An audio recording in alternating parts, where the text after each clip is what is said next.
around between Du Plessis and Adesanya. And actually, it probably makes sense to get a poll going straight out of the gates. Who wins and how? Who wins and how? Is it going to be Israel by finish? Is it going to be Israel by decision? Is it going to be Du Plessis by finish? Or will it be Du Plessis by decision? Okay, so that's up in the chat right now. You can vote. Get your thoughts in as to which way you think that's going to go. Honestly, I think this is a really fun fight, and I'm really torn on it as well. I'm really not sure which way this goes. I felt confident for Du Plessis, and I'm still leaning Du Plessis. But listen, Adesanya's got more than a chance. More than a chance. This is like 55-45 type territory. I really, really do not have a good feeling, a good read on this one whatsoever. Du Plessis is the guy that I've watched coming through that I really thought was going to become a world champion and was really going to go on to achieve what he has achieved. I can't say I'm massively surprised by what he's been able to achieve. This is obviously a massive test for him, though. For a lot of people, Israel Adesanya is the benchmark, is the measuring stick. And how does Du Plessis match up to that? Obviously, a lot of emotion involved as well. So many talking points, so much stuff to get our teeth into. Early prelims start in 10 minutes time. Joe said, I just can't wait for this, cards. It's going to be good. I'm looking forward to it. Come on, DDP, said Matt.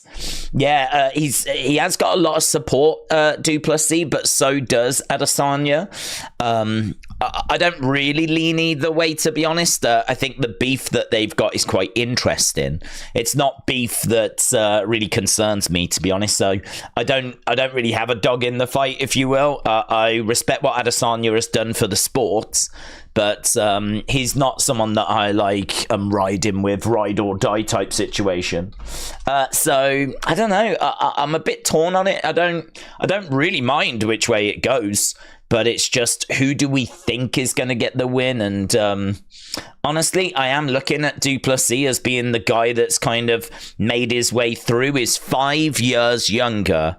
And we know that when you're around that 30 years age, that's kind of when you're at your peak 30, 31, 32. Adesanya's 35 in the middleweight division, which is not a problem because we know that you can carry on at that age and go on to achieve great things at that age. But yeah, it's not ideal. I'd say the age is definitely Du Plessis. I also think, he's got big power. I think that Du Plessis' power is better than Adesanya's. Adesanya is obviously a very talented striker. We know that he manages his range well. He is going to be a real problem for Du Plessis. There's no two ways about it, but Du Plessis being younger, being very explosive, being very powerful, I am just wondering if he's got the edge in this one, so don't know. As I said, I'm like 55-45, and I'm really looking forward to seeing what you lot come out with and what you lot think. In regards to our co-main event, we got Kai Kara-France, who's been away for quite a while. He's going to be taking on Steve Erceg. I like Steve Erceg a lot. He really is an all-round package. Someone that's very exciting to watch. Striker, tall, long, wrestles, scrambles. He brings a lot to the table. I like him, and he's a couple of years younger as well. Kai Kara-France, though, is someone that's there or thereabouts. He's right at the top of the rankings, and I sort of feel like this is a really good matchup. I feel more confident with this, though, that Steve Erceg gets it. So I've got Steve Erceg winning the co-main, and I feel pretty good about that, actually. But main event, to put it into perspective, over on Tapology, I had a look to see how people were voting. 51% went with Adesanya, 49% went with Du Plessis. So that's how close it is. It's like 50-50 over on Tapology, and that had loads of votes on it. So It's a really good main event. It's a really good main event. This is the kind of main event you hope for when it comes to these kinds of shows, to be honest, because you want something that you can really get your teeth into. And as we said, this is one of those. Days, good Saturday evening. Shout out ADS Outdoors. Shout out to you, my friends. Hope you are well. Hope you've had a good day. I've been pretty much just waiting for this, to be honest. But yeah, I am very excited for this show tonight. I've just been waiting, and I've been waiting a while actually, because this show and this feud in particular has been bubbling away for quite a while. I mean, we all saw that face down, didn't we? You know, we all saw that encounter when Adesanya and Du Plessis were both in the octagon. And so we've been waiting for this one for a while. I just hope that it delivers. I just hope that it lives up to expectations. So we'll have to wait and see. Right, let me come off that setting. Lovely. Where are we? 5 minutes is all we've got. So we're not blessed for time. I want to try and get into the chat. Right, Puff Dutch said, I want to see Izzy drop him with some technical shiz, but I'm almost positive that Du Plessis wins by diamond cutter. Mr. Meme said, Izzy is done if he loses. That's a really good conversation, actually. If Adesanya does lose this, where does that leave him? Like, where would he go from here if he did lose? Because obviously that would be it for a title opportunity for a while. He'd have to go down the Whittaker road of kind of stringing a few wins together. You know, just looking at that division at the moment, you've got Du Plessis as the champ. Number 1 is Strickland. 2 is Adesanya. 3 is Whittaker. 4 is Imavov. 5 is Cannonier. 6 is Vettori. 7, Brendan Allen. It kind of thins out a little bit the lower that you get down. But, I mean, Du Plessis, Strickland, Adesanya, Whittaker, Imavov. I mean, that's not a bad division, the top end, in all fairness.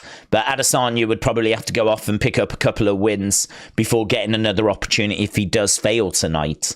So, and we saw what happened with Kamaru Usman when he lost to Leon Edwards. You know, he lost the rematch, and then of course he takes a short notice fight against Chimaev, ends up losing that.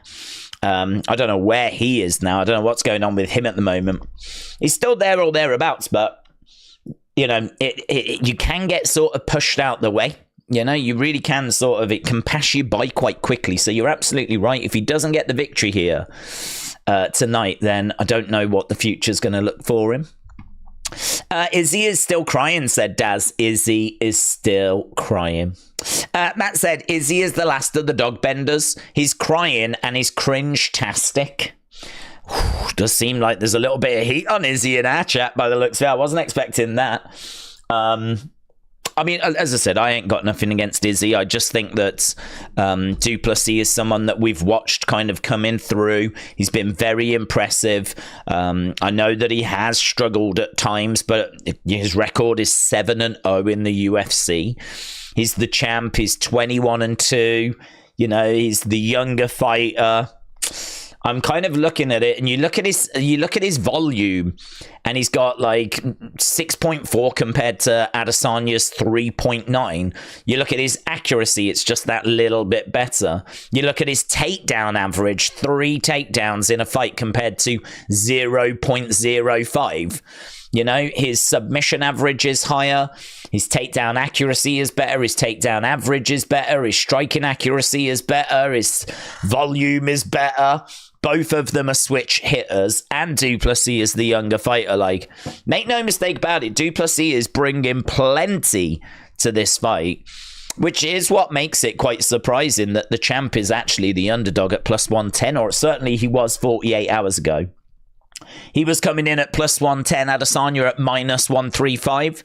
So, but if you look at Tapology, it's 51-49. It's pretty much 50-50. It's a fascinating fight, though. Fascinating. Z Walker, YT, Reels 2, shout out to you, my friends. Appreciate the support. Appreciate everyone that's joining us. We're just starting that little bit early. So that we can just get settled in. We'll be going over to these early prelims very soon, and we'll obviously then start working our way through the card. But I wanted to just touch and get a few thoughts on that main event. I can see that we've had a few people joining us. So like LM1 and Bob Boyd, Haley TV13, Random Tube, Briggsy XX, Kendall 42082, Brett M, HQ Last Kicker. Shout out to all of you that have fired in memberships and have subscribed to the channel. It's greatly appreciated. So looks like we're cooking and we're all set up, and we should be ready to go over in a sec. Al said, Days, I understand that you're no longer into AEW, but a shout out to Anna Jay, who's in Japan wrestling. After 3 matches, she's only got 1 victory. Stardom's 5-star Grand Prix. Go Anna, says Al.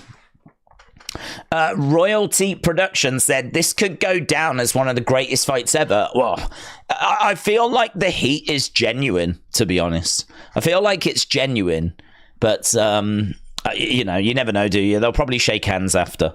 But yeah, I mean, there was plenty of emotion at that press conference, wasn't there? So it could go down as one of the best fights. It's super, super close. AB Jobson, hello, hope you're well, said Volta Walker looked great on the scales. He's definitely lost some fat. Well, I don't know much about him, to be honest, because he's Norton 1 in the UFC. I know that he is the younger brother of Johnny Walker. I know that he doesn't have great striking. He's got a good ground game. He's going to look to get the fight down to the ground. It's really like striker grappler as he takes on Junior Taffa. Very close odds, so it seems like they're giving him a chance. But honestly, I think I'm leaning to Taffa rather than Volta Walker. But as I said, I really don't know much about him. I know he's flipping huge. But other than that, I don't really know a great deal. Dricus will employ the game plan of both of these examples into a more complete technical game plan. Dricus is for real, and this fight will showcase that he is not just a holdover champion. I got to tell you, I'm quite surprised at the chat's reaction, because I voiced that a few weeks ago during a UFC stream when someone asked me what did I think about this fight, and I said, well, I'm leaning to Du Plessis, because I just think that he's the younger fighter. I think that he's got the volume advantage. I like his power. I've kind of been riding with him since he came in, undefeated. There's just a lot to like about him. And we know that Adesanya obviously lost to Sean Strickland recently. I mean, there is a thought that maybe Adesanya gave everything into trying to beat Alec Pereira, and I don't know if he can get up to those same levels. Actually, the emotion of this fight and the trash talking from Du Plessis, it might actually be working against Dricus, because I think Adesanya needs something to really focus him. He's achieved so much. He's been multiple-time champion. He's overcome his Mount Everest, which was Alec Pereira. He managed to overcome that, and I could understand Adesanya now being at a point at the age of 35 where he's achieved so much. I don't want to say struggling to get up for a title fight, because that just sounds stupid, but I could understand him. I mean, you're talking fine margins. You're talking about, imagine the hunger of never being a champion before and how much you would put in to achieving that. And then compare it to where Adesanya is in his career, right? And we're talking fine margins of 1-2%. That's it, 1-2%. But that 1-2% might make the difference. That 1-2% could be the difference between winning and losing. And honestly, I do just wonder if Adesanya's just lost that 1-2%. But Dricus might have just found it for him. The firing up of Adesanya, getting him emotional and everything, I don't see that as Adesanya being weak. I don't see that as, oh, look at that, the big tough guy cried. I look at it as, you might have lit a fire, and you may have lit that fire quite a while ago, actually, underneath Adesanya, and you might have just given him exactly what he needed, which is the reason to find that 1-2% that you do need to find. So I do have concerns in that regard, but outside of that, I was also leaning with Du Plessis, but I had people telling me I was deluded. I had people telling me there's just no way this was going to be a walk in the park for Adesanya, but I just don't see that. I really don't see that. I do think it's very close. I would not want to die on a hill, right? I wouldn't want to die on the hill of Dricus is definitely winning. But I'll die on the hill of I think this is close. But yeah, it's a really interesting main event. It's just a shame we got to wait so long before we get there. Talking of waiting, we're still waiting for the early prelims to start. I do have the footage up. I do have the stream started, but as of right now, there is nothing to report. It just says that the stream will begin shortly. Heathen said DDP is actually residing in the South of African continent, and the black guy calls the white guy the N-word. N-word, it's cringe. Well, I don't really get into all of that, to be honest. I think the way you worded it was great, right? But I don't really get into that side of it. I mean, I know that there's a lot to do with kind of race. There's a lot to do with heritage and where people are from, and if you're true African, and I don't know. It's all got very personal. It's all got very heated. It's all got, I think to me, it's a hard one to have fun with, you know? I find all that like really difficult to have any kind of fun with, or like, you know, sometimes I like to chuck a few thoughts in, but with that, it's just everything says to me, just stay away from all of that conversation. There's just no fun to be had there. So I don't know. The build is, I don't know. It's heated, but it's not one that I feel like you can have much fun with. So, but it does make me want to watch the fight. I mean, I don't know about you, but I certainly want to know who's winning this one tonight. I certainly want to know which way this is going. And I think as well that because of how divisive this has been, I think it's one of those where you really do tend to pick a side. Except for me, I don't really have a dog in the fight. As I said, I really don't mind which way it goes tonight. I suppose in a way, I just want the best person to win. I just want whoever the champion is going to be the right person. That's all I'm looking for, really. So, you know, if Adesanya goes in there, wins the fight, brilliant. Well done, new champ. If Dricus goes in there and wins the fight, brilliant. He's cemented himself as the champ at the top, hasn't he? So, as long as there's nothing dodgy, there's nothing controversial, we get a nice, clean winner. That's all I'm after. Dad said, away from UFC, who's doing All In next weekend, you or Tommy? Well, I don't touch AEW, bud, so I don't know. AEW, it may as well not exist in my mind. So, certainly not me. Izzy just looks so bad against Sean. I know Sean pressures non-stop, but just had no fight in him, said AB Jobson. That is why I did wonder if the Alec Pereira result was like really being a factor. As I said before, I know like you're under pressure, whatever, but you're right. He just didn't look like he had that dog. I don't want to question his heart and stuff like that, but that fight against Sean Strickland, it felt like something was seriously missing from Adesanya. It could be a bad night at the office. It happens, right? But equally, it could be that he's just overcome his Mount Everest and everything else after that just doesn't feel as big. And, you know, you're talking such fine margins. If you don't give that extra 1-2%, and that can all it can be. It doesn't have to be anything, Matt. We're not talking 10%, 20%. We're not talking anything like that. We're talking about that 1-2%. 1% that can really be the difference maker. If you haven't put that into the training camp, or you're just not quite as sharp as you have been, you know, these are top fighters. You're going to get found out. So, but has Dricus done the best thing he could do for Adesanya, and that is light that fire under him so that he doesn't make that mistake again, if that was the mistake he made before. Right, the frozen like Elsa line was when I truly began to dislike Wu Fizzy, said Snake J. Wu Fizzy.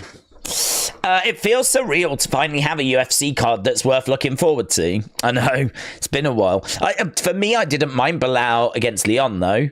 I thought that last card was pretty good. I think the fight nights have been a bit of a struggle, to be honest. I mean, I looked at, was it last week's fight night cards? I looked at that and I was like, it just looks awful. Just looks so bad. I'll be honest, I didn't have any interest in it. So I kind of looked at that and I was like, I don't have an interest in it, and I'm pretty sure that it's only going to be the most hardcore of the hardcores that are going to really care. So yeah, it's been a real mixed bag, hasn't it? It's funny because I think the lack of stars is obviously really hurting UFC. I would imagine they're still doing good numbers and making good money. I don't think that's a concern, but I don't know that the sport is necessarily seeing the rapid growth that he saw in like the 2010, 2011, 2012, 2013, that kind of periods. You know, we had Brock around, we had Anderson Silva, obviously Conor, the rise of Conor going back to like, what, 2014, 2015. Ronda Rousey being around was massive for just opening up a whole new aspect. With the women's side of it, and Ronda being like this quite attractive girl, let's make no mistake about it. I mean, I can't imagine that hurt viewing figures. So yeah, I just, you look around now and it's hard to see where that same level of growth is coming from. And obviously losing Ngannou, that's disappointing. Having some high-profile fighters retire. I mean, Nunes was never the biggest draw, but she was quality. Shevchenko, maybe not the same fighter that she was. Khabib stepping away. Conor not competing anymore. Like, you know, the list goes on and on and on, doesn't it? But that's the name of the sport, isn't it? That's the name of the sport. I mean, it's just always evolving, always moving forward, and it is what it is. It's funny because the matchmakers want to give easy match to Casey O'Neill, but after Bleeder withdrew, they were going to send her a 3-fight loss skids when she fought Luna Santos. Casey O'Neill, she's in action tonight, and she's I'm really looking forward to that fight as well, actually. Casey O'Neill taking on Santos. I mean, that is quite an ask, isn't it? I mean, Santos 3-0. I mean, granted, she beat Agapova recently, and Agapova, as we know, is a hot mess. But, you know, still 3-0. She's looking really good. She's a favourite going into that fight as well. So, yeah, I don't know. I don't really understand the matchmaking on that one, to be honest. But quite the ask for Casey O'Neill. Right, calling yourself king is one of the worst bases for MMA. Green got choked at UFC 304, and Casey is going to be outclassed here tonight. Yeah, I think you're right. I think I agree with you. I think she is going to get outclassed tonight. I think this is going to be a real tough night at the office tonight for her. I think it's going to be a real tough night at the office. Kian, hello. Hope you're well, my friends. Kian said, Days, hope you're doing well, having a good stream. Hope you had a good evening. I did enjoy Unseen today, and I enjoyed SmackDown. That's good, my friend. Yeah, I am. I'm just waiting for this to start. I mean, I don't know if they pushed it back. Have I missed something? Has there been a cancelled fight that I don't know about? Why are we still sat here waiting for this to start? I was under the impression that it was going to be starting at 11. No, they have pushed it back. Have we got a fight cancelled that I never saw? They've pushed it back to 11:30. So that's why. So we've got 15 minutes to wait still. Oh. So they've pushed it back to half. Oh, that's all right. At least I know now. Sat here chatting away with you guys, and now we know at least why. Right. Yes, I'm good, thank you. Freedom said, Du Plessis never said true African. He said he is the only African living and residing in Africa. Izzy twisted the entire thing when he went on stage and race baited. DDP, says Freedom. That's interesting. When is the first match, said XD. So first match, I didn't realise it's past. I looked about 48 hours ago and I swear it said it was at 11, which is 6 Eastern time. So I don't know if there's been like a cancellation or whatever, but yeah, we're looking about 15 minutes. Right, let's go down. Dricus is about to take the fight to the ground and do what Marvin Vettori tried unsuccessfully in the 3rd round of his title shot, says AB Jobson. Dort Knight said, I'm going to pretend that the first fight is Nicole Schwarzinger versus Christina Aguilera. I think we would all have enjoyed that to have been the case, to be honest. SoCal said, I smashed the like early. I appreciate it, but if you are watching and you've not left a like, I can see we've got over 220 people joining us and not even like 15 minutes till the first fight. So if you are joining us, hello. Welcome. Should be a really good evening. Plenty of fun fights tonight. I tell you, looking at this card as well, lots of potential finishes. Lots of potential for this to have some early nights when it comes to some of these fights. And that's been lacking recently. These gloves, there's a bit of murmuring in the MMA community that these gloves that changed obviously earlier this year have kind of resulted in less like KOs, like really brutal KOs. Obviously it's still early doors, but looking at this card, we should definitely get some finishes here. We should definitely get some stuff. For example, Kai Kara France against Steve Erceg. I mean, that should be a really brutal striking battle.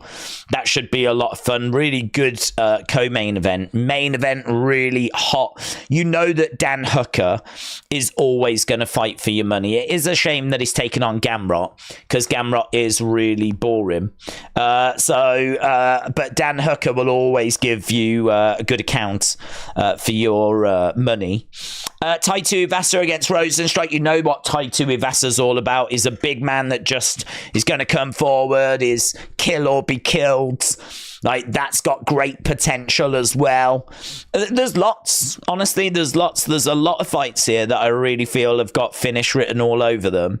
And that is going to make for a very exciting evening. The other thing as well, there is a conspiracy doing the rounds. That UFC have turned around to the fighters, and I've not heard anyone say this. I think Makayev might have come out and said it, but apparently they've turned around to the fighters and say, if you're going to take the fight down to the ground and you're not going to quickly find a submission and you're just going to lay there and it's going to be like, you will find yourself out of the UFC. Like, there's these murmurings that there's conversations being had about fighters that take the fight down. I mean, I would say, why can we not put the pressure on the referees to stand them up a lot quicker? Why can't it be part of the sport where you get someone down and you've got, say, 30 seconds to work? And if you don't get anywhere within that time, you get stood back up, and then, you know, it's on you to get them back down again. Like, you can go down to the ground, but you better find that submission pretty quick, or you better be asking some questions. You better be making progress. And I feel like, would that not just clean things up a little bit? I don't know. I mean, this is obviously for people above my pay grade, but clearly UFC feel like that is a problem within the current sport. And so there's just these murmurings that a few conversations have been had, which I really don't disagree with. I mean, I feel like you could do something in the actual sport, as I said, with like a countdown clock, or the referees kind of using their discretion more. The refs do allow them to get away with it far too long. We see whole rounds being wiped out where there's not much progress being made. The balance isn't right at the moment, so I could understand those conversations being had. Days, I didn't know this, but bonuses have been about 50k for the past 10 years. Seriously, the bonuses are a joke, says John. Yeah, he's tried upping them. He's upped them to like 100,000, 200,000. He even went, didn't he do 300,000 for UFC 300? And he was adamant he is never doing that again. He's never upping the bonuses again.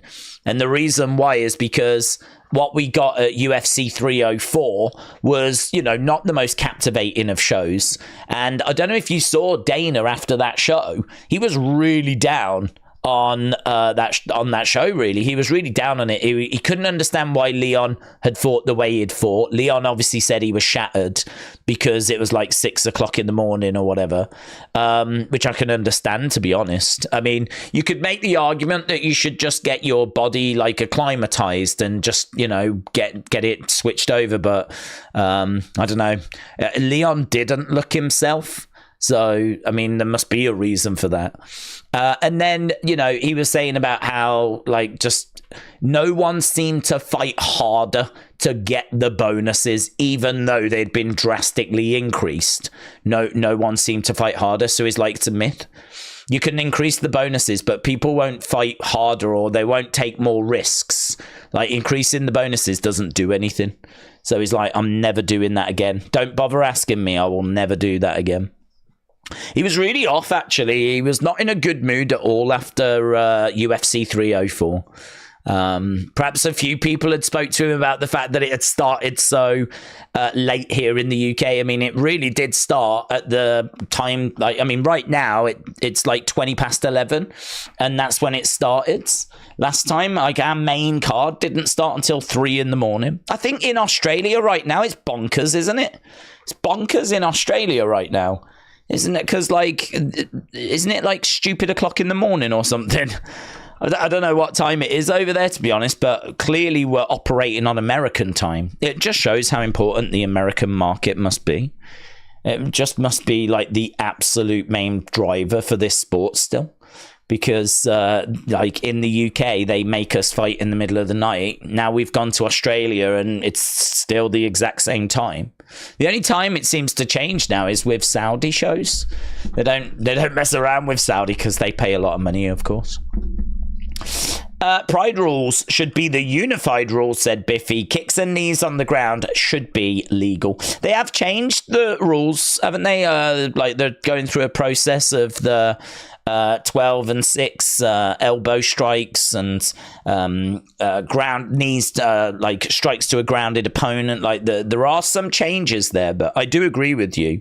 Bring in those pride rules. I do think it would clean up a lot of stuff. Did you see Roundtree is getting a title shot against Pereira at 307? That'll be a great fight, says Healthy 901. Yeah, I'll be down for watching that. I do think that light heavyweight division, though, is thin. I think that since John left that division, we've had a bit of a wild west of people trying to establish themselves as the guy. It definitely feels like Alec Pereira is probably the guy that's done the best job, though. I mean, it looked like it was Jan Blachowicz for a little bit.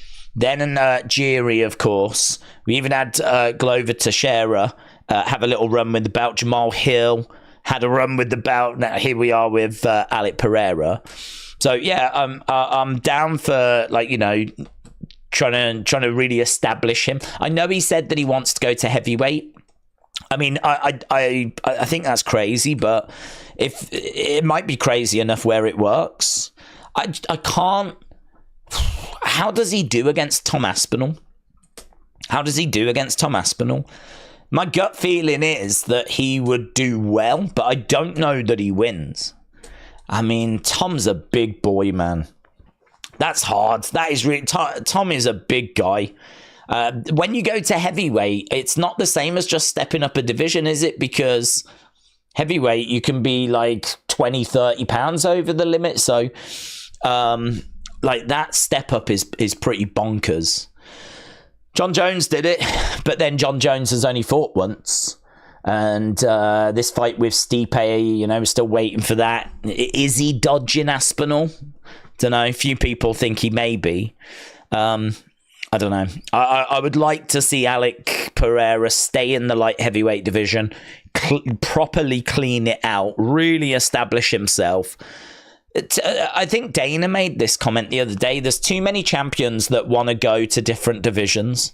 There's too many champions that aren't interested in cleaning out their own division. They just want to jump over to other divisions because they want to brag about being a 2-weight division champ, a 3-weight division champ, stuff like that. They haven't even earned the right to do that if they haven't even cleaned out their own division first. You got to establish yourself as the guy in your division. Then let's talk about... I wonder if there should be a bit of a rule where you've got to have at least 3 successful title defenses in your division before you even contemplate fighting like someone else, like a different weight. Because I know that's quite irritating to Dana as well, believe it or not. Dana loves money, but every time they go and have a fight in a different division, that's meaning that someone in the light heavyweight division is having to wait, and it causes other problems. And yeah, I don't know. I'd be down for that fight. I don't know how he does if he does go to heavyweight. I don't know if UFC are even looking at that. I know Tom Aspinall's worried. He seems to think Alec Pereira is going to jump ahead of him. He seems to think Alec Pereira will get, like, you know, preferential treatment. Because of, like, you know, the fact that he is arguably making a bigger name for himself than Tom has, which you can understand because those fights with Adesanya were very high profile. Then he's obviously gone up to a different weight division and, you know, won the title there. I mean, he's certainly achieved more than Tom Aspinall, who's only been interim heavyweight champ. But I do feel sorry for Tom because Tom's just waiting. What can he do? You know, he's just having to flip in, just wait. I think a lot of people would like to see Tom against Cyril Gane. I feel like outside of that, I don't really know what other fights there are for Tom. He's kind of at the point now where I think he's sort of cleaned the division out outside of Cyril Gane. And then, of course, ahead of him, you've got Stipe, you've got John Jones. But we're just kind of left waiting. And then, obviously, we don't know what's happening with Pereira coming up. Thoughts on champions speaking up about moving on weight class? Josh, out to you. That's exactly what we just touched on. Yeah, how funny. That's exactly what we said. I've got mixed feelings on it because we all want to see the biggest fights. I don't think any of us were complaining when it was Islam Makhachev against Volkanovski. So, you know, we all want to see those big dream mega fights, but I look at the Tom Aspinall situation and I do think, that's not right. Tom Aspinall's won that interim title. He's defended that interim title. And now Alec Pereira's talking of coming up and wanting to get a shot. And Tom rightfully is like, they might go with him and he might jump the queue. And it's like, no, this ain't right. That ain't right. That ain't how you go about it, business. I kind of feel like you should deal with all your immediate challengers first. And John Jones has clearly not done that. Clearly not done that. You know, if John Jones beats Stipe, I'd say Jones beat Stipe, beat Aspinall, then you can have a fight with Alec Pereira. I don't even know if Jones would be willing to do all of that, though. He may even vacate. And who knows? Aspinall might pick up a victory against John Jones. Who knows? Crazier things have happened. So yeah, I'm not. I think there's a time and a place for it. I think you should have cleaned out your division, and I think it's hard to put a number on it, isn't it? You can't really sit there and say maybe it should be 3 because it's just hard. It's hard. Each one's going to be kind of, you have to know how credible the challengers are. You have to know how dominant the champion is. How likely is the champ to win? What's the appetite? You might not have cleaned the division out, but everyone might look at you and go, yeah, he's going to win those fights. None of that's going to be a problem. And those fights just might not make money. So, I mean, it's a bit difficult. There is a business side you have to weigh up, but I'm not a big fan of champions just becoming flipping champions and then calling out at champs from other divisions. Like, for me, that should be like once in a blue moon type stuff, yeah. Right, during the match interview, Du Plessis got under Israel's skin completely and is living rent-free in his head, said Shadow. Yeah, but is that a good or a bad thing? Because I question as to whether Adesanya has still got the same level of hunger, and I think that he does for this one. I mean, I can't imagine him not being given everything. This means more. This isn't just about the title, is it? You know, this is about pride as well. So, you know, as much as he may have got into his head, that might not necessarily be a good thing. Because I would imagine that Adesanya is he's too experienced to allow this to throw him off his game plan. He's going to have a game plan, and he's going to work to that game plan. And, you know, has he just put that little bit extra in during the training camp? So, I don't know. If this was a plan by Du Plessis, I don't know that it was a great one. To get, like, Izzy rattled and get Izzy upset. I don't know that this was a great one. Well, we'll find out, won't we? If he goes on to win it, then maybe it was. How have you been, Dave? Said Curtis. I'm good, thanks. I hope you're well. Wouldn't be able to stay for the fights if it wasn't for the streams. Wouldn't be able to stay up for the fights. Curtis, shout out to you, buds. I mean, I'm really fortunate because obviously we do pro wrestling. So we do pro wrestling streams on a Monday, a Tuesday, a Friday. And they come from America. I mean, my body clock is just I'm up all night and I sleep in the day, and I just do that every day. So this to me is lunchtime. This to me is absolutely fine. So I'm quite fortunate in that regard. It's actually trickier if it's at a different time for me. So yeah, this is no problems, but I can certainly understand if you've been at work all day, you've been out all day, and now you get back and you're like, you have a beer, whatever, you're comfortable, like totally understand. So shout out to you, buds. It should be a good show, as we said.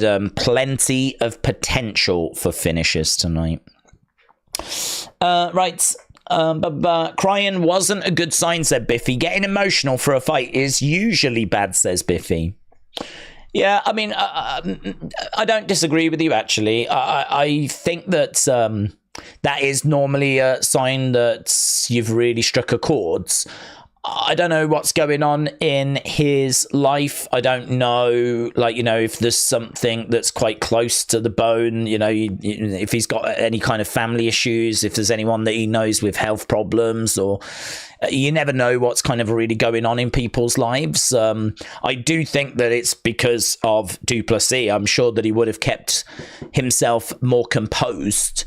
But that fight with Sean Strickland, I agree with AB Jobson in the sense of somewhat felt like it was missing from Adesanya.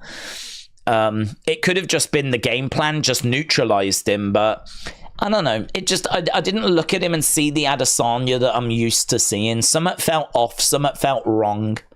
And I am just wondering if it's the fact that he didn't have that same dog in him, he didn't have that same hunger. And when you say that, it sounds preposterous because you're talking about being the guy and your legacy and all of that, but we are only talking about 1 or 2%. You know, and at this level, it makes the world of difference. So if that was the reason and that 1-2% was just missing, I don't think it's going to be missing tonight, because I think Du Plessis is going to have really brought everything out of Adesanya, and perhaps that's what we were seeing. Perhaps, like, you know, he's so desperate to get this win. His emotions are right there, and as you said, maybe that's a bad thing when it comes to the fight, but we'll find out, won't we? It really is quite an interesting little nugget to chew over, to be honest, because it could go either way. I think that it could go either way. He could get rattled. He could get frustrated. He could want it really bad and it not be going his way. And then, you know, that starts to like wear him down more. I mean, skill wise, they've both got the abilities to win. I don't really. It's one of those fights where you could run it 10 times. And I think I wouldn't say it'd be 5 each. It might be like 6-4 in favor of Adesanya, But with the mental side of this, and I feel like the mental side is very significant, what does that do to the odds? I think Du Plessis gets it tonight. I think Du Plessis wins. I think he wins by decision. I think he's going to outvolume Adesanya. I think he'll get to the judges. I think he takes it on the scorecards. That's my prediction, right? But I do think Adesanya is good enough to win this fight, maybe 6 times out of 10. But I don't know that he's going to win it tonight, and I don't know what those mental games have done to him. And yeah, it's fascinating. I feel like we could talk about this for hours. But we can't, because the coverage is starting, and we should be going over to this first fight very, very soon. Meek said, Days, this is the most anticipated fight of the year with Adesanya, says Meek. You could be right, but this has had a wonderful build, and I think that it's definitely, well, I say wonderful, it's not, it's an awkward build in the sense of we're talking, race has come into it, and some really serious themes have obviously been around during it. It's not one that you can really have fun with, it's not one that you can really joke about. It's not an easy one to, I think, get enjoyment out of, but what it is 2 people that seem to seriously not like each other, and it's going to make for a fascinating encounter. You're right, this is one of the most anticipated fights of the year. But Cryan definitely adds intrigue, says Billy, to the fight. For me, it is rare that you see it. I wonder how it affects the action. I think you're absolutely right. I think that is what we're all sort of pondering. That's what I'm pondering. It is rare to see. What message is it sending? To a lot of people, it's a sign of weakness. He's got to him. He's crying. That's it. He's going to lose the fight. I don't think the fight game is that straightforward. And I don't know that it's telling me that message, to be honest. I think it's significant. I think it's interesting. I think it shows that there's a lot more going on here than just 2 people fighting. There's a whole mental side that has really had an effect. But how that shows in the fight, I think you're absolutely right. How we don't know. How does that show? It's UFC has started, said Meet. Yeah, well, we've got it on, but no ring walks yet. Ernest on purpose, shout out to you. Dork Knight says, breaking news, Ipswich 0, Liverpool 2. That's breaking news. I've got a feeling that Izzy getting emotional might push him because of how he was disrespected, said Please 200 PLN. Mr. Unfamiliar said, I hope my mobile internet can run your stream and the UFC stream. I'm going to be watching in 160p. Listen, I've done streams in 160p. Don't worry about it. Well, maybe I don't know if I've gone quite that low, but certainly 240p. Certainly. Internet for me is atrocious at times. Atrocious. So it's actually really good at the moment. It's gotten a lot better in recent years, but I don't know. You go back to like 2019, 2020, we were getting lots of lag, lots of issues.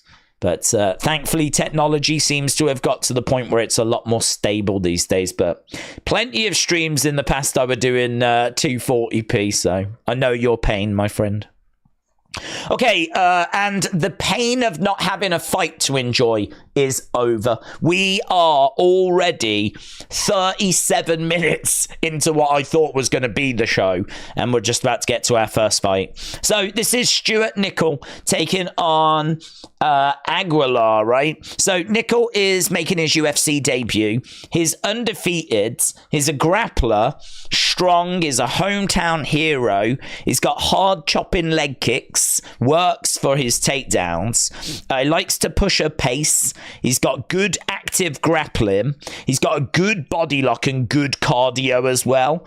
There's a lot to like about him. Over on Tapology, 73% of people have gone with Stuart Nickel. He is, or was, minus 225 favourite. He's taken on Aguilar, who is got battered in his debut, but has bounced back really well. He's now 2-1 in the UFC. He's quite small, but he's got good boxing, fast hands. He's not got brilliant defensive grappling, to be honest, and he can find himself in some bad situations. This is an interesting fight. Nickel should get the victory. As we said, his defensive grappling, Aguilar's defensive grappling, I think will be his undoing. So I have got Nickel getting the victory, but let us know in the chat which way you're going on this one. We are in Australia.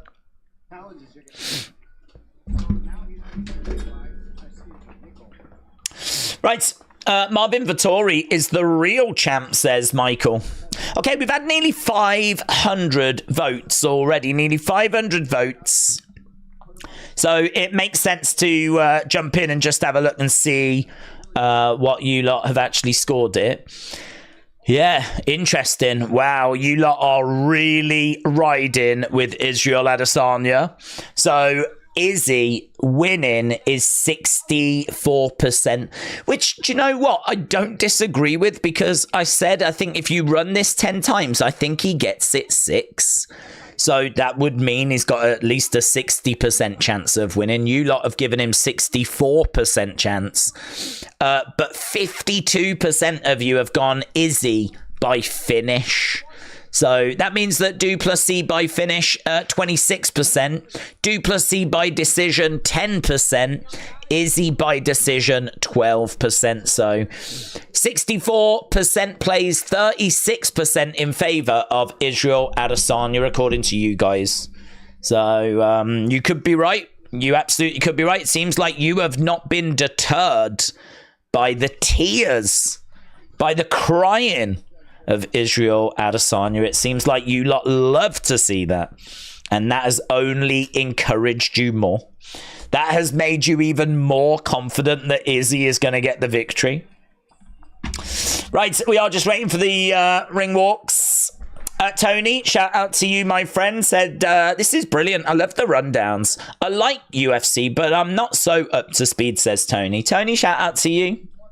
Yeah, I love, I mean, we watch all the big shows, and we do the occasional fight night as well. And I've been watching UFC since the early 2000s. I was aware of it before that, and I really credit Ken Shamrock with really introducing it, because obviously Ken Shamrock came over to WWE, and that's kind of how I first heard about it, really. I honestly don't know if I'd heard about it before Ken Shamrock. I certainly didn't know about it when it was like first on in 93. But Ken Shamrock coming into WWE, that was huge, obviously, and really put it on the radar. And so, of course, naturally, you check it out. I was still young, and so it didn't really grab me. It didn't have the I don't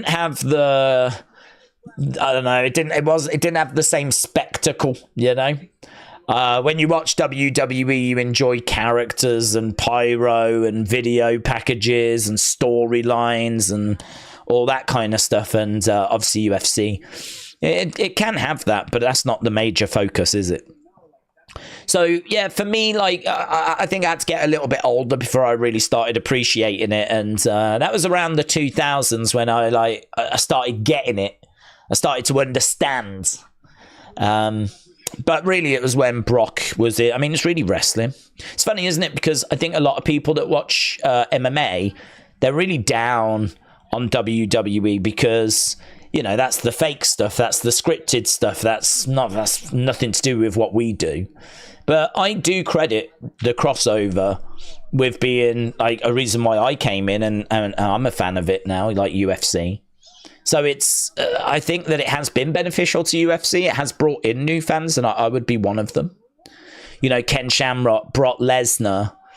By the time CM Punk was in, I was already, like, you know, a big fan anyway, so that didn't really do it for me. But that probably did bring in some other fans, even though it was an absolute disaster. But, yeah, nothing but love for UFC, and nothing but love for what should be a really good show tonight.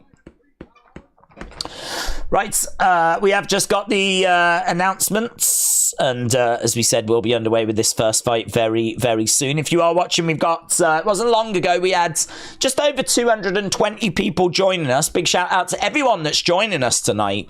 We had just over 220 people. We've now got over 500 people.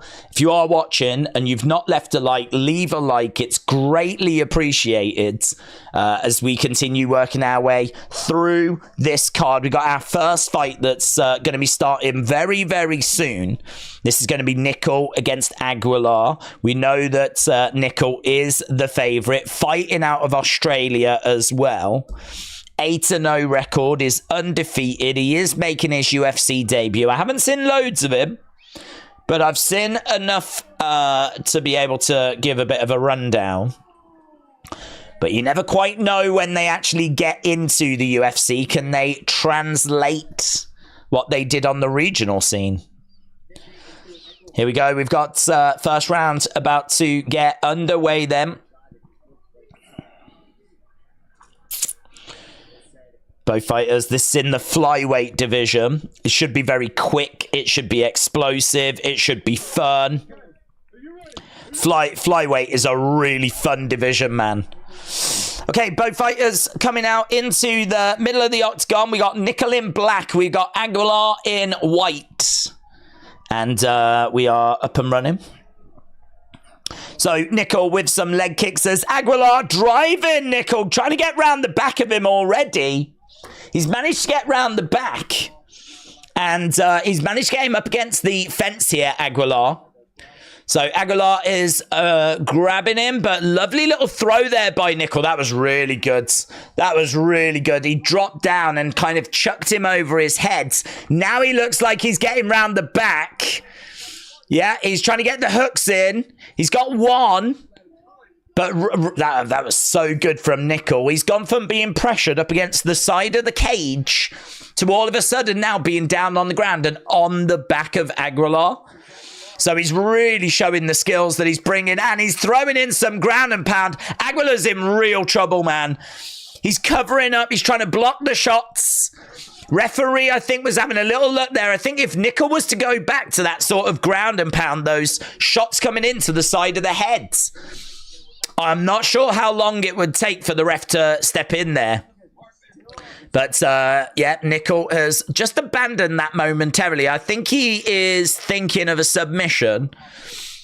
He's got him flipped over. He's on top at the moment. We got just over 3 minutes 25 left on the clock. Elbow coming in.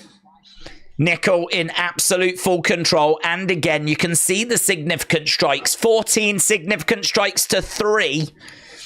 I mean, really, outside of, like, the very beginning of the fight, it's been all one-way traffic. Throws in a couple of shots. Right now, he finds himself in a very strange position. Guillotine applied by Aguilar.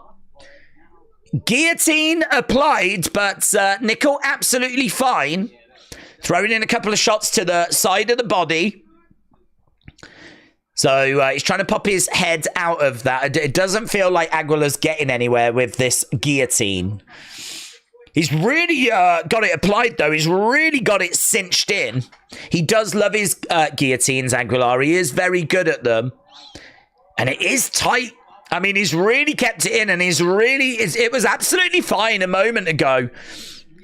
He's checking to see if he's out. Is he out? Is he out? He is out. Oh, my God. Wow. Is he okay? Wow. Aguilar has won by guillotine, but we've got a bigger concern, and that was that the referee didn't know. He didn't know that Nickel was out, so I don't know how long he was out for. Yeah, it was so tight. Wow, that's amazing. He had it on. Nickel was fighting. Nickel then stopped fighting. And you got to say, fair play to the referee. The commentator there, I think it was Felder, was like, no, he's not out. He's not out. But he was out. So the referee made the right call. If anything, the referee might have been a little bit late there.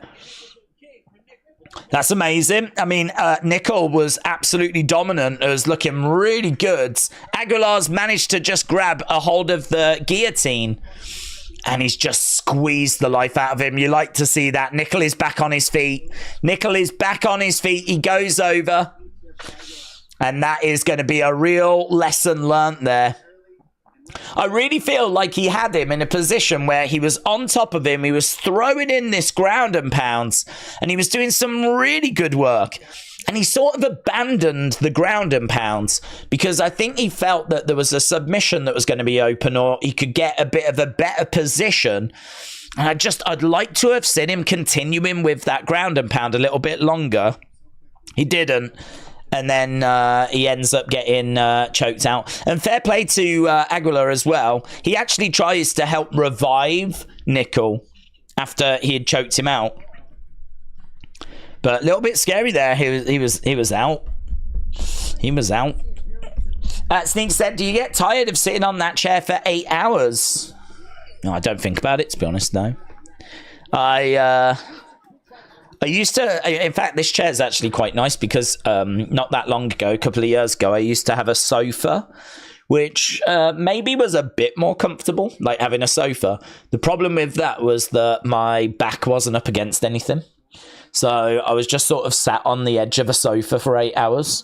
And I kind of was like, I definitely need a proper chair. I need something that's to, like, you know, support my back. So, no, this is actually a treat. So there we go. Wow, didn't call that. Didn't expect that. Really thought Nickel was going to get the job done. He was looking good until that guillotine was applied. Izzy is crying like a spoiled kid. Said deep down dirty. Deep down dirty. Yeah. Well, listen. That's one more fight closer towards our main event. We did say that there should be some finishes tonight. Check that out. First rounds. First round, he finds a guillotine and puts him to sleep. I think there'll be quite a few fights tonight that kind of go a similar path, to be honest. First round finishes. This does look like a night for first round finishes. Aguilar chokes Nickel out cold with a gilly. Aguilar chokes Nickel out with a gilly. Very impressive win in the open. High risk, high reward, said Henry Cejudo. Gilly Nation, stand up. Great guillotine. Boom. Aguilar wins. The consensus underdog this week is a winner. Aguilar is such a fun fighter. That was an amazing finish. Robbie Glover said, that was insane submission. Aguilar is a talented dude. Lovely. Days, you see the Birmingham Phoenix? I did, unfortunately. It really ruined my day. I was watching and it was back and forth. Really felt like we weren't going to do it. And then obviously with that no ball, it felt like we were definitely going to do it. And how we didn't we need like 3 or 5 balls? Like how?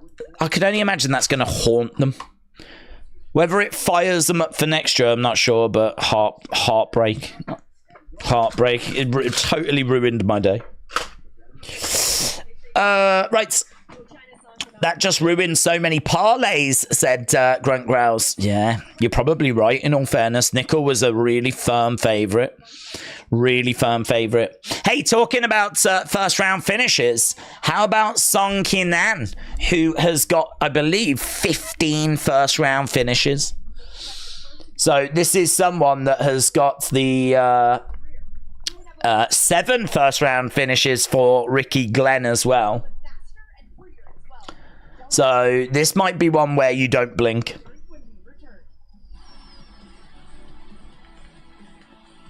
We actually, you know, we don't have loads of fights this week.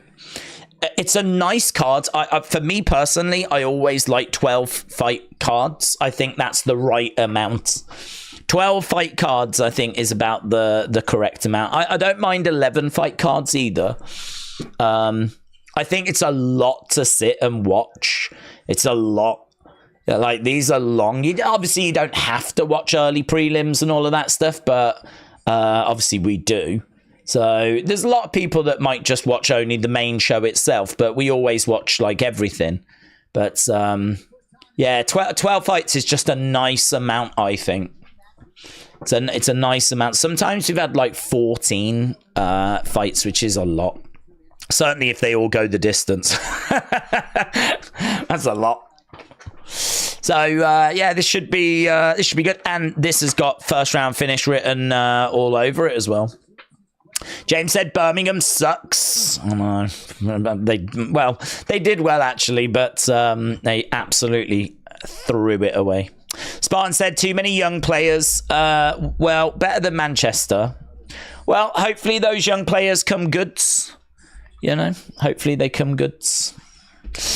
Nickel was king of crackdowns. LOT dub show. These YouTubers don't know shiz, says Grunt. Prattam said John Jones has a 100% first round finish rate with his wife. Snake said some dong beetles in here. Aguilar won simple because Nickel drove too high on his back, says A.B. Jobson. I am so ready for this, said D. Crawfords. He has got that hooked in really tight. It was a great call by the ref. Yeah, it was a great call by the ref. Fair play. Because, I mean, he didn't. He wasn't slumped or anything. As we said, I think it was Felder that was on the commentary. Like, he was saying like he wasn't out. So it's one of those where the ref had to obviously make a decision, and it's a good job he did because he definitely was out. Don't know how long he'd been out for, but thankfully he was back up on his feet quite quickly. Who won that first fight? It was won by Nickel. Nickel picked up the victory. Okay, right, we have just gone over to the commentators as we're waiting for this next fight. So Song Kenan, 34, 5-4 in the UFC, 3-3 in his last 6. Big, bulky, hits hard, low volume, relies on power, willing to trade shots. His wins haven't aged very well, though, in all fairness. We're not talking about someone that's like super high level here. He does like to try and catch people as they're coming in, and as we said, he's got multiple first round finishes. 34 years old, but that's not going to be a problem because Rick Glenn's 35. Song Kenan is minus 230 favourite, or at least he was 48 hours ago. 20-8 is his record, and 92% of people on Tapology have gone with him. Rick Glenn, 8% of people have gone with him. He's 4-5 with 1 draw in the UFC.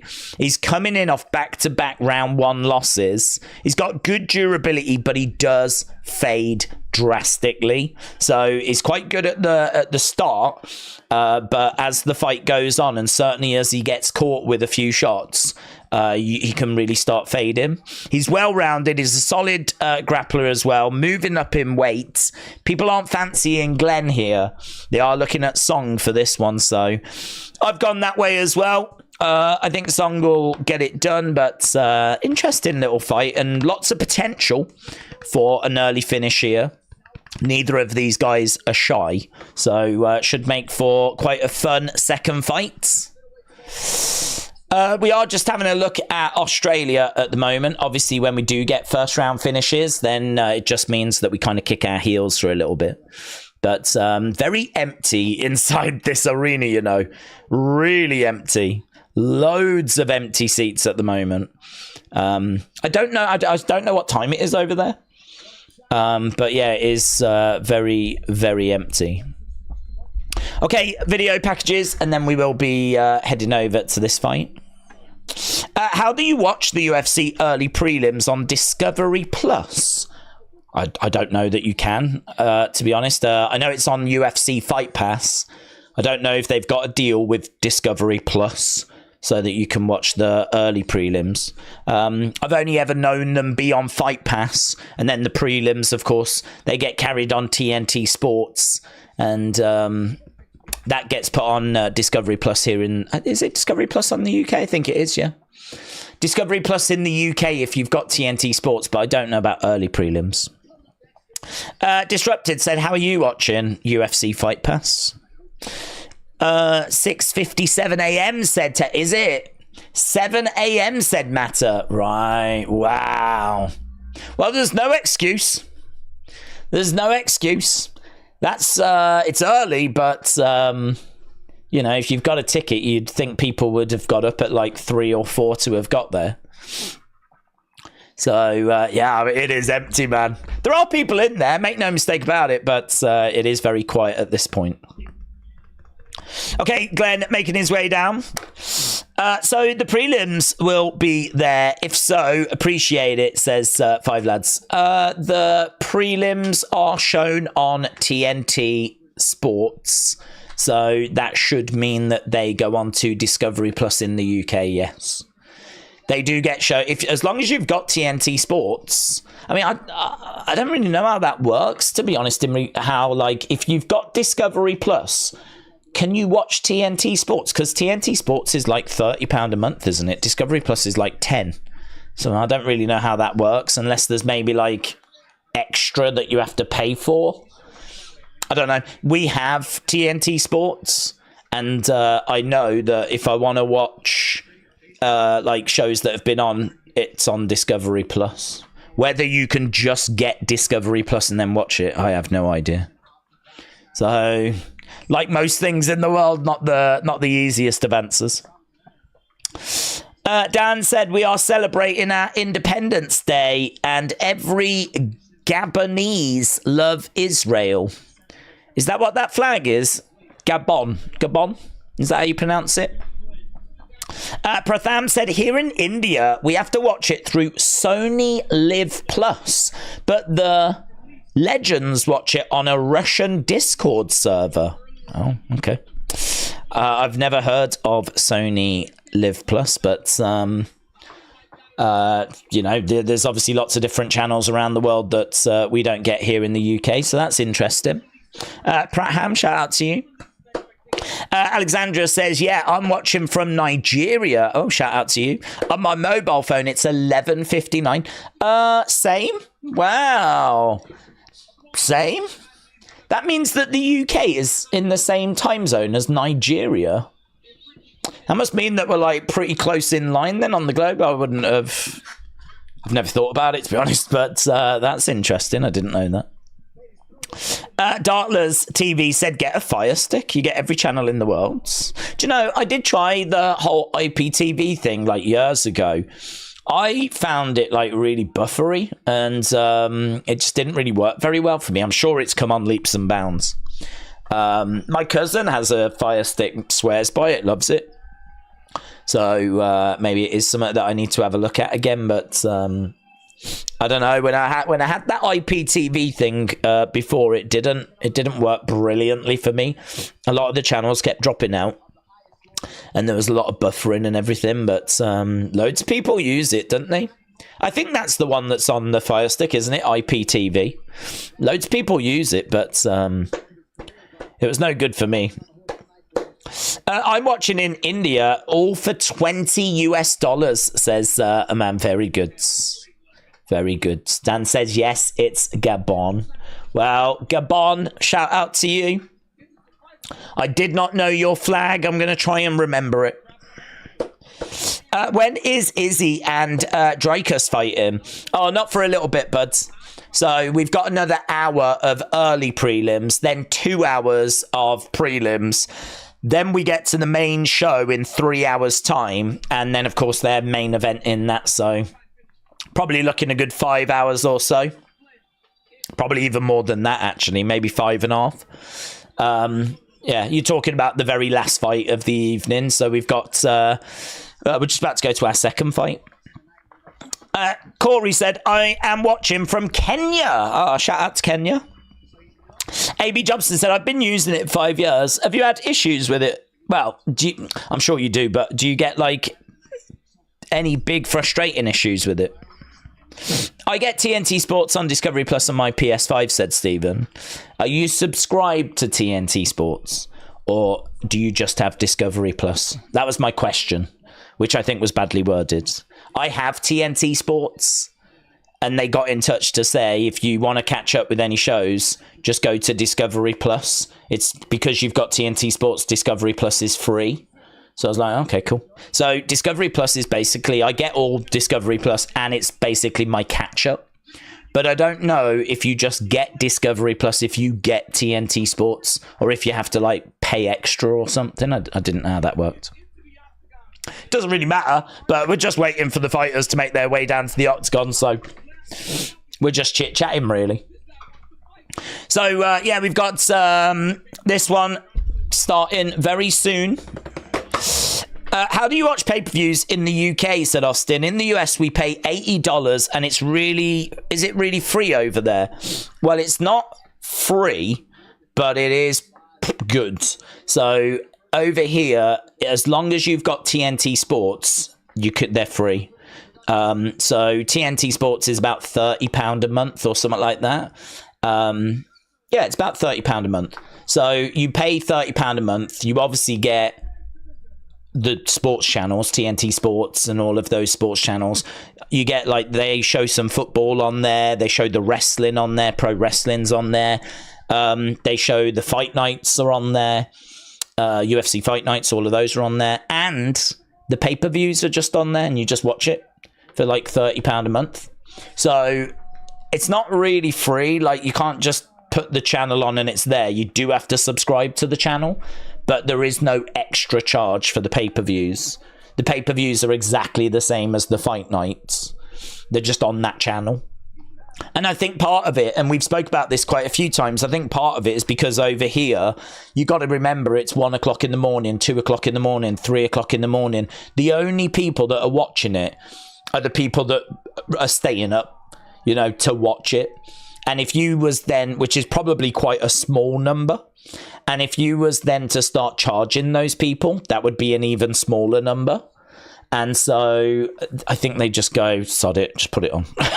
Like, there's just no point charging. It's 3 o'clock in the morning, you know? There ain't no one flicking through channels at 3 o'clock in the morning that's stumbling across this. You've really got to be up and watching. So, yeah, it's one of those where we benefit from that. The only time they tend to charge... Oh, lovely shot there by Glenn. Boom. That was a lovely left hand. Song took it. He is down on his back, though. Yeah, the only time they tend to charge... If it's a Conor pay-per-view, they'll charge for that. Because the interest will be a lot greater, won't it? There'll be a lot more people watching. I've said before, I don't know if you can VPN. If you can VPN and get TNT Sports, that would be a much cheaper way of getting all the pay-per-views and everything. You'd be spending £30 a month rather than $80. Kick coming in there by Glenn. Both fighters back up to their feet. That's Ricky Glenn's first takedown since 2017. So we are up and running, and good start by Glenn. Song being driven back against the side of the cage. If you are watching and you've not left a like, leave a like. It's greatly appreciated. We always try to get to 1,000. We're actually doing all right, you know. We always try to be on about 500 by the time the main show starts. Main show doesn't start for quite a few hours yet, so. But we have got over 750 people joining us as Glenn is in control. He's got Song up against the side of the cage, and he's got him really frustrated at the moment. Song is battling, throwing his hands, letting them go, trying to find a way to get away from the side of the cage, but no joy. Kick coming in there by Glenn, who's getting plenty of control time. We know that control time doesn't count for anything. And this will be frustrating for Song because he's got lots of first round finishes. And he's quite good in this first round. I think Glenn knows that, which might explain why we've got this strategy. But Song has been able to break away. Right now, we got both fighters in the center. Couple of shots coming in there by Glenn. Straight away, he grabs the leg. Song trying to find a couple of shots. Moving forwards in the middle. Both on their feet right now. Song in red, Glenn in blue. And jab coming in there. Inside leg kick by Glenn. These shots, they do feel quite slow. I don't know what it is about them, but these two Kind of feels like they're fighting in treacle. Their movements are very slow, and you can kind of see them coming from a mile away. There's nothing very explosive that we're seeing at the moment out of these two. Oh, little uppercut there by Song. And again, hook coming in. That was a lovely right hand. He's putting together some combos here. He's got Glenn backed up against the side of the cage. Glenn in trouble. Glenn in trouble. Song trying to get Glenn down. Oh, big knee there by Song. Song is unloading. And you can see how red Glenn's face has gone, with these shots just firing in. Glenn going forward, grabbing the leg of Song. So he's trying to just take the sting out of the fight, but Song, desperate to not allow that to happen. He gets driven back against the side of the cage. Glenn in control, but he's took a lot of punishment there. 22 significant strikes to 10. 22 significant strikes to 10 at the moment. Takedown by Glenn.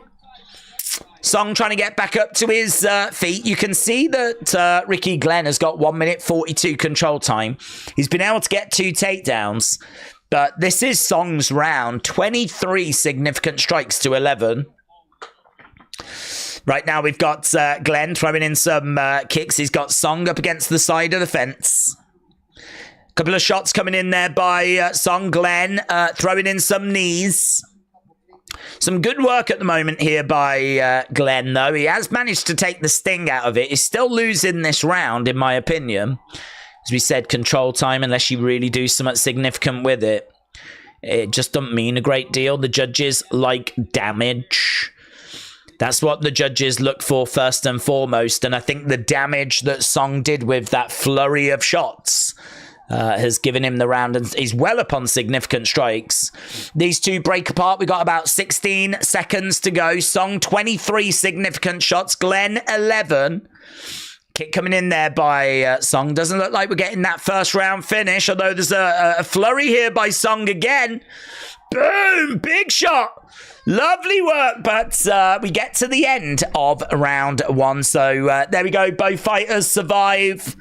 We get through round 1, and that for me is very much a Song round, but feel free to let us know in the chat which way you think that one went. It is on pay-per-view channel 1, but it says ESPN Plus on the feed, said AB Jobson.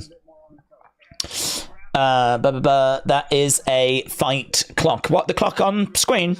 Clock on screen should be counting down the same as the fight. Yeah. So we are going into round number 2. You can see the numbers on screen. You can see that 29 significant strikes to 12 in favor of Song. But you can see as well that Ricky Glenn has had much better control time and those 2 takedowns, but historically that would not count for a great deal. So I think that's a Song first round. AB Jobson said, I think Glenn might be gassed. It's what it looks like. Okay, here we go. Round number 2. Both fighters. Oh, no, there's a little bit of a delay. Okay, I think we are back yet, underway. Okay, so they come out into the center. We've got Glenn trying to keep a bit of a distance at the moment. I think he's very aware of the striking ability of Song here. Inside leg kick, but lovely response there by Song as he tries for a head kick. Didn't really commit to it, but just giving Glenn something else to think about. Both guys trading kicks. Glenn does seem very tentative. Song is just more reactionary at the moment. He's backing up a little bit. Kick comes in, but it's very slow. It's very laboured. Oh, another kick there as well. And Glenn charges forward, tries to grab her leg, drives Song up against the fence, but Song breaks away. Kick coming into the body there by Song. Shot coming into the body by Glenn. Right now, they've got Song minus 218 favourite. Little hook shot there by Song. Oh, 1-2 straight down the middle. That was lovely by Song. And again, he's headhunting. He's headhunting. Right now, Glenn grabbing the leg of Song. Oh, beautiful elbow. Oh, and he has, man. He's just busted him open. Glenn is busted. There's blood coming down the face of Glenn. All thanks to that glancing elbow from Song. 1-2. Pop, pop. Really good. He's just absolutely dissecting him at the moment. Song is absolutely taking him apart. Piece by piece. It's slow. It's methodical. Oh, shot coming in there by Glenn. Glenn keeps spamming his same attack, which is to grab Song, drive him up against the fence, and try for a takedown. Try and get a takedown. He's not been able to secure one, though. Oh, lovely. That was right on the button. That was a lovely right hand there by Song. Lovely right hand. Shot coming back there by Glenn. Song, boo. Lovely shot coming in. Both of these guys in the middle of the octagon. The blood pouring down the left-hand side of Glenn's face. Goes for a jab. Drives Song up against the fence. He's trying to grab him at the moment. He's got a single leg, no joy at the moment. Knee to the midsection there by Song. We got 2 minute 20 odd on the clock. There's a couple of shots coming in there by Song. Oh, he's rocked. You can see how Glenn's rocked. Nothing about him at the moment seems quite right. His defense is wide open. Headshots, 49 headshots apparently. Numbers that we've got on screen say 42. Numbers here say, oh my God, there's a horrible swelling. Oh, look at that. Horrible swelling on the roll, my God. That hematoma on the right-hand side here. Honestly, he's grown another head. Yeah, that is brutal, mate. And the commentators have picked up on it as well. Oh, my God. Oh, my God. He's got blood coming down here. He's got a massive swelling over here. He looks a bit slow. He looks a bit sluggish. Shot going straight down the center there by Song. So it's 52 headshots. I mean, there's been 3 leg kicks, 4 body shots, 52 headshots. He's been headhunting. And he is very relaxed. It's a massacre. It's an absolute massacre. I mean, fair play to Glenn for still being in there and still giving it the still giving it a go, but he has been well outclassed here. He has been well outclassed. Kick coming in there by Glenn. And again, he's trying to find a way forward, but it's just, there's nothing there. 29-12 for Song in the first one. 34-16 for Song in the second one. I don't know if they'll get a doctor in to have a look at that. Yeah, they're saying we're going to have to see how good his cut man is in between these rounds. 15 seconds or so on the clock. Kick coming in there by Glenn, and he tries to explode forward and grab a hold of Song. Song just shrugs him off so easily. Lovely little left-hand jab there. And there we go. End of the rounds. End of the rounds. Nasty. Horrible swelling. What kind of tumor is on Ricky's head? That's unsafe. I don't know. I don't know the difference. I don't know what you would look for. I mean, they're trying to bring that swelling down.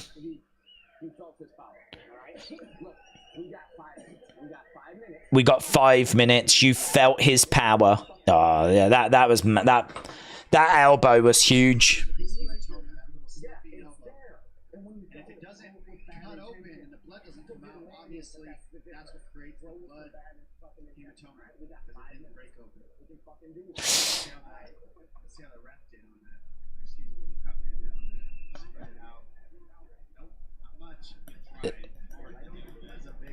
Yeah, they're saying like it's the blood that's not been able to go anywhere, and they said, like, I wonder how the cut man has been able to like spread it out, and he hasn't really. It looks horrific.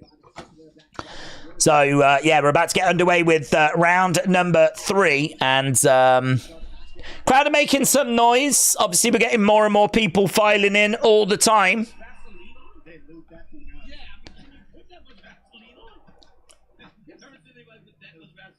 Yeah, that's a good question, actually. Cormier said, can you put that much Vaseline on? I don't know that you can, to be honest. Big knee coming in there by Song. I think it's all irrelevant. Takedown by Song, and he's on top of Glenn. Right now, he's trying to grab the arm. He's trying to get round the back. Song changing tactics right now. That was his first takedown. Hamed says, you're all dumb. Du Plessis is gonna win. Blue Shirt said, I'm really surprised that the doctor is not coming in. Right now, we've got Glenn up against the side of the cage. My guy is looking bad, said John. Stomp coming in there by Song. Knee coming in as well. Couple of shots coming in there by Glenn. He drives Song up against the cage. I mean, right now, we're at the point where he's got to find a finish. Glenn has got to find a finish. He's absolutely done. Unless he can find a way of pulling a finish out here. I don't think he will. He's looked very slow. He's looked very sluggish. He's looked just not at the races at all here. But right now he's got Song up against the side of the cage. Ah, another elbow to the head. Oh my God. Is that a black eye now that he's given him? Yeah, I think he's got like, I think his right eye is now starting to swell shut, you know. It's just awful. Just all of this is awful. I tell you what, it's going to be a real rough night for Glenn. I mean, this is just not going to be fun. When the adrenaline wears off, big shots coming in there by Song. And a knee. He drives a knee and Glenn grabs it. I don't think he was able to get it through, but he's grabbed it. He's driven him back against the side of the cage. Song now looking for a guillotine. He's got a guillotine applied, but Glenn able to get out of it. It's very scrappy at this point. I mean, we are going into the final part of the final rounds. I think both guys have given quite a bit. 81, 82 shots, 70 of which have gone to the head. So, again, we've got Song backing up. It's Glenn that's bringing the fight. Song is just being quite selective. Glenn moving for... Oh, lovely right hands! Lovely right hand by Song. Boom. And a knee to the body as well. And shot coming in there by Glenn, but he had nothing behind it. I don't think he's got anything to offer. We got 1 minute 50 on the clock. Song backing up. And as soon as he comes in, he throws in a big knee strike. Shot to the body there by Glenn. Song is backing up. Inside leg kick there by Glenn as well. He tries to go upstairs with a shot. That man, he's just all kinds of messed up. His eye is swelling shut. The other side has got blood pouring down. He's got a massive swelling on his head. It's 81 headshots to 21. And honestly, the 21 that Glenn has managed to land with have been pretty unspectacular. Elbow coming in. We got 1 minute 10 left. Right now, we've got Glenn going back into the middle. We got a little inside leg kick there by Glenn. He's trying to grab a hold of Song. Knee coming into the body. Song is inside leg kick again there by Glenn, and he throws in a shot to the body. Song just taking these, because honestly, there's nothing behind them. They're just token gestures, really. Song is in an absolute commanding position. He might be getting lulled into a false sense of security, though. If Glenn could, like, find one big shot, one monstrous shot. Song's become quite complacent, I would say. He's just really, like, very nonchalant with his defense. I think he knows that Glenn's got nothing. Right now, we've just got a timeout. I mean, there's only 20-odd seconds left to go, so I'm not sure why we've got a timeout here. Was there an eye poke in there? So we've got a timeout with 24 seconds to go. I suppose it doesn't really matter at this point, but yeah, I think the doctor's just coming in to have a little look. Right. Glenn is like, excuse me, in a Vicky Guerrero voice, said Michael. Dr. Butt-Toot, shout out to you. Binku channel, shout out to you. I hope you are well. Yes, we are getting ever closer to Adesanya against Du Plessis. Definitely a fight that's got the world talking. One of those fights that so many people have been excited for. And we are getting closer to it. We've got one more early prelim, and then we'll be at the prelims. If you are watching and you've not left a like whilst we're just waiting for this timeout, leave a like. It's greatly appreciated. We always try to get to 1,000. And we're doing all right, actually, tonight. We're doing all right. Right now, we are back underway. We got about 13 seconds to go. So they have resumed the action. Knee to the body there by Song. Knee coming back there by Glenn. Song with a real flurry at the end. And that looks like it'll do. And we are done. So clearly a victory. Clearly a victory for Song there. But I got to tell you, that was pretty fun in places. Little bit flat in others. Quite predictable as to who was going to be taking that. But if it's carnage that you want to see, if it's aggression that you want to see, if it's damage that you want to see, that definitely provided it. Don't stop the fight. There was only 15 seconds left to go, said Joshua. KKP kisses Adesanya in the 3rd round. Well, that would be... I certainly wouldn't predict that. Right. Now they're getting the doctor. This is horrible, said Kian. Song wins, but credit to Glenn for hanging in there, said Blue Shirts. A.B. Jobson said if Glenn developed a rather large hematoma on his back, he would start looking like Quasimodo. He would. Let's have a look, shall we, at poll and see where we are with that. No change, actually. We've had over 1,500 votes. Over 1,500 votes. And honestly, there's so much excitement around this fight. So many people have got thoughts and theories. Israel by finish is by far the leading option, though. 55% of you think it's going to be Izzy that wins by finish. Du Plessis by finish, 25%. Then we got Izzy by decision, and then we got Du Plessis by decision. So it looks like it's 67-33 in favour of Izzy getting the win tonight. And that's with 1,500 votes.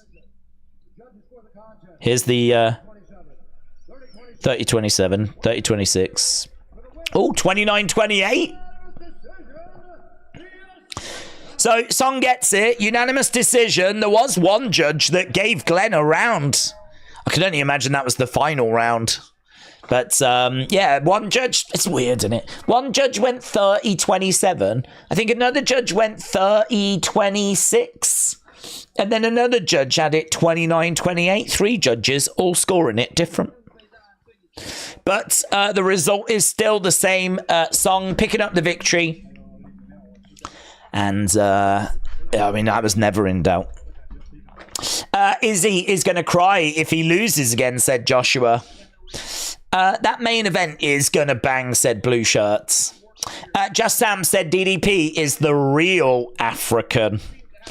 Vicky, shout out to you, said, anyone concerned that Izzy cried at the press conference? Well, I don't know about concerned. I mean, concerned is an interesting word. I'm not concerned. I do think it shows that there is a lot riding on this. I do think it shows that this is something that has clearly got to Izzy.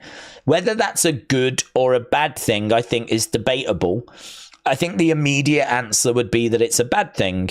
You know, if you're a fighter and you're crying at the press conference, that's not a good thing, right?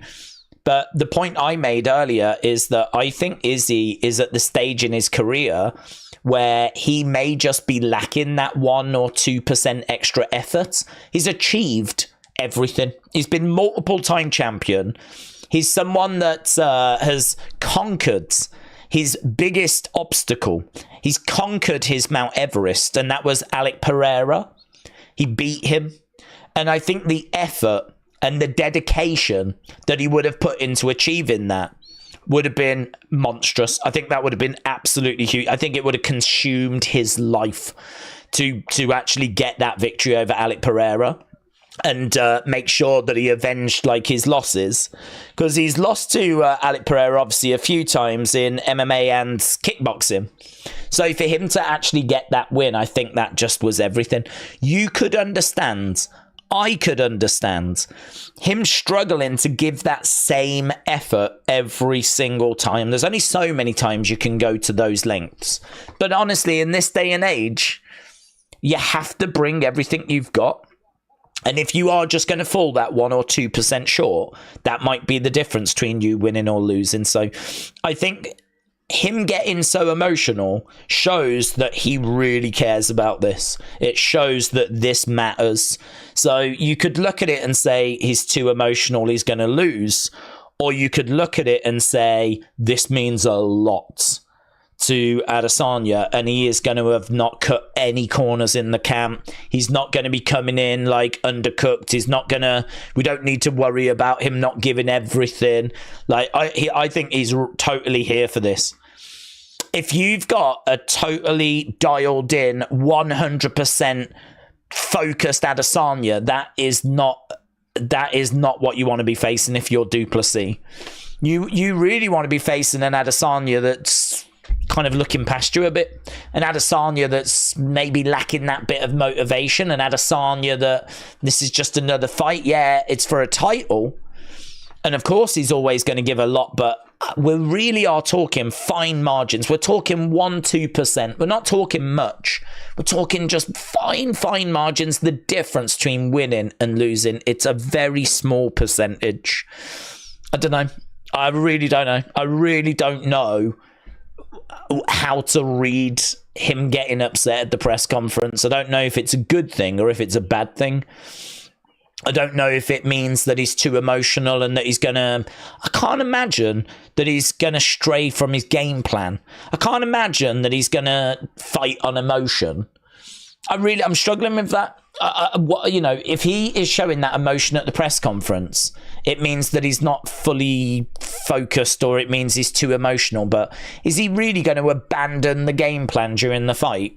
Is he really going to get carried away and just, the red mist is going to descend? I don't see that happening. He's too experienced. He's a highly trained fighter who I believe knows how to control himself in an octagon. He's been through a lot. He's been through a lot of, press conferences and people talking trash. There's been plenty of words that have been said before. This one's definitely got to him. Whether it affects his fighting, I don't know. I think it's affected the build. I think it's made him hungry. And I think that could be dangerous for Du Plessis. So it's fascinating. I've said I think it's a really close fight. I think Du Plessis really is a great fighter. I think the mental side of it is the added edge. And I think that's why you're seeing so much engagement, because there's obviously a lot of very serious... Everyone knows this is a grudge match. Everyone knows this isn't just a fight. Everyone knows that this matters. Everyone knows that this has got to Adesanya. And, him getting upset was one of the best things that could have happened for selling the fight. I bet as soon as that happened, Dana was just lapping it up, because I think Dana knew that that was going to be the talk of the town and it was going to get extra buys as a result, All of a sudden, Adesanya's upset, he's rattled, he's, potentially lost the mind games. I saw lots of articles saying that he'd lost the press conference, he'd lost the mind games, and all that kind of stuff. And maybe that's true. But how does it show itself in the fight? How does it show itself in the fight? I don't know. I don't know the answer to that. But what I do know is that this thing is flipping unmissable. And it's really one of those events that you only get a few times a year. You get a lot of title fights, but there's a lot of title fights that don't massively matter. There's a lot of title fights where the title's on the line, it's a number one contender, they'll have a bit of, some nonsense in the build, but, nothing like this. Nothing like this. This has been brewing for quite a while, and people know it as well. So this is one of those that you look at, you know, when you're a good few months away and you're like, oh man, I can't wait for that. I can't wait for that. And that's exactly what this is. This is one of their bigger shows. It's obviously a big show anyway, but this is definitely one of their bigger shows. Pratham said, I hope Izzy doesn't have that dog in him this time. He's a big crybaby, said Just Sam. It's not a good look when he cried to attract the woke folk, said Just Sam. People are purely saying that DDP will win because Izzy cried. They didn't watch why he was crying. They are casuals, says K Ratu. AB said, I don't accept the excuse that Song was tired and couldn't finish Glenn. Just a single burst of whatever he had left in the tank would have been enough. He coasted, said AB Jobson. Joe said, also, his use of racial slurs towards Dricus turned me away from him permanently. Well, as I've said, I don't know that I want to go into those roads. I can understand what you're saying. I can totally understand where you're coming from. I think like that stuff's just, I don't know. There's no fun to be had there, and I know sometimes it's not about having fun, but you know, we watch these fights because we want to find out who the best is, and we want to, you know, look at the build and have like fun, really. You know, you want to have a good, entertaining Saturday night, and some of the stuff in this build has not been entertaining for me. Some of the stuff in this build has not been fun, but then sometimes it's not going to be, is it? You know, sometimes when it gets really personal, just like, you know, when all that stuff was brought up about Colby was bringing up Leon's dad, you know, and there was big conversations about had Colby gone too far, talking about Leon's father, who obviously has passed away, and was, you know, was that too much? Was that too far? Like, that kind of stuff's not fun. But it's part of the game, innit? It's part of the builds. An amazing main event is coming up, said UFC judges. Talking on Adesanya, a forward aggressive striker versus a counter backstepper. It's going to be a spectacular fight for the ages. There's no way this fight goes 5 rounds. My pick, Jones in 3, said UFC judges. I followed Du Plessis before UFC, said Dan. He fought Bahati, and Bahati is the business. Du Plessis won, and he has not lost since. Gazzo said $200 on Izzy. I would be scared in such a 50-50 fight. Yeah, I'd be scared in such a 50-50 fight as well, to be honest. I would not feel confident putting my money on that main event. I mean, if I had to go with someone, I think I'd be looking at Du Plessis, but honestly, I've got no confidence in that. There is no hill there that I'm willing to die on. There is no hill I'm willing to die on there. Normally, I'm quite happy to go, yeah, no, I'm feeling really good about this person, or I'm feeling really good about that person. I really have not got much of a read. That fight is so close. And again, I keep saying it, but I think it's worth repeating. Tapology have had like loads of people sharing their thoughts on it. If you don't know what Tapology is, it's a place where all the cards are listed. It's got all of their previous fights listed, all the previous results, all the different fighting promotions that have got cards coming up, like profiles on all the fighters, where they train. Like, I mean, it's just your one-stop shop, yeah? I'd imagine if you watch UFC, you know what Tapology is. Well, the amount of people that share their thoughts on that is quite sizable. And they have got it, Adesanya 51%, Dricus Du Plessis 49%. That is how close that is. I mean, there's just nothing in it. There's just nothing in it. But we need to park that conversation for a moment, because obviously we are moving to our next fight. This is fight number 3. And this is going to be Nolan against Alex Reyes. Reyes is 0-2 in the UFC, and he likely is not around for long. Trains with Bobby Green.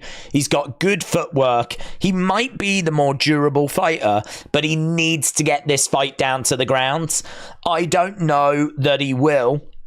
And there's a good chance that this is going to end with a finish because Tom Nolan is 1-1 in the UFC. He's aggressive. He's a come-forward striker. He is relentless. He's got body kicks. He's tall. He's long. He's got fight-ending power. There are some question marks around his chin, but he's got decent takedown defense, and he looks to push the pace.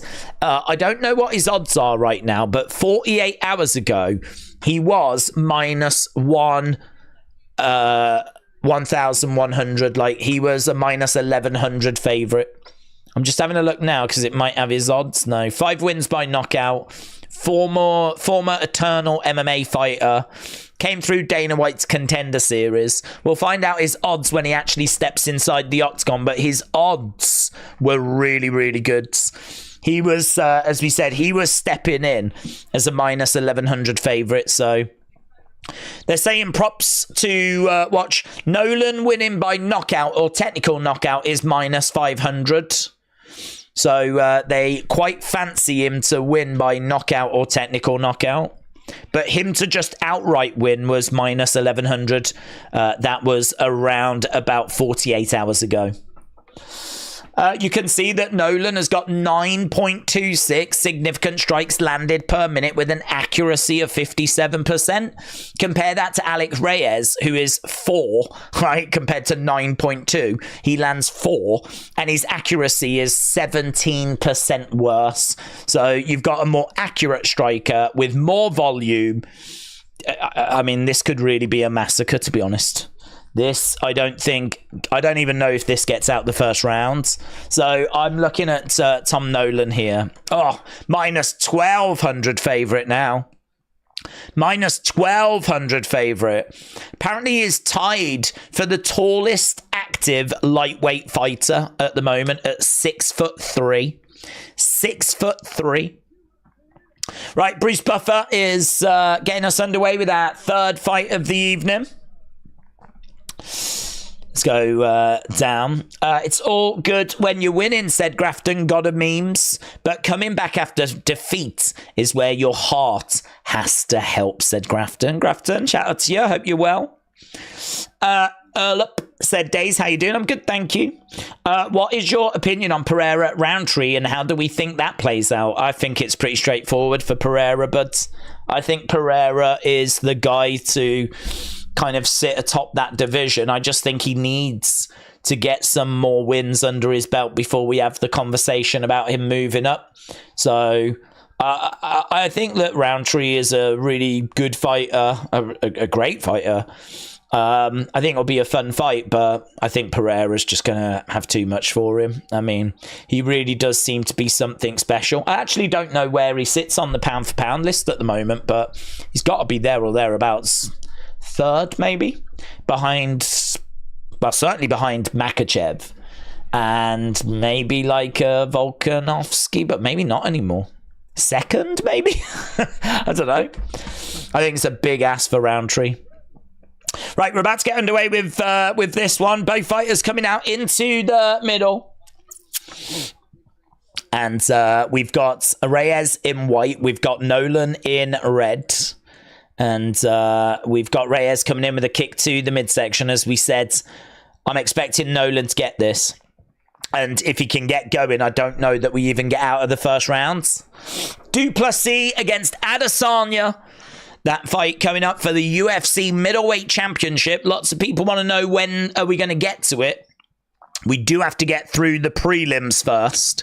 So we need to get through the prelims. Oh, kick coming in there by Nolan. So we need to get through the prelims and then we get through the main cards. We're probably looking at about 4 hours-ish, maybe 4.5, something like that. It'll soon go, though. I know it sounds like a long time, but it'll soon go. We've already been live for coming up to 2 hours. Shot coming into the midsection there by Reyes. Reyes, good volume by Reyes. Kick coming in there by Nolan. And again, he's got Reyes back against the side of the cage. He's throwing in some big shots. And a takedown there by Reyes. He's got Nolan down. He's managed to get round the back and looks like he's going for... Well, he's trying to jump over to the back, actually. And I don't know if there's not a rear naked opportunity in there, but a back elbow coming in there by Nolan. Nolan in a little bit of bother at the moment. Nolan just hasn't really settled down. It's 10 significant strikes to 5. And right now we've got Nolan over by the side of the fence. We've got Reyes trying to drag him down. Nolan needs to find a way out of this position. He's up against the side of the fence and he's being controlled. If he can break away here. Knee coming in there by Reyes. And no joy at the moment. He's again trying to drag him down. And he does manage to get him down. And he's round the back. Couple of big shots coming in. Good work there by Reyes. And Nolan trying to roll over. Reyes is all over him, you know. But great work there by Nolan. Nolan manages to break away. Reyes goes flying. Nolan connects. Kick coming into the body. Another kick coming in there by Nolan. Boom. Big right hands. Reyes grabs him. Drives him up against the side of the cage. That was good by Nolan, but he needed more of that. Reyes just grabbing him and controlling him and frustrating him. Nolan's got to find a way of getting out. Oh, brutal elbow there by Nolan. That's how he gets out. Throws in a knee to the body. Now he's letting his hands go. But again, as soon as he gets in close, Reyes grabs him, clinches. You can see Reyes taking a deep breath there. Very close on the numbers. Kick coming in there by Nolan. It's 14-13 in favor of Reyes at the moment. Reyes trying to throw in a kick to the body. So both fighters in the center. And we've got Nolan just edging forward. Kick coming in there by Nolan. Reyes on the outsides. Couple of shots coming in there by Nolan, but no joy. Kick coming in there by Nolan. And spinning back fist there by Nolan. And they're in a clinch. Whoa, in a pocket at the moment. Exchanging blows. Every time he gets close, Reyes looks to grab him, but he was able to just get a couple of shots off there. But these two are throwing, and it's pretty fun, man. Nolan moving forward. Reyes backing up a little bit. Nolan spin kick coming in, but falls short. Kick coming in there by Nolan. Reyes on the outsides. Nolan keeping that pressure on. But he's not been able to find that kill shot. He's ahead by 2 significant strikes. There's really nothing between them. Kick coming in there by Nolan. You might end up giving this Reyes because it's really close on the significant strikes.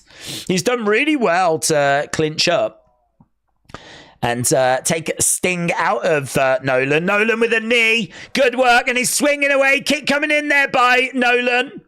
We've got 25 seconds left to go. He's trying to find a way forward. Oh, he slips. He slips. He rolls over. Oh, knee. Was that a knee to a grounded opponent?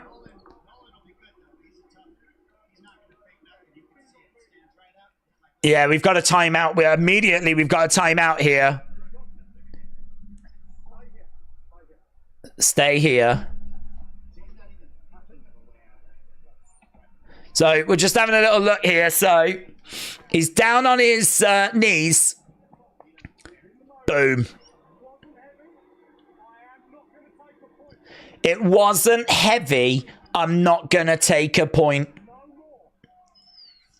So it was knee to a grounded opponent. He's warned him and he said no more. We've only got 12 seconds left to go. Kick coming in there by Reyes. Nolan, no complaints. He's quite fortunate, actually. It wasn't heavy. It didn't seem to do any damage. Referee comes in and separates them apart. This is going to be a good contest, said Grafton. And a really good live stream. Thanks for doing this. Grafton, shout out to you, my friend. I'm pleased you're enjoying it. Good little fight, this, you know. Really good little fight. I mean, every time he gets in close, Reyes is kind of grabbing him, trying to get him over by the side of the fence. He's getting his shots off as well. I don't think Reyes has been able to really land anything too problematic. Nolan's the one that's landing the more eye-catching shots. He's the one that's kind of getting Reyes looking a little bit more rocked. But Reyes has also managed to get 2 takedowns and a 1.5-minute control time. I don't know. I don't think the judges will look really at that need to a grounded opponent, but maybe subconsciously it doesn't look good to Reyes. It looks a little bit like, you know, a bit desperate. It's still a mistake. You know, if you was 50-50 on, I don't know who to give that round to, would that mistake just swing it for you, even though it's not a point deduction? Would you know, if you was a judge, would you think, yeah, I'll go Nolan. He was the tidier fighter, the cleaner fighter. Don't know. Interesting. I feel like Nolan may have got that first round. He was 3 significant strikes there, but there's nothing in that. Nothing in that. I don't think either fighter could be really satisfied they took that first round. No point deduction because of the need to a grounded opponent. Right now we're over by the side of the cage. Good work there by Reyes. He drives Nolan over. And he is, again, trying to control him. Keeping up against the side of the cage. So over, under 1.5 rounds. Under was -275. Don't forget, Nolan came into this fight as a -1,200 favorite. Like, he should be dominant here. If you're -1,200 favorite, you are expected to win and look good doing it. So you got to say fair play to Reyes at the moment. Ian said Nolan is throwing wild tonight. It cost him his back position, but he stayed calm. Nolan is good at cutting Reyes off as he walks him down. He's got a lot of success when fighting at range. Aaron saying 10-9 to Nolan after round 1. And kick coming in there by Nolan. Reyes up against the side of the cage. Nolan putting the pressure on, but there's a bit of distance between them right now.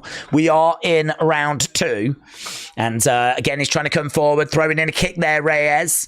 Nolan again putting the pressure on. He comes through. Oh, catches him! Left hands! Reyes felt that. Seemed to go down to a knee. And he was right back up, though. He was rocked. That shot got through. Don't think they'll class it as a knockdown. But again, another big shot there by Nolan. He's finding his target. He's causing problems. Reyes in trouble. And again, another shot coming in. He's letting the hands go, Nolan. I think he can taste blood here. I think he knows that he's got him rocked. Oh, a spinning back fist there by Reyes, but he didn't really get all of it. Right now, we've got Nolan putting the pressure on Reyes, backing up. Reyes trying to come forward. Nolan in the middle of the octagon. Reyes in there to meet him. Kick coming into the body. Nolan moving forward. Inside leg kick there by Reyes. Reyes again edging forward as Reyes is backing up. Nolan putting that pressure on. Knee coming in. No joy there by Nolan. And it's getting a little bit scrappy again. We just had a lovely little spell where Nolan was really enjoying some success. He's in close. Reyes is quite elusive, in all fairness. He's swinging away and he just cannot find the target. So again, we got Reyes right up against the side of the cage. Nolan keeping that pressure on. First round was 24-21 significant strikes. Second round is 18-14, both in favor of Nolan. Reyes has got Nolan up against the cage and is taking the sting out of it. Reyes has managed to get around the back of Nolan. We've got 9 minutes till we go to the prelims. These are still the early prelims. So if you are watching and you've not left a like, leave a like. It's we always try to get to 1,000 by the end of the night. I'd say we're doing okay at the moment, you know. I'd say we're doing okay. Probably do need a little tickle. But, yeah, with just over 1 minute and 10 seconds left here, I'd say good work by Nolan so far. Oh, lovely little spin kick to the body there by Nolan. Reyes, oh, and going upstairs. Lovely work there by Nolan. So he went to the body, he went upstairs, couple of jabs coming in. There's blood coming down the face of Reyes. Blood coming down the face. So, yeah, he's definitely feeling this. He's definitely feeling and showing the effects. Damage, plenty of it. Nolan round, no doubt about that for this one. 30-odd seconds left to go. Amazingly, it looks like we're going to get to a third round. How many rounds is this, said Charlie? 3 for this. The only time it tends to be 5 is when it's the main event, if it's a title match. Sometimes for the co-main event, they'll go to 5, but it's quite rare. Most of the time, it's just main event title matches. So, yeah, all of these will be 3. And we got a couple of seconds left to go. And there we go. End of the round. So clearly a Nolan round, that one. No doubt about that. But yeah, I think the fact that Reyes is still in there is quite the surprise. Right. I did see that there was a couple of bits that we needed to jump to. So Dr. Butttoot said, if you can listen, watch Days, give a like. Dr. Butttoot, shout out to you, my friends. Massively appreciate the support. Massively appreciate everyone that's joining us, because it's such a fun night tonight. Such a big main event tonight. It's actually such a fun card tonight. We did look at it beforehand and we were saying, I think there's plenty of scope for finishes here. And honestly, like, we have been lacking like finishes. I think that these new gloves have kind of dialed down finishes a little bit. There were some stats doing the rounds that since the new gloves got introduced, we haven't been seeing the same level of knockouts. But there's plenty of opportunity tonight, so hopefully we kind of turn those stats around. Although this fight isn't managing to do it at the moment. I did expect this to be over already, and we're not quite there yet. So, Dr. Butttoot, shout out to you, my friend. Massively appreciated as we are going into round number 3.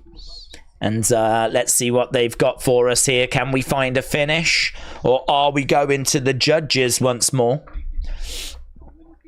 And we've got Reyes, who's looking pretty gassed now. Edward, hello. Hope you are well. A.B. Jobson said, how is this fight approaching the 3rd round? I know, man. Thought this was done after round 1. I really thought that we would be moving on to something else, but Reyes proving to be a bit more problematic than I think Nolan was expecting. Nolan definitely up for me, but some people might have this as 1-1.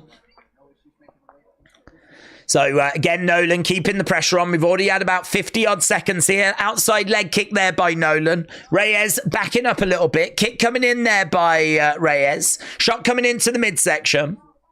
Reyes trying to offer something up, but you can see his 15 significant strikes behind across the fight is actually behind in both of the 2 rounds as well. Kick coming back there by Nolan. Nolan trying to put the pressure on.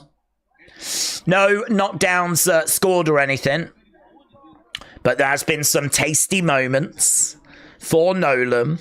Reyes again on the outside trying to come forwards. Nolan in there to meet him, putting the pressure on. The output has really fallen away. There's not a lot of activity. A few leg kicks coming in there by Reyes. Nolan again throwing in a kick. We got Reyes on the outside. Inside leg kick there by Nolan. Reyes again circling round as Nolan stands his ground in the middle. Reyes comes in. Kick to the body.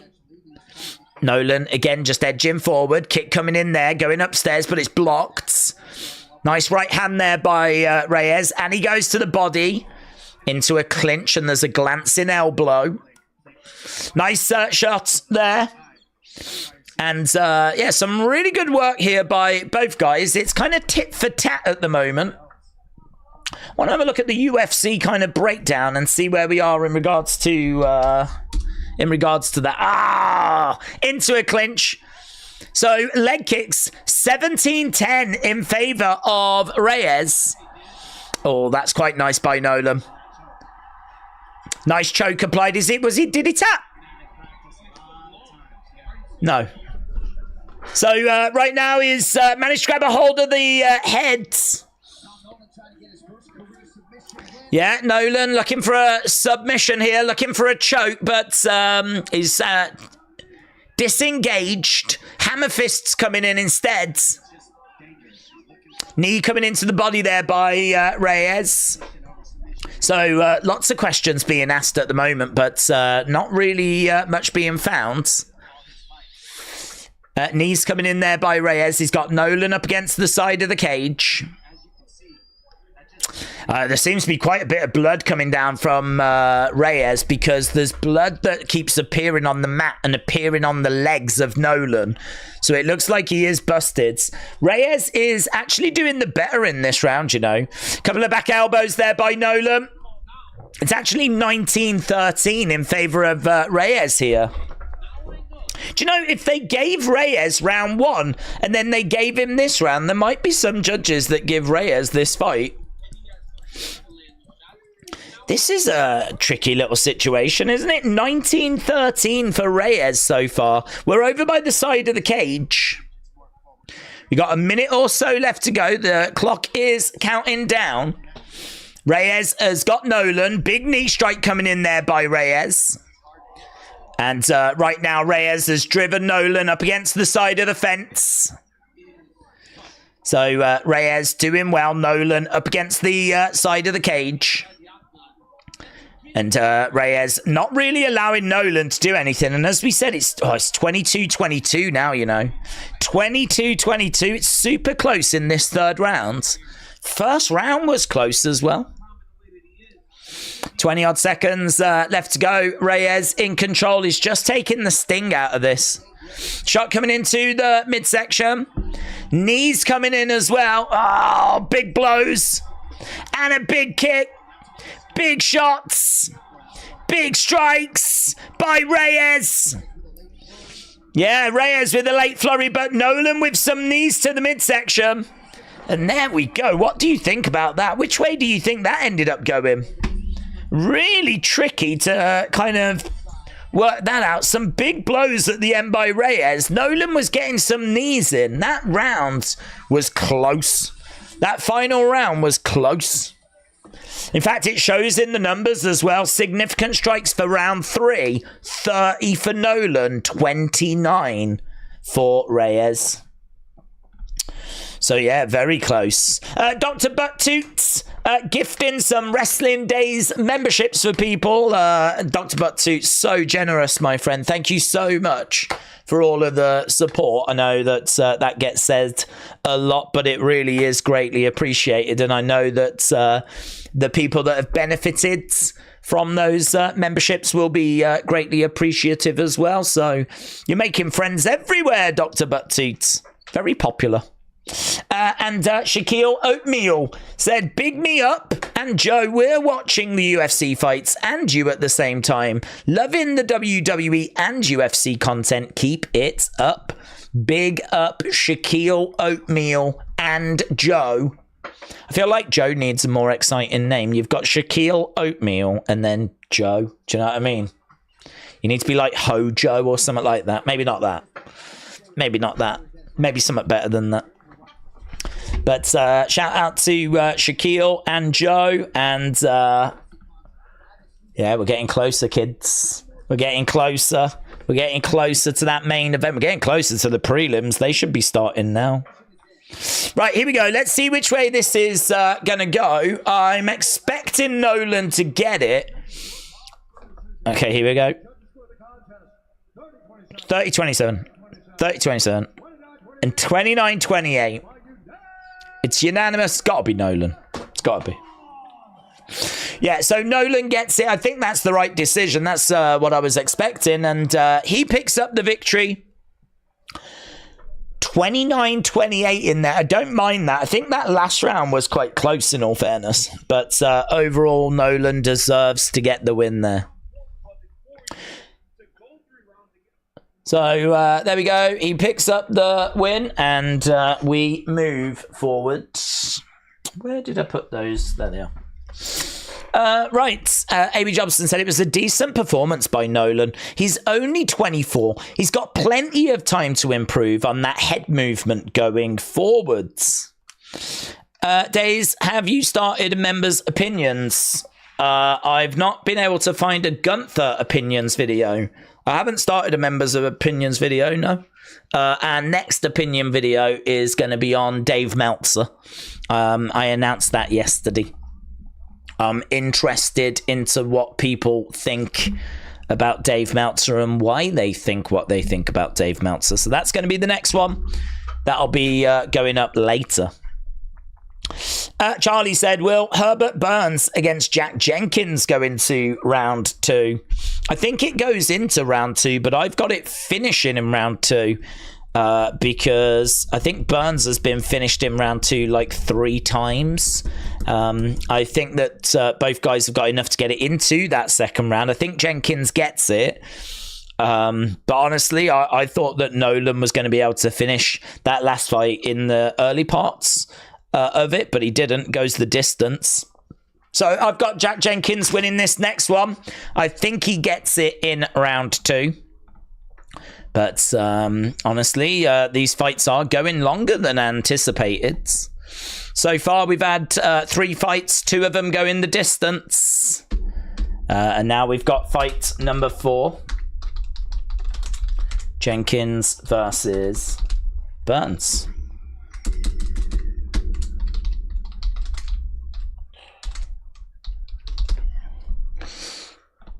Boom. Right.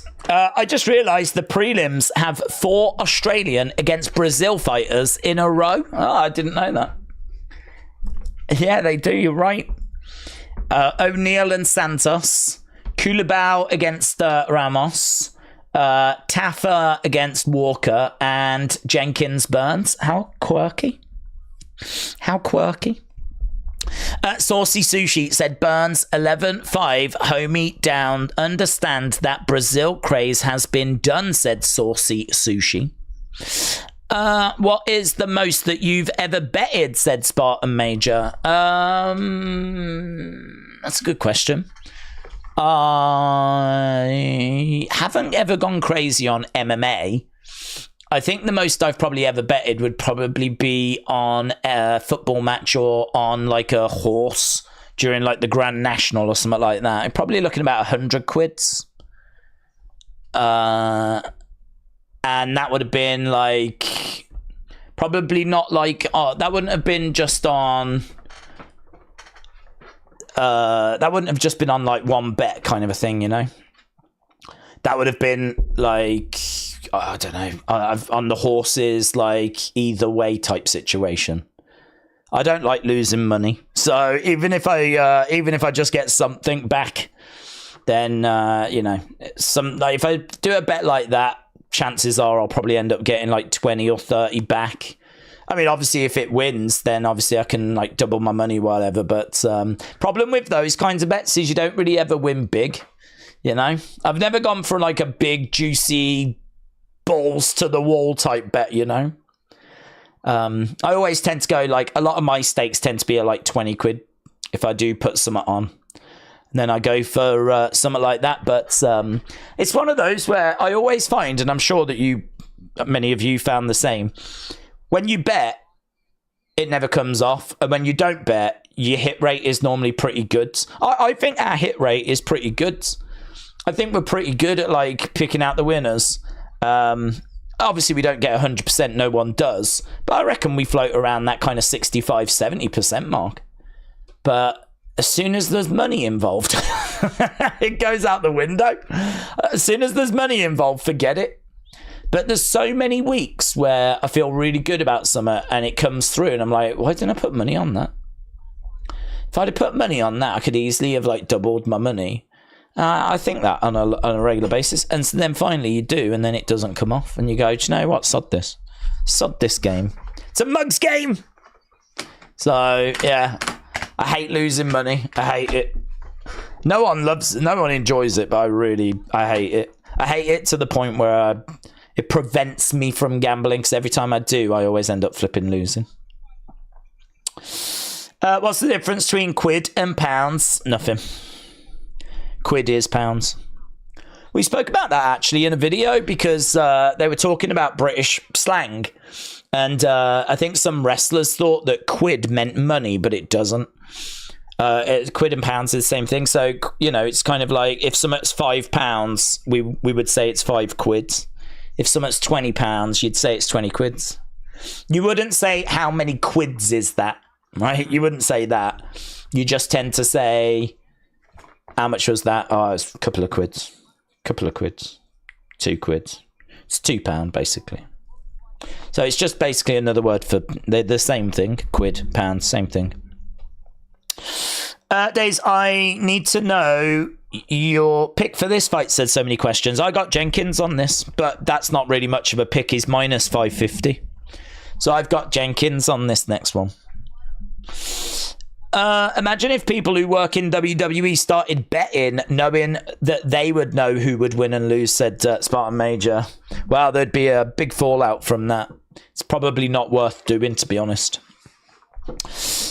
Dollar and bucks. Yeah, that's That's a really good way of doing it. Yeah, you're right. Got a couple of bucks. Yeah, $5. Yeah, you're absolutely right. Dollar, bucks, pound, quid. Same thing. Yeah, very good. Thane said quid is like saying bucks in America. Yep. Yeah, very good. I didn't really think of comparing it that way, but you're absolutely right. Buffalo Bills 3, Pittsburgh 0. I'm watching you live from Uganda, said Badger Bagonza. Badger Bagonza TV, shout out to you.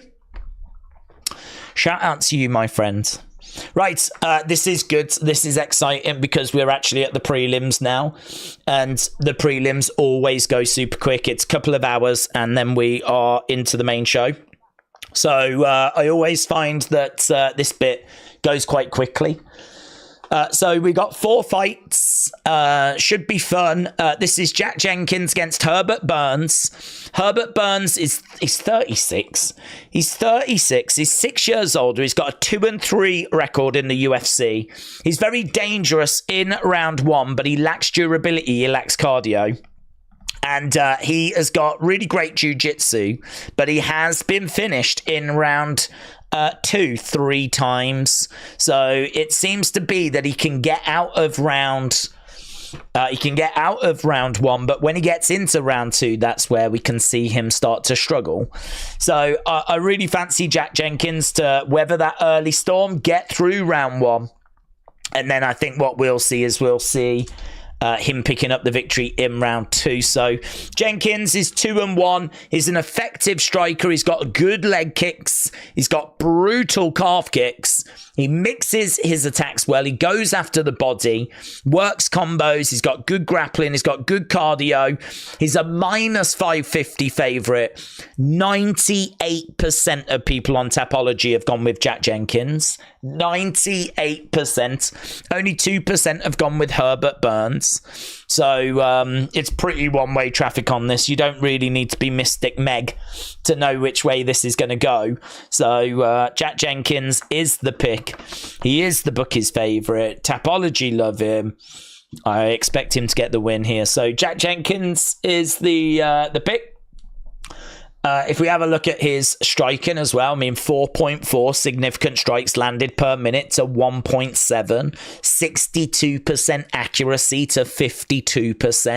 Takedown average, very similar, 2.56 to 3, but the takedown accuracy is a lot better for Jack Jenkins. The biggest difference is that when they do get down to the ground, Herbert Burns is dangerous. He's got a 2.5 submission average, compared to nothing for Jack Jenkins. So if it does go down to the ground, Herbert Burns is going to be the more dangerous. But if we look at the striking and we look at the volume and the accuracy, all of that is with Jack Jenkins. So, and Jenkins can hold his own in his grappling. He can hold his own. He's got good grappling and he's got good cardio. I mean, if he does get taken down, it's not that he's dead. He should be okay, but it's just that's where Herbert Burns is going to be most dangerous. So Great jiu-jitsu. So, yeah, I've got Jenkins picking up the victory in this one.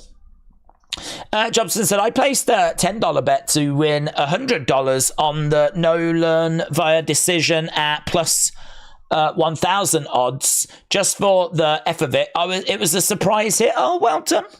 So you put down $10 and you managed to get 100 back. Ah, very good. Very good. So many questions said, how are we feeling for the main?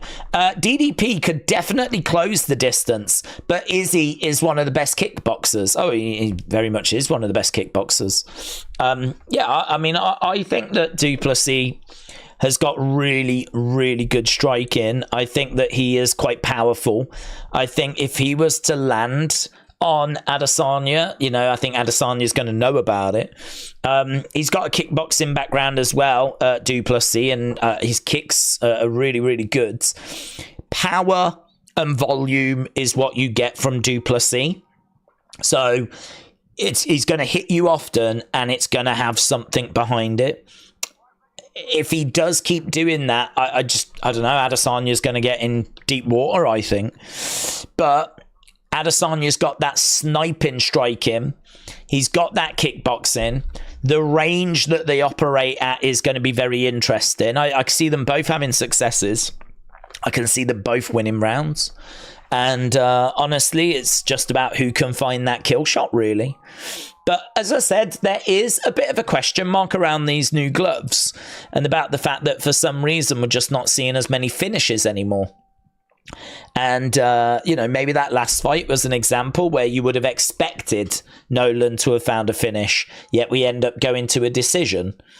There's probably an opportunity to make some money at the moment by just betting fights a little bit longer than what people are expecting, because there does seem to be something in it at the moment, but the sample size is still too small. We haven't had these new gloves very long, so it's hard to know and get like a really good read on it. But either way, Du Plessis, Adesanya, it's very close. I think they both bring great skill. I think they're both great strikers. I just think that Du Plessis has got a little bit more on the ground, and he's 5 years younger, which feels notable.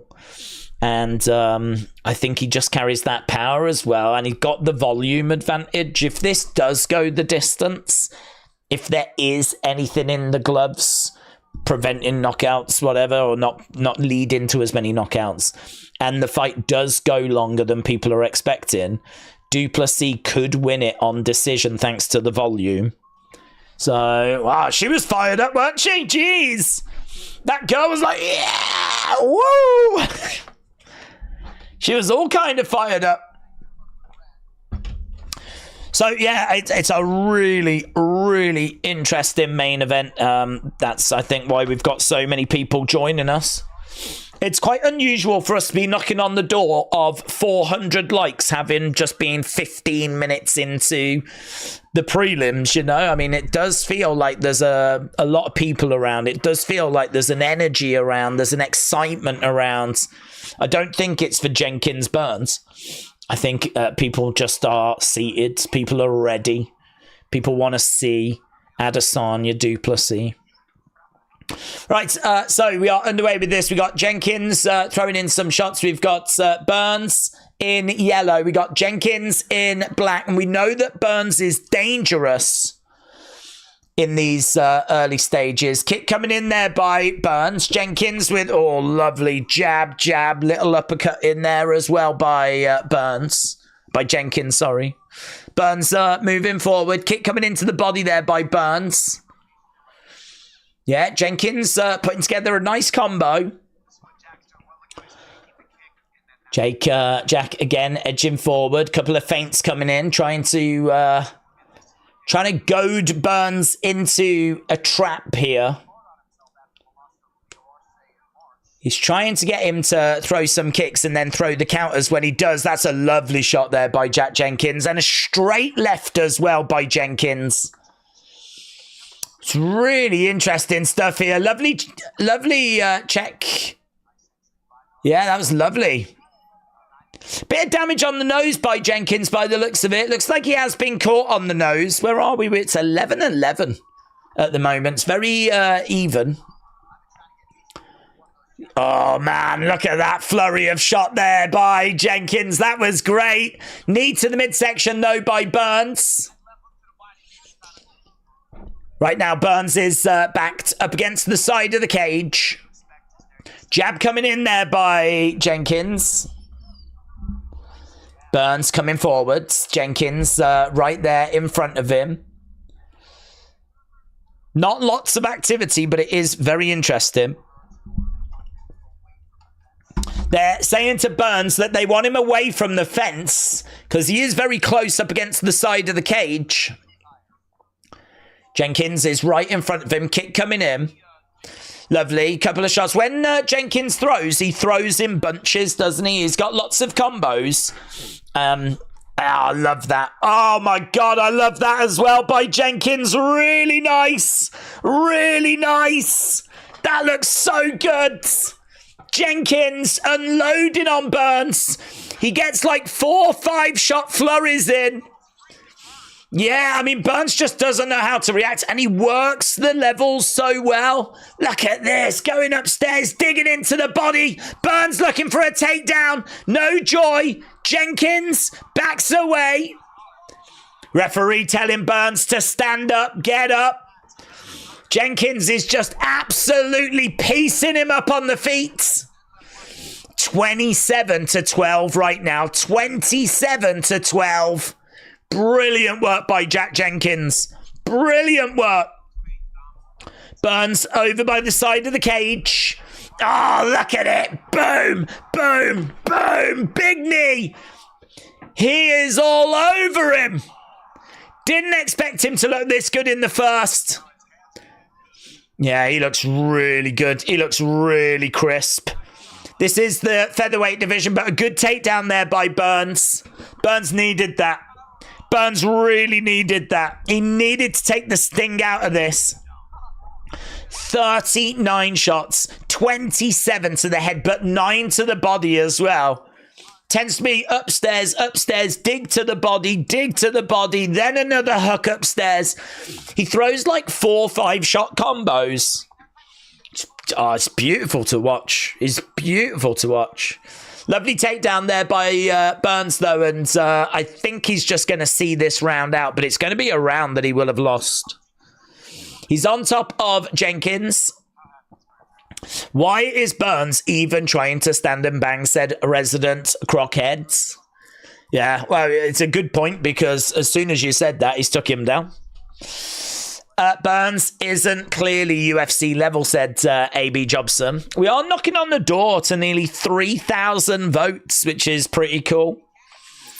I wonder if by the time that fight starts, we'll be at like 10,000. I reckon we could do that, you know. If you've not left a like, leave a like. If you haven't voted as well, vote. Be good to get a good read as to what people are thinking. So round number 2 coming up, but that was a great round for Jenkins. Really good. Bright said, Izzy to knock out Du Plessis in the second round. Do we think that Roman is going to call Jimmy and Jay to fight solo and talent? Yes, I do. I do.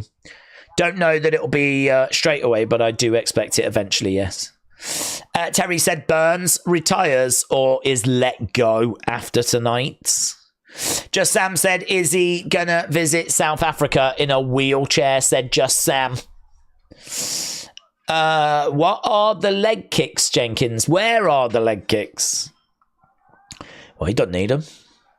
He doesn't need them. He's managed to land 3 of 3, but it's the shots to the head that are bringing him the most joy. Herbert Burns has landed 9 of 43 to the head. Jenkins, 27 of 45. I mean, it is just working. Right, here we are. Round number 2. Burns has got to find that takedown a lot earlier. And he's looking for it, but he couldn't get it. That was a good defense there by Jenkins. Jenkins telling Burns to get right back up. Jenkins has got to know that Burns is going to be looking for those takedowns, so he is going to have to be very careful because he's had a lot of success on the feet. And he's won that first round. But the problem he's got now is that he's got to be very careful of the takedown. Burns, for some reason, was not going for the takedowns as much as what I was expecting. He went for 3. He got 1. Right now, we've got Burns again trying to get in. Oh, heavy leg kick there by Jenkins. He heard you, AB Jobson. He heard you. Fired in a very heavy leg kick. Kick coming back there by Burns, though. Jenkins, takedown, and he got it. He got it. That was really good by Burns. Yeah, he got it. Crowd are booing. Obviously, they don't like that because Jenkins is the hometown hero. But he got taken down. Burns is on top of Jenkins. And right now, he's trying to throw in that forearm. Head and arm, triangle. Yeah. This is going to be a problem for Jenkins because we know that Burns is going to be able to ask submission questions. Jenkins is okay. He'll be able to hold his own, but this is not where he wants to be. So he's going to need to try and get back up to his feet if he can. Oh, he's managed to grab the leg, but Jenkins gets free. That was great work. Looks like he was going for a heel hook. Cormier said that was really bad decision-making by Burns. So Burns is on his back. Jenkins should just let him stand up, in all fairness. He's throwing in a kick, but what's the point in exchanging with kicks? Just back up, back up. Referee has stood him up, though. Crowd like that. Crowd are cheering. Jenkins comes forwards.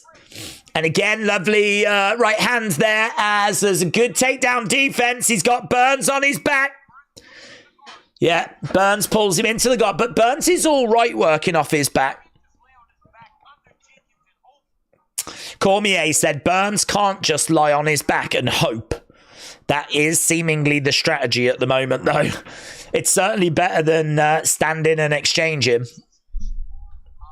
So right now we've got shot coming into the side of the heads. They're just checking over with Jack Jenkins and listening in on what his corner are saying. Jenkins is on top of Burns right now. And he's just throwing in a couple of shots. He's standing up. He's going to let Burns stand up. This is a good decision. Good decision. Probably should have done that a bit sooner, actually. And now both guys back on the feet. We got Burns over by the side of the cage. Jenkins putting the pressure on. Oh, dig to the body. Ah, big shot. Down goes Burns. Down goes Burns. Big shot there by Jenkins. Overhand rights. There was a glancing blow in there as well. And all of a sudden, I don't know if Burns went down because he got knocked down, or if he tried to level change and he was maybe going down to grab the legs. Either way, he just dropped. We'd have to have a look at the replay there. I think he got caught and I think he got dropped by Jenkins. It certainly didn't look good for Burns. Right now, he's on his back. This is kind of his defensive position. Him just lying on his back and kicking out. Jenkins should disengage and back away. Thankfully, the referee isn't messing around. And he very quickly tells Burns to get back up to his feet. Burns coming in.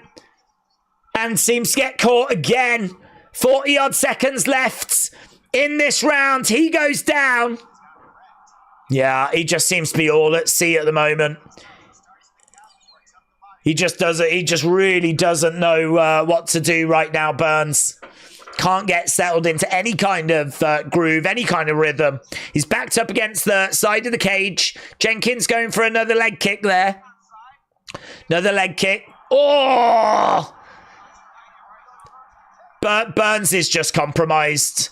He's once again down on his back. Oh, this is not good, man. This is not good. He's on his back right now, and end of the round. Another bad round for Herbert Burns. Yeah, not good. Not if you're riding with Herbert Burns, I'd imagine you're a little bit nervous after the couple of rounds that we've had so far. The ref needs to know when to call it, said Kian. He's standing him up very well, I think. I don't quite understand why Jenkins isn't disengaging quicker. I don't really get that bit. I kind of feel like he could step away a little bit quicker. I feel like he could kind of walk away a bit quicker, but I don't know. Seemingly he's quite happy to disengage eventually. But he does take a little bit of time doing it. Right, we are just waiting to get back underway. They're saying to Burns, you've got this. Fun fact, he hasn't. Right, here we go. We're about to get underway with round number 3. Israel is going to win, said NYC. Burns is completely done, said AB Jobson. Vicky May says, get up, man. Yeah, I tell you, the crowd are not really having it. Him lying on his back and faffing around. Right, I think Burns is down 2 rounds. Oh, looks like there's a low blow in there by Burns. Crowd booing him. Jenkins grimaced. And he's going to be given, I think, is it 5 minutes? Is it a knee that came in? Yeah, it's a knee. It's a knee that came in, and yeah, Jenkins definitely felt that. James said, out of everyone at the Fanatics event, the only one that sold out for meet and greets were the WWE wrestlers. WWE is better than NFL, basketball, and so on. Is that true? Oh, Jenkins, right back underway. He didn't take long out. He's throwing in some big shots. Burns is down. Referee is looking, big hammer fists. Wow, I thought that Jenkins was going to take longer, but he didn't. But as soon as the referee started the fight, Jenkins was straight out the gates. All over Burns. Burns was down. Jenkins was throwing down these big hammer fists, and the ref has called it. The ref has called it. Jenkins stepped away, allowed Burns to get back up to his feet, but he didn't. He was slow, he was sluggish, and the referee took one look at him and said it was done. Jenkins wins. Burns is down, and he seems to be in quite a bit of pain. And that is a really good win for Jack Jenkins. He was minus 550 favourite. He was expected to get that win. But he looked so good during that fight. He looked really good during that fight. Jack Jenkins' stand-up is amazing, said AB Jobson. He looks amazing. But the fight has exposed his inability to grapple. Well, really good. Really good. Really enjoyed that. I think you're absolutely right. His grappling, there's big question marks, but his striking was just so good. Too good for Herbert Burns. Okay, Casey O'Neill coming up next. I think this is our first female fight of the night. So, Casey O'Neill taking on Luana Santos. Luana Santos, there's quite a bit of excitement around her because she is currently 3-0 and she's only 24 years old. Granted, some of her wins, like her last win against Agapova, I don't think people are reading too much into that. She's a grappler that's got solid Brazilian jiu-jitsu. She's not a great striker, but she is improving. Cardio question marks, we just don't know really about her cardio because it hasn't been checked out that many times. She gets takedowns from body locks.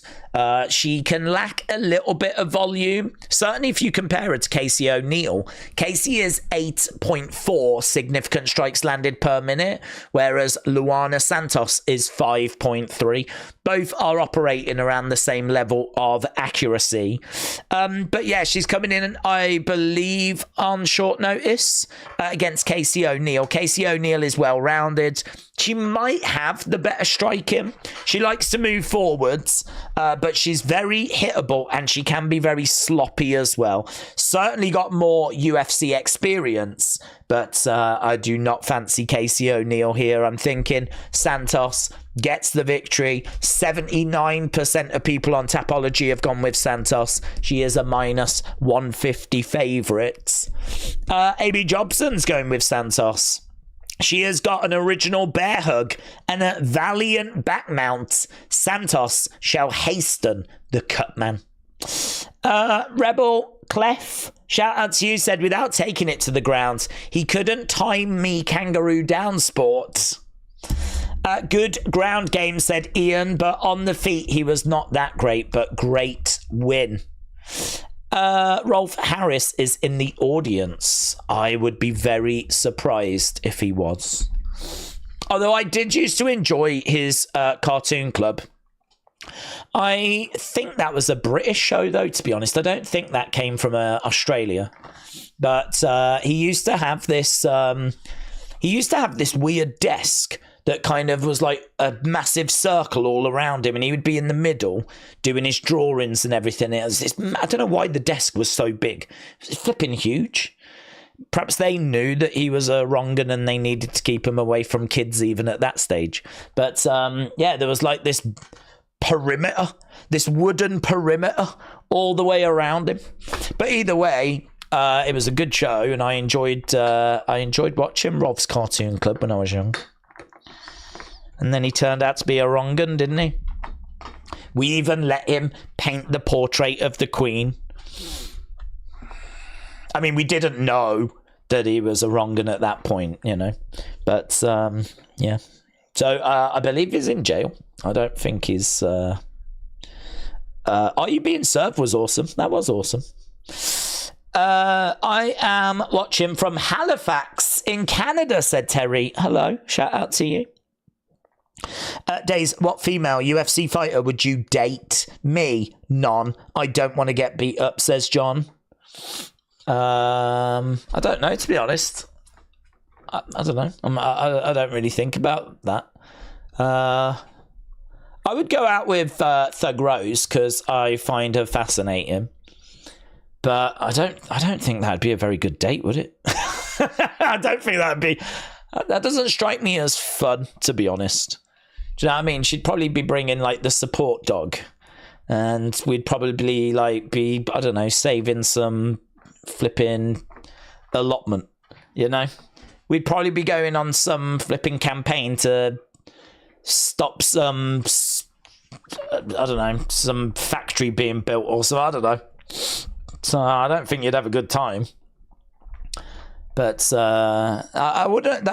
Them beating me up wouldn't bother me, to be honest. That's not something that would be a concern. It's just, who could you go out with that would be fun? I don't know. I don't know that MMA fighters, female MMA fighters, would be that much fun, to be honest. I don't know. Paige Van Zant. Well, she would have been fun, but she's not in UFC anymore. What's your prediction for this fight, said Charlie. So on this one, I think Santos gets it. I've got Santos winning. I think she's not a great striker. I mean, she's got really good grappling, good Brazilian jiu-jitsu. So if she's going to get a finish, I think it would be by submission. James said, wrong one is an understatement. Yeah, you're right. He's a really wrong one. He's an extra wrong one. Rolf Harris, unsubscribe. Ha ha. Yeah, I think we may have lost him as a subscriber. I don't know that he ever was subscribed. But if you are watching, Rolf, I don't want you in this community. Yeah? I don't want you around. We've already got James Chadwick. We've already got one wrong one. I don't need to. Spartan said, what about Ronda Rousey? She's not in UFC. I don't know. Are we counting historical UFC fighters or fighters that are actually fighting now? Because if we're talking about fighters that are actually fighting now, the first name that would come to mind would be Amanda Hebus. She would be fun, I think, for a night out. And Natalia Silva, I think, would be really fun for a night out. Outside of those two... I was going to say the meatball. I think the meatball would be pretty fun for a night out, but I don't think I'm her type. But then saying that, I don't think I'm any of their type, so I don't think you can take that into consideration. What about Hooker? Said Itsu. What, Dan Hooker? I have no idea if he'd be a fun night out, to be honest. He probably would be. I mean, if he's looking for a kiss at the end of the night, he's going to be very disappointed, I can tell you that much. Who doesn't love Dan Hooker, said Vicky May. DDP is chaotic and unpredictable and has minimal skill, but he has got tank for days. He can go if he is allowed to go 3 rounds, plus he'll take the win. ESPN Plus or TNT Sports, which one is better? I have no idea because I don't watch ESPN Plus. We don't have it over here.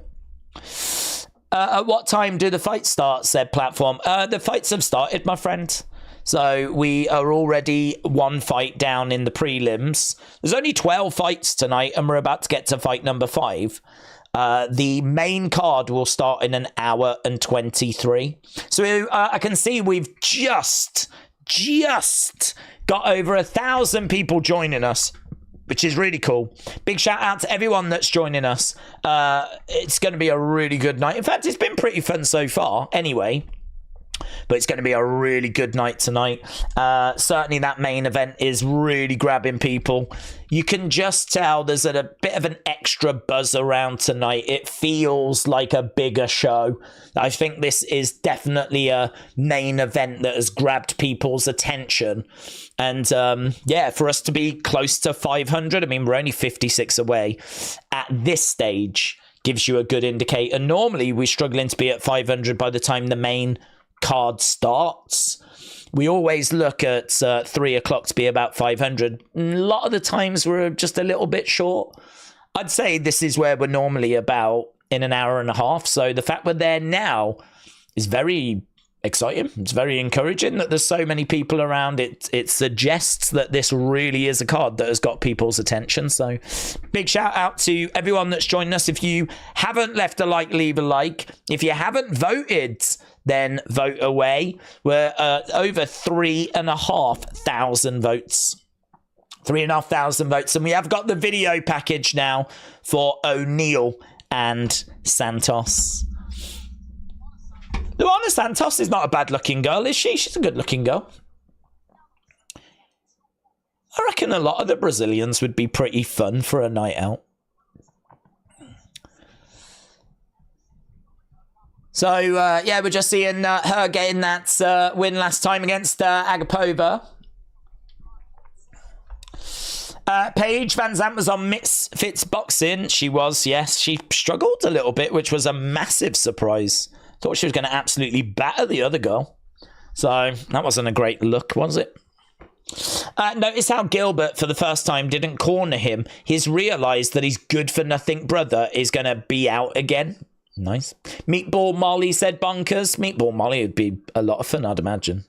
The only problem is you would probably have to spend time with Paddy Pimblett, and I don't know how you'd feel about that. Do you know what I mean? I get the feeling wherever Molly goes, Paddy goes. And there's plenty of people that aren't fans of Paddy. No Cat Popeye said, what about Misha Tate? Well, Misha Tate would be fun. And I think she is current. When was her last fight? I mean, she is technically part of UFC, isn't she? Yeah, it's a bit of a tricky one. We just haven't seen her in forever. Yeah, I mean, look, she'd be pretty fun. I think she's a mom, though, isn't she? Isn't she a mom now? Like, you have to take that into effect, don't you? She'd probably just want to be home with the kids. If you had a date with her, you'd probably end up going around her place while she just looks after a kid or something. I mean, like, do you know what I mean? Yeah, cool. Do you know what I mean? Could be out dancing with Amanda Hebus instead. So that would be my only concern. She's got 2 kids, apparently. And I'm sure they're lovely. But, you know, Misha Tate with 2 kids or Amanda Hebus with, you know, a tiny top on. Hey? Just saying what everyone else is thinking, that's all. Look at Tapology. I'm looking at her Wikipedia, actually. Her last fight actually wasn't that long ago. It was at the end of 2023, which for some reason I don't even remember. I remember Lauren Murphy all the way back in 2022, July 16th, 2022.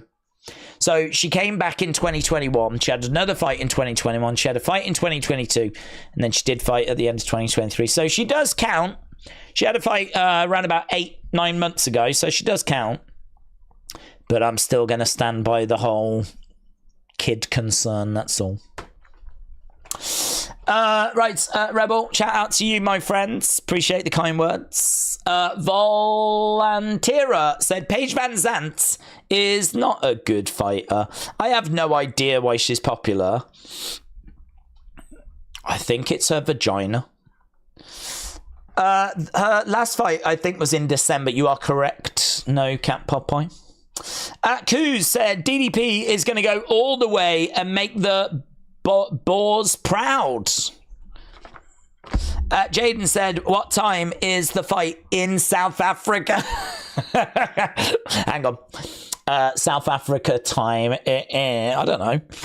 It's going to be the same around the world, isn't it? It's going to be in roughly 3.5 hours ish, wherever you are. Maybe 3 hours 45, something like that. Ballpark, something like that. I reckon we're below 4 hours, about 3:45, 3.5, something like that. Depends how long the fights go for, doesn't it? But the main card won't start for another hour and 15. Let's Cash Santos said Moneyline Mills. It's going to be done for me, said Bonkers. That's Ngannou's girl. Watch what you say. I'd mess him up, mate. I'd mess him up. I mean, don't tell him that. Let's just all agree that's what would happen, yeah. I'd mess him up. He's never called me out once. I've never heard him mention my name. Do you know why? And it's not because he doesn't know I exist. It's because he's scared. But again, that's our secret, yeah. He did actually tell me that in a DM, and he told me not to tell anyone, so... What can I say? Here's Census. Right. Both fighters are inside the octagon. We should be underway with this very soon. Santos. Where are we with the votes? We're coming up to 3,700. Casey O'Neill is a plus 120 underdog fighting out of the Gold Coast in Australia. Ranked 15th in the women's flyweight division. Main fight will probably be about 5:20 a.m. South Africa. Is it really? About 5:20? That's not bad, actually, because I'd say that's about in line with us here in the UK. So I was going to say, oh, well, you know, you got to be dedicated to get up for that. And that is true. But it is also true of here in the UK. Right, here we go then. We're about to get underway with round number 1. Santos in blue. We got Casey O'Neill in black. Outside leg kick there by O'Neill. And Santos. So both fighters in the middle, and both fighters looking to strike at the moment. I am quite surprised that Santos isn't already having a little look for grabbing that lead leg. Instead, she goes for a leg kick. And again, she is staying on the feet, backing up a little bit. This is where O'Neill has got the advantage. Got to find a way of getting this down, but her striking is improving. She might want to test it out a little bit first. Kick coming in to the body, and oh, they go down. They're scrambling around. They're both back up to the feet.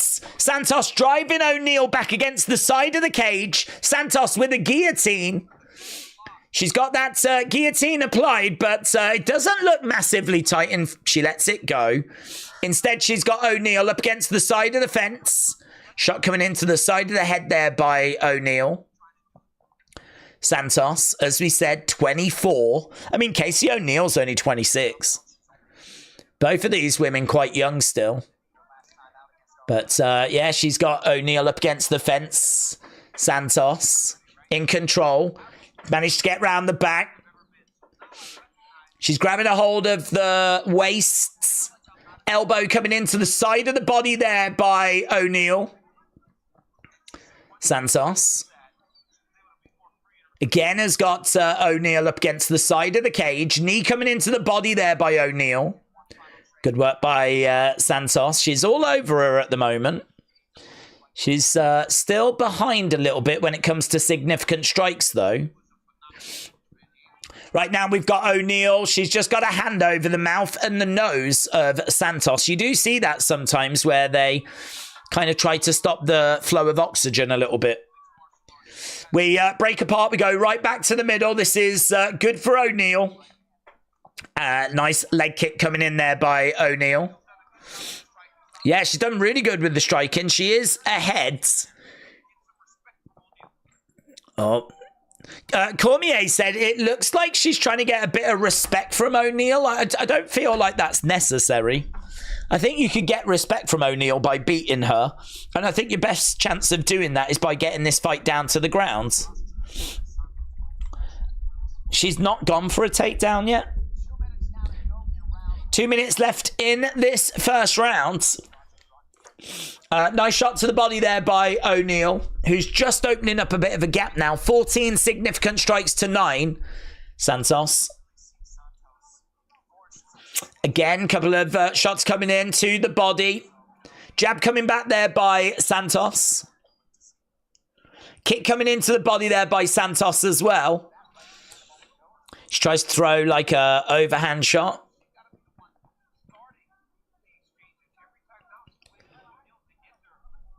Again, it's really flat this by Santos, you know. She's really not offering much. It's O'Neal that's coming forward. Kick coming into the body, but that's blocked there by O'Neal. Santos, oh, she tries to get a hook shot as O'Neal comes in. Sort of feels like she might have been working on a couple of things and there's a couple of tricks that she wants to show, but it's just nothing's really coming off for her at the moment. O'Neal is the one that's ahead in this round. Santos backing up a little bit. Again, she loves that right hook shot. Another right hook coming into the side of the head, but she's eating 2 shots to land 1. What's the point in that? Very frustrating if you are got money on Santos here. She's not showing really good fight IQ in my opinion. Unless she's just written off the first round. But where's the takedowns? There's no takedown attempts. We've got 17 seconds left to go. Daniel said this is a good match. So 10 seconds left. Both women in the center. Spinning back fist there by Santos. And Casey again just letting her hands go. She's got Santos in full retreat mode. It's a bad round for Santos. I really wish I could tell you what she was thinking. I literally have no idea. If Casey loses, my wife is leaving me. I have bet the house, said XX12VVXX. Well, I mean, I feel like if anyone ever types that, immediately all of us want Casey to lose. We're not nasty people. I'm not a nasty person, but, you know, the idea of Casey winning and nothing happening as a result, you know, you just get to keep your wife, you get to keep your house. That's quite boring to me. But if Casey loses, like, your whole life falls apart. That's way more exciting, isn't it? I mean, I wish you all the best. I wish you no ill will, you know. I'd love for your life to fall apart, but then for you to ultimately be okay. That's kind of where I'm coming from. I'm just being honest. That's where I'm coming from. So you have now really made me root even harder against Casey O'Neal, which I don't know if that was your objective, but, you know, I think all of us are rooting against Casey O'Neal. But I think that's a human nature thing. I don't think we're bad people. What's your wife like? Can we move in on you? You know, is she worth it? Or, you know, if you are breaking up anyway, you know, just saying. Where do you live? There's probably some people in the chat that might live close, you know, that could probably benefit from this. You know, one man's loss is another man's gain and all of that. When is Izzy's fight? Who cares about Izzy's fight? We've got a whole marriage that's breaking up. Not bothered. I might not even watch it. Right, that first round went to Casey, unfortunately. I'm going to FaceTime you, said Red Eye. James said, I hope he loses everything. We all do, James. We all do. But I do want to stress that we're not bad people. We're just bored. We're just bored people that need a bit of excitement in our lives, and that would do it. Right now, we've got Santos over by the side of the cage. Come on, Santos! Come on, Santos! Oh, my God. I've never rooted for anyone quite like I'm rooting for Santos now. Normally, I stay impartial. Not anymore. Let's break this sham of a marriage up. Come on, Santos! Couple of shots coming in. Few shots coming back there by Casey. Come on, go for takedowns, you flipping cowards. She's looked for 3. She's managed to get 1. Come on. She's undefeated in the UFC, 3-0. Inside leg kick there by Casey. Kick coming back by Santos. Oh, God, if only she knew what was on the line. I think she'd dig a bit deeper. Shot coming back there by O'Neal. Kick coming in there by Santos. Yeah, I just don't get it. I don't understand why she's staying on the feet so much. She must have real confidence in her hands. But at the moment, it's 44-25. It's as if she doesn't want this marriage to break up. Body shot coming in there by O'Neal. Izzy fight watch along, said Basti. Divorce watch along. Yeah. Oh my God, I'd love to live stream that. Can we be there for the proceedings when we figure out who gets what? No offense, but I hope you don't get anything. Again, I'm not a bad person, but I just want it to be as dramatic as possible. Hook shot coming in there by O'Neal. It's just, we've got 1 minute 40 odd left on the clock here. It's another bad round, this, for Santos. Whoever's in her corner is really letting her down. Unless they're telling her one thing and she's just not flipping listening. She goes back against the side of the fence. Hook shot coming in there by O'Neal. Santos coming forward, and there's a big shot coming in there, but she misses with it. She tries to come forwards. Right now, this feels like it's going to be 2-0 for Casey. I don't know if I've got the round-by-round breakdown. I should do. Right, we've got O'Neal again in the centre. Yeah, Cormier said she's just really reacting to everything that O'Neal's doing. She's not really the one that's leading the dance. Flipping hater. Again, we got O'Neal coming forwards, staying on the feet. It's 20 significant strikes to 10.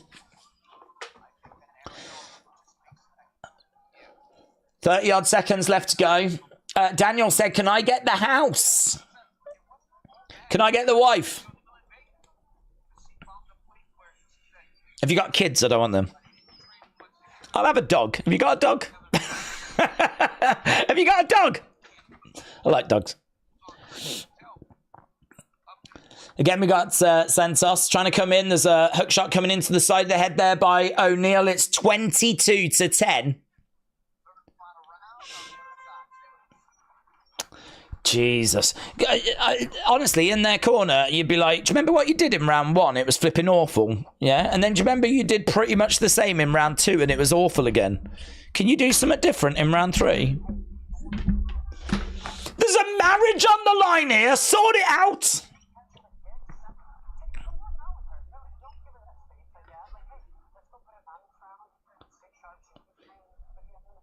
Stay sharp. She's gonna try and put you on the mat. That's what they've just said. Du Plessis is the superior athlete, said Jiffy Tuck. Pogie mode days, said Kim. Definitely. I'd definitely do that with his wife. Saucy Sushi said plus 800 odd for Santos. Right, let's go. Round number 3. Round number 3. Oh, there's XX. What did you say? My first wife left me because I sold the kids for Shiba coin.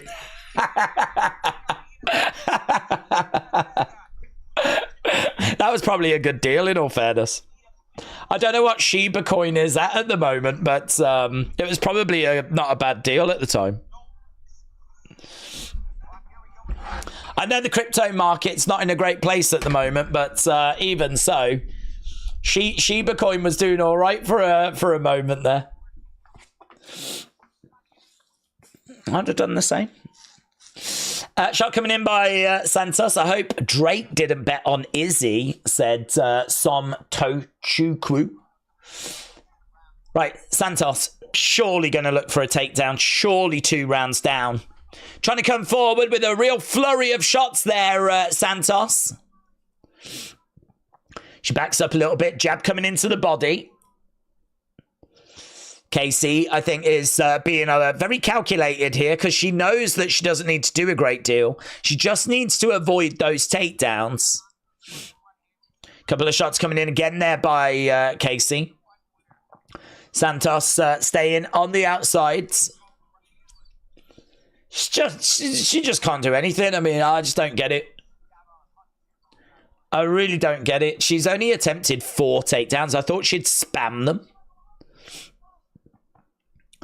But leg kick coming in there by Casey. This has been plodding. It's been a bit dull. It's been pretty straightforward. It's been pretty much one-way traffic. Casey, 2 rounds up, and we're still not seeing anything different from Santos. Couple of shots coming back there by O'Neal. Santos, again, trying to find a way in, trying to throw a couple of shots. She must just have, like, really a lot of confidence in her striking. She must really feel that she can find that kill shot. Fun fact, she ain't found that kill shot. And backing up as Casey goes to the body, goes upstairs. Counter left overhand coming back there by Santos, but she couldn't land it.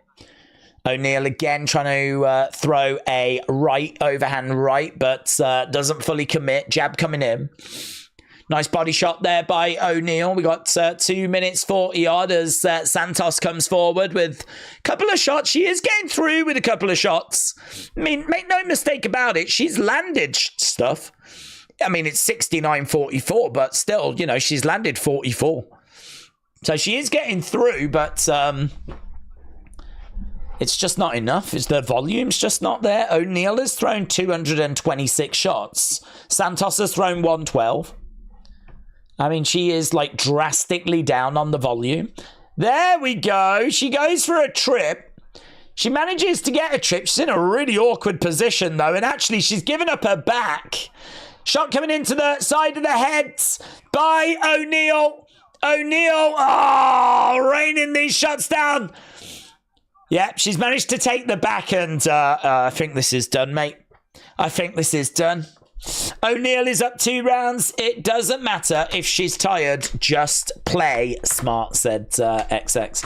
Well, XX, I'm afraid the joke's on you. It looks like you're going to have to stay married. I think, unfortunately, your sham of a marriage is going to have to continue a little bit longer. I'm sorry about that, my friend. Shots coming in. I was hoping for a divorce. I really was. I wanted you to ultimately be okay, as I said. I don't want anyone to, like, properly suffer, but, you know, just a little bit of drama would have been good. But unfortunately not. It looks like Casey O'Neill has brought peace to the world. With 55 seconds to go, we're down on the ground. She's took the back. Sonny, hello. Come on, Santos, do a thing. Dricus is way more savage than Izzy, but I would like to see Izzy live up to the hype and his potential, said Hans. Reverse crab submission, said Zugi. 30 odd seconds left to go. Santos, come on, said Daniel. Who's going to win? It is going to be O'Neill. Quite comfortably as well. We're into the final hour. We'll be getting to the main card in just 58 minutes. Oh, hello. Looking for a rear naked. We got 8 seconds left to go. Rear naked being applied. She's battling to find a way out of it. And she does manage to get out of it, but there we go. Fight is over. I don't think she took any of those rounds. Casey jumps up, throws her hands in the air, and that is a pretty good day at the office for Casey O'Neill. O'Neill with the win, said Alpa. XX12VVXX said, I do it for the hit of adrenaline. I love that. I love that. Well, let that I don't know if there'll be that much adrenaline following that result, to be honest, but it was pretty straightforward right from the get-go.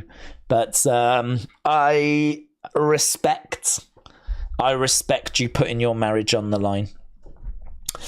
AB Jobson said Santos already landed the big right she wanted multiple times, but it didn't affect O'Neill. Not even a mark on her face. Daniel said everyone was hoping for divorce. It's true, isn't it? It is true. Next time. Is it decision, said Chris. It is decision. If you are watching and you've not left a like, leave a like. It's greatly appreciated. We're over 500s, which is awesome. We always try to be about 500 by the time we get to the main show. So to be there now is fantastic. Right, we are just waiting for the scores to come in, but as we said, it's going to be Casey O'Neill. And there we go, she gets it. Her hand is raised. She's quite emotional, actually. Oh my God, yes! Yes! Yes! She does the breakdancing dance! Oh, get in! She drops down and she gives it one of them, jumps back up, does some of this. Let's go! She pays tribute to the greatest Australian, Reagan. Love it. Oh, well, that helped, didn't it? We were all super down on the fact that the marriage survived, but we got like a little Reagan tribute. She was like, on the ground, jumped up, straight into the T-Rex. Love it, mate. Love it. Oh my God, imagine if she was there. Imagine if she... Why don't we have Reagan put the belt around the winner of the main event? Why have we not done that? Maybe we have done that. If we have got any level of competence, then we will have reached out to that girl and we would have her put the belt around the winner of Adesanya against Du Plessis. Because do you know what? That's a very racially charged main event, and I think we need a way of just kind of taking the emotion out of it, taking the sting out of it. And who better to bring peace to the world than Reagan? Who better? And we're in Australia, the land that created her for us. Queen of the memes. Oh my God. My excitement levels for tonight just went to a whole new level now that I know there's a chance she might be in the crowd. Surely they reached out. If you had a massive event going on in Australia, you would, wouldn't you? I would. Surely you would. She must be inundated with offers, people wanting to talk to her, whatever. I get the feeling, though, I think she, like, has just turned her phone off. I think I've seen her doing, like, a little video where she's like, it's been brutal.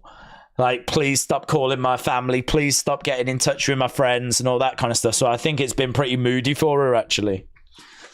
But who knows? Perhaps UFC did reach out. Straight into the kangaroo. Yeah, is that the kangaroo, is it? I went T-Rex. But you're right. It probably is kangaroo. Probably is kangaroo.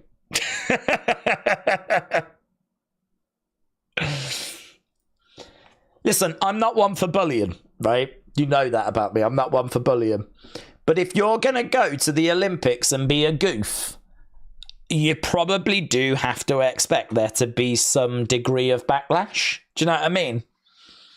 If you have to start your video, I did try, I really did, right? If you have to actually word that, say that out loud, because so many people think that you're like a comedian that just went and took the mick, you probably do have to expect that there's going to be some sort of, do you know what I mean? Some sort of backlash. The Olympics, I think, in many people's minds, where, like, you know, Usain Bolt is, Michael Phelps, do you know what I mean? Simone Biles, you know, these kind of people that, like, push our understanding of what is capable by mankind. I can't say Reagan did that. I can't say that that's what she managed to achieve. So I certainly think that anyone that's took it too far and, like, do you know what I mean, going after her and her family, well, that's too far. But I can't be critical of people that have been critical and have had a few things to say, because it's mental, mate. It's mental. If that turned out to be a prank, someone had actually, like, a prankster had got in and had done that, you know, there's plenty of YouTubers that you could imagine doing that at the Olympics. If it turned out to be that, I don't think we would have been that shocked. That, in fact, if anything, we would have gone, right, got you. I did think that's what that was. That does make sense, actually, yes. Now I get it. The fact it's not that is probably more concerning, actually. The fact that it was a genuine effort is probably more concerning. So I think you do have to expect a little bit of a backlash, but yeah, you don't want anything like, do you know what I mean? There's you don't want to go too far with it, of course. Anyone that's, like, been, apparently there's been people sending, like, you know, messages to her friends and found, nah, come on, man. Come on. I think if you went online and went, what the is this, right? I think that's acceptable. But don't go after her friends and family. But if she was there, I'd be very pleased. I'd be very pleased. The old kangaroo. She looked like she was having a fit, said Jay. Oh, God. I love the fact that Casey just paid homage. Paid homage. Right. We are waiting for the next fight to start. We are at commercial break at the moment, so I can't bring anything to you. I've just got commercials. What I can tell you is that our next fight is going to be Culibao against Ricardo Ramos. It's going to be in the featherweight division. Culibao is 3-3-1. He's got a big left hand. He can be taken down easily. He's got decent striking. He's very much kill or be killed. His wrestling is okay. He's very tough. He hits hard. He's got good speed. He's got good power. He's got good footwork. He moves around the cage well, and he's got great submission defense. He's taken on Ricardo Ramos, 7-5, solid striker, great grappler, but he does make mistakes. Spinning back elbow, and he is very open to being guillotined. And Culibao is someone that can put on a guillotine quite easily. So I think Culibao gets it. 89% of people on Tapology went with Culibao. He is -170 favourite.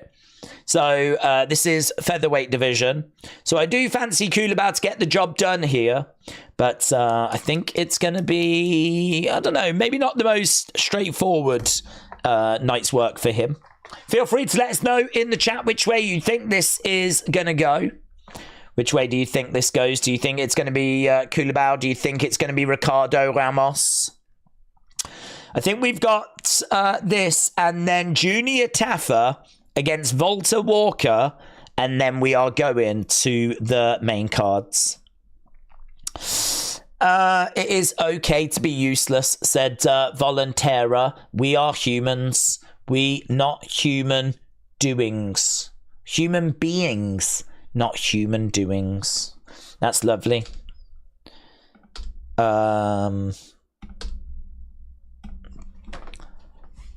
She was useless. In all fairness, I think she got no points. So I think even the breakdancing community kind of knew that she wasn't that great. Okay, here we go then. About to get underway with fight number 6. Boom. Okay, so both fighters come into the middle. And we've got Kulabau in black. Ramos in yellow. Oh, lovely kick going upstairs there by Ramos. Yeah, that was pretty crazy, but he didn't really get all of it. Kick coming back there by Kulabau. Ramos again with a hook shot, but he couldn't quite land it. We've got Kulabau on the outside, circling round as Ramos is in the middle. He's being quite patient at the moment, so we're just about 40-odd seconds into this fight. Leg kicks coming in there by Kulabau. Nice kick coming back there by Ramos. Kulabau is edging forward as Ramos backs up a little bit. It's quite tentative at the moment, not loads being thrown. In fact, Kulabau's only thrown 3, has landed all 3 though. Kulabau getting out the way of that kick by Ramos. Kulabau in the center as a shot coming in there by Ramos. Oh, Kulabau trying to throw in a couple of shots. Ramos using his footwork to get out of there. Leg kick coming in by Kulabau. I'd like to see him working those leg kicks. He's getting success there. 3 out of 3 at the moment by Kulabau. Kulabau again, yeah, he has kind of settled down a little bit. He's got really good accuracy. Ramos, 2 out of 18. I mean, that's awful. 2 out of 18, whereas Kulabau, 5 out of 10. So right now, Kulabau again standing in the middle, backing up a little bit as Ramos is being the aggressor. Kulabau again, backing up. A couple of shots coming in, but they fall short. Kulabau just keeping a good distance. And again, trying to throw in a couple of shots there, Kulabau. But again, they fall short. A lot of missed shots, but the leg kick causing some problems. Ramos round the back. Oh, that was badly timed by Kulabau. Right now, Ramos has been able to get round the back of Kulabau. He's backpacking him. We're down on the ground.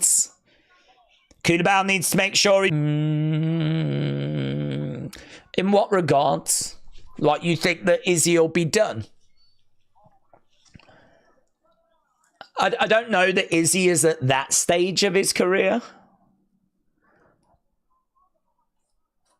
I wonder if tonight is a bit like Anderson against Chris Weidman rematch. I wonder if we're at that stage.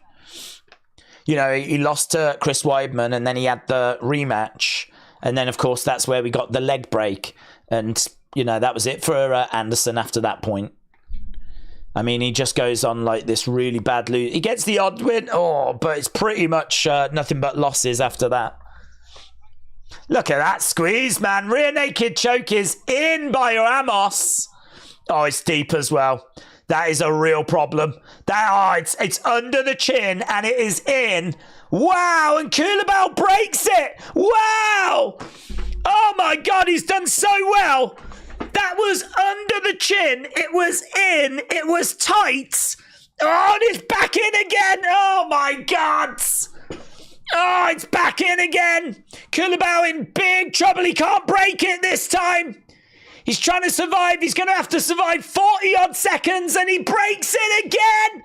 Oh, my God. That is amazing.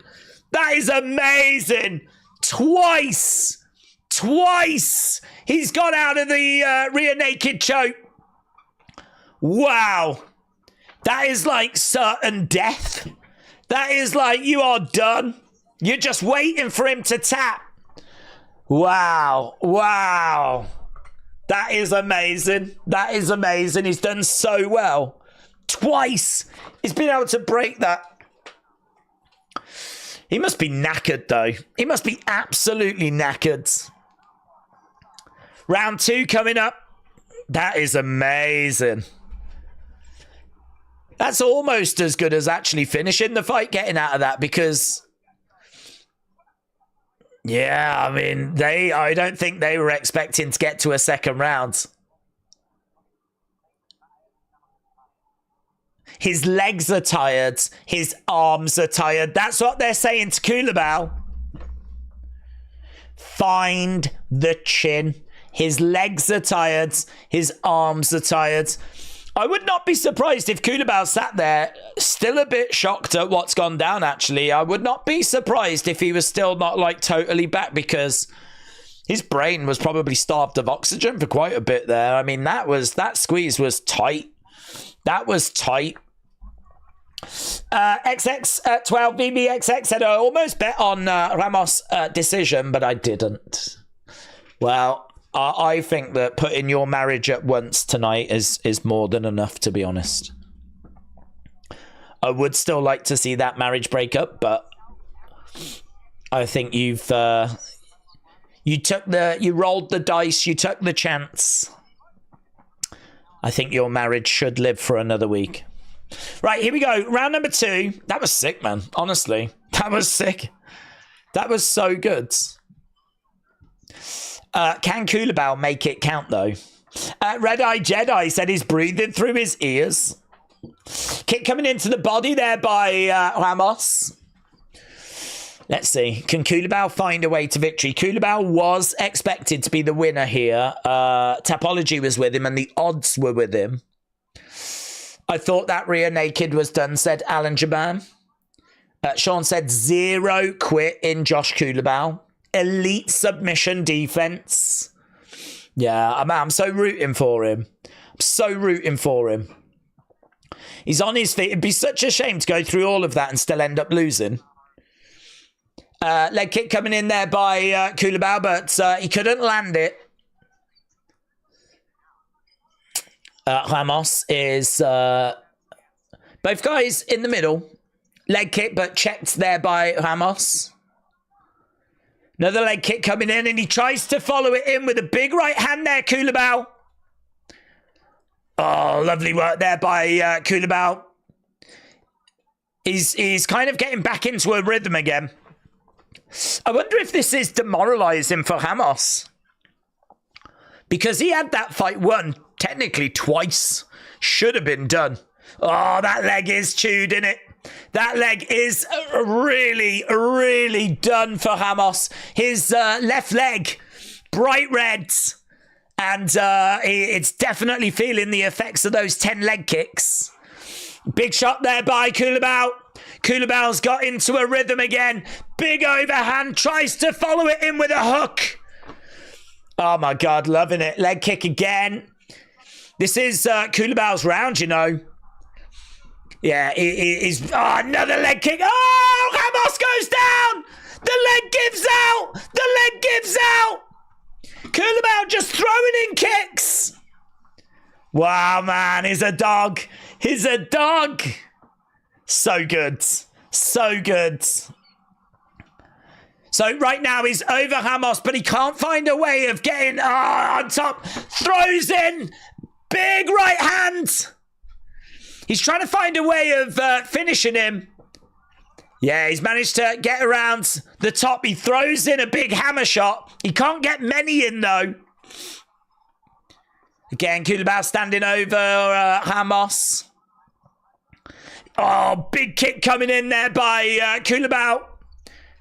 Ramos throwing in another kick. Circling round. Ramos is on his back. Oh, it's so frustrating. He's got him down. He probably should just let him stand up. Oh, a couple of hammer fists, though. They get through. Right on the head of Ramos. Kulabau looking really good now. Looking really good. And he'll know that leg is done. It's cooked. Why doesn't he just let him get back up and kick it again? I don't know that he's got him in a very good position here. If anything, it's all a bit scrappy. Just back up, let him up, kick him again. Yes, good. Good. He does get back up. Now kick him back down again. Yes. Kulabau in the middle. Ramos on the outsides. Kulabau edging forwards. That left leg, it's done, it's cooked. He's switched his... He can't even launch on it. Like, he's properly compromised. We got about a minute to go. Terry said, why doesn't he let him stand up? Oh, lovely. He did a pirouette. He did a pirouette. Like a ballerina. Kulabau spins round and then unloads a couple of shots. He's backing up a little bit as Ramos continues. Oh, was there an eye poke in there? Yeah, there was, you know. Eye poke from Ramos. All one-way traffic, this one. Ramos is gassed, said AB Jobson. When is Izzy fighting? Well, we've still got about 37 minutes to go until we get to that main card. 37 minutes to go. If you are joining us, I hope you are enjoying the action tonight. It's a really, really fun card. Oh, this fight is great. I'm really enjoying this one. And we know that main card looks good. Yeah, he is so... I mean, like, he's hobbling. He's actually hobbling. So, Kulabau is... he's got him rocked. Ramos goes back a little bit. Kulabau is going to be in much better the position as we head into round 3. And that's exactly where we're going. Kian, shout out to you. Round 3 is where we're going in this one. I don't just come in and say, hi, I love you guys. I really do. Not as much as I love Days, but come on. Days shares his chat with me, says William. What does your thing say? Oh, F you. F you. Yeah, William, you coming in saying you love everyone, but having a profile picture that says F you is very confusing. But I do love that about you. I hope you're well. I did wonder where you was, actually. The chat was feeling a bit too clean, a bit too pleasant. I thought, where's William? Right, yeah, Kulabau, man. I think it's 1-1 because obviously those flipping submission attempts in the first. I think it's 1-1, but Kulabau in much better the position here. Much better the position. Adam, hello. Hope you're well. Silly Robot said, how do you get the live stats? These are from ESPN. So if you want to see, ESPN have got like a fight center. So it's just from there. You can also go to UFC. But I find this one easier because I don't have to touch anything and it just all kind of updates. It's perfect. Perfect. Right, here we go then. Ramos is the one that's taken the fight to Kulabau. Looks like Ramos knows that his best path here is to try and find a finish. So he's taking it to Kulabau, but no joy at the moment. Kulabau backing up a little bit as Ramos is moving forward. Oh, into a clinch. Oh, they break apart. They break apart. A couple of shots coming in there by Kulabau. Kulabau backing up a little bit. Oh, lovely shot there by Kulabau. Kick coming into the body there by Kulabau as well as he backs up a little bit. Ramos with a kick. And a big overhand left. But I don't think... I think he's definitely getting the better. Yeah, he is moving a bit better on that leg as well. John Anik just pointing that out. This is not a bad start to this round by Ramos. Oh, good work there by Kulabau, though. Being a little bit more aggressive. Jab coming in. Left-hand jab straight down the middle by Kulabau. Both guys in the center. And again, we've got Kulabau just edging forwards. We've got Ramos. He's very square on, Ramos. Very square on. Yeah, he just seems out of step, out of sorts. He's being aggressive. He's definitely trying to get the win, but he's just not in the right rhythm.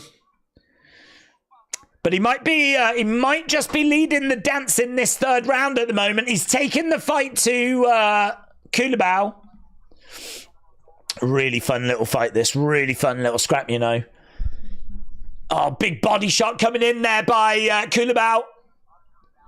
And going upstairs. Yeah, good work. Really good work so far. Ramos throwing a lot. Not managing to land everything. Currently, he is operating at 17% accuracy in round number 3, you know. He's thrown 12 strikes. He's landed 2.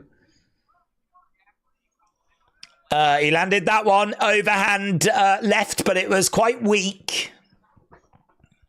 So Ramos turning up the aggression and throwing, but not connecting. And if we have a look at the overall numbers, look, you can see it's 50-20 in favour of Kulabau. He did just have a big second round. And I think he was up in the first as well, but we know that the first surely went to Ramos because of those rear naked choke attempts. It's been a good little minute or so for Kulabau. He's managed to get right back into this. It's going to be really interesting to see which way this goes in the judges. I can tell you it's 18-12 in this round. Significant strikes in favour of Kulabau. 18-12. Right now we got Ramos again, still being the aggressor. Moving forward, Kulabau. Oh, some lovely hook shots there by Ramos. Getting through with them, you know. Really good work. John Ram, shout out to you, sir. Appreciate the support, buds. Appreciate everyone that's joining us. And John, I hope you're having a good time. There's blood coming down the face of Kulabau. You know, he's been caught. He's been caught by Ramos. Ramos has managed to get Kulabau down. This is tricky, man. This is tricky. I mean, if you're judging on damage, then Kulabau is busted open. This much more aggressive nature out of Ramos has worked well.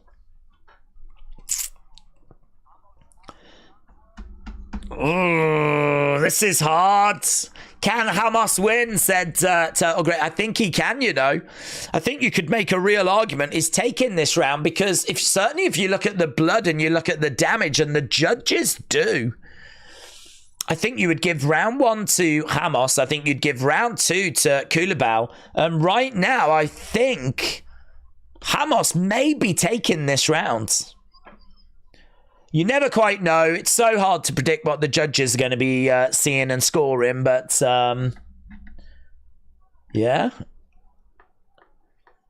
Right now he's on top. I don't know. I don't know how you would give this Kulabau, to be honest. I mean, technically on the numbers, it's 23-14 on significant strikes. So if you really want to dial into the numbers and just focus on significant strikes, then you would give it Kulabau. But oh, mate, what do you think? What do you think? What do you think? Red Eye Jedi said, yes, true. Still should at least feint them. This fight is taking too long, said B Chungas. Red Eye Jedi said, same. B thought it was the 7th. Right, we are at commercial break. We're just waiting to find out which way this has gone. We've got 29 minutes till we're going to the main cards. We know that Adesanya is going to be the main event. It's going to be, you know, probably a couple of hours into the main card. So we might be looking at 2.5 hours to 3 hours. And we'll be at Adesanya versus Du Plessis. So it is getting closer. It is getting closer. We are still working our way through the prelims. We've only got one more prelim to go, though.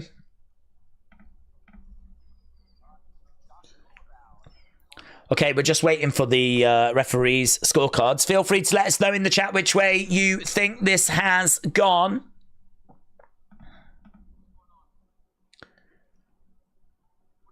Koulibaly's gone over to have a word with Cormier.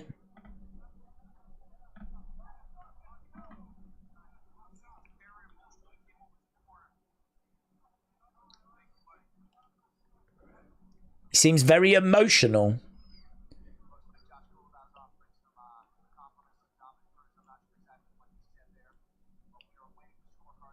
Okay, I think he just went over to say a few words to the commentators. Okay, let's see which way this is going to go then.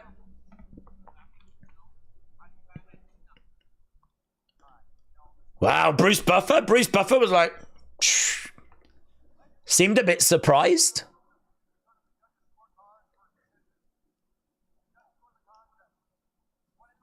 $29-28. Ramos. 29-28 Ramos. 29-28 Koulibaly. It's split. Split. 29-28. Ramos gets it. Ricard. Yeah, I think that's fair. Honestly, I think that's fair. 29-28 for Ramos. 29-28 Koulibaly. 29-28 Ramos. We said it was close. I'm not shocked that two judges have given Ramos the first and the third. One judge gave the third to Koulibaly. Yeah. I got to tell you, Bruce Buffer looked surprised. You could see him in the background when he read it, and he went, as if like, really? Like, he seemed surprised by that, but I gotta tell you, man, he got busted open, and he took him down, and he was probably the more aggressive. He caused more damage. Gotta tell you, yeah, I'm not down on that. I don't think that's a robbery.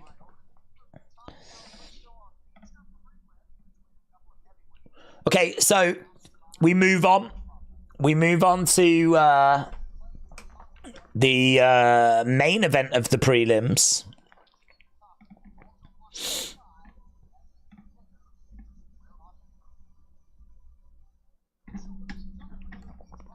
Right. People firing in their thoughts. We've got nearly 1,500 people joining us. A massive shout out to everyone that's joining us. Don't forget to leave a like if you haven't already. It's greatly appreciated. We always try to get to 1,000, and we're doing well, actually. Normally we're knocking on the door of 500 by the time we get to the main show. We're actually knocking on the door of 600.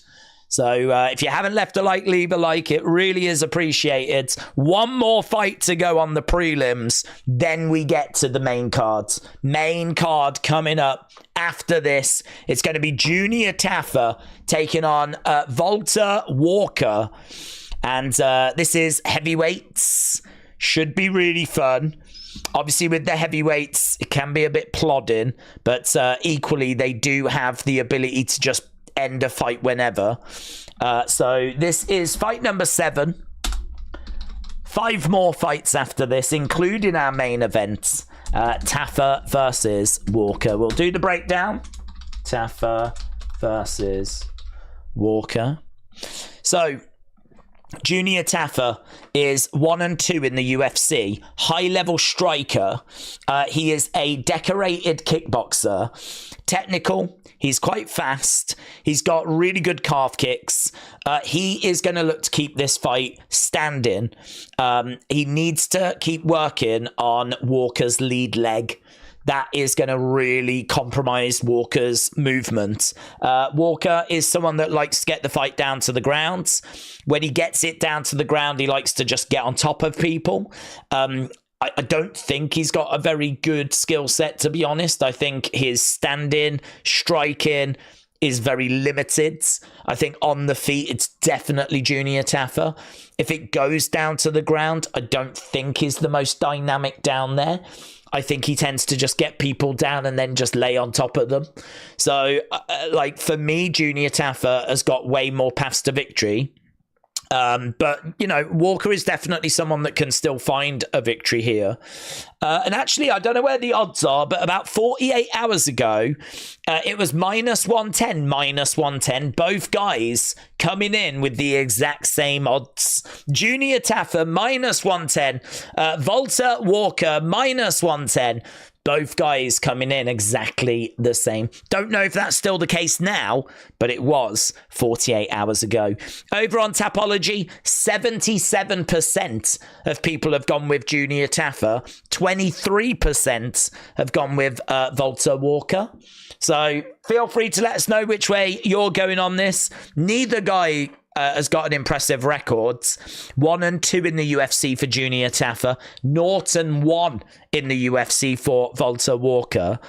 Both of these guys have got brothers in the UFC, of course, but I think it's probably not unfair to say that these are the less talented brothers.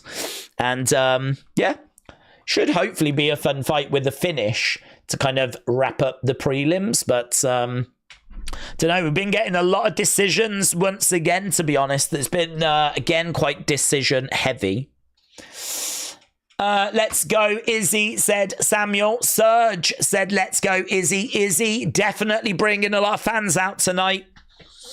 You can tell there's extra buzz, and you can tell that this is a fight that's really grabbed people's attention. And there does just feel like there's a lot more people around. James said, is Walker from Texas and is he a Ranger? Yes. Taffa's first KO, said Red Eye Jedi. Right, we've had just over 5,000 people vote in our poll as well, which is really interesting because hopefully the more people that vote, the more accurate picture we get as to what people are thinking. So make sure you're voting. We're hoping to try and get that to about 10,000, which would be really good by the end of the stream. We're at just over 5,000, 5,250. Israel by finish, 56%. That's where we are. 56% of you think Israel Adesanya by finish. Du Plessis, 25%. Izzy by decision, 11%. And Du Plessis by decision, 8%. So it means that 66% of you think that Izzy is going to win tonight. 34% of you think that it will be Du Plessis. So, yeah, it seems like most are riding with Izzy. It seems like the crying has not deterred people. It's not changed anyone's mind. That is quite interesting. I'm not saying that as a knock. It's hard to know how to take the tears. Is he fired up? Or is he too emotional? How does that show itself in the fight? It's very interesting. It's a very interesting fight. This is one of the biggest fights of the year. This is definitely one that I think is going to do really good buys for UFC tonight. Izzy will get crushed and sent home to China, said Ari. Taffa via chin destruction, said TTIG.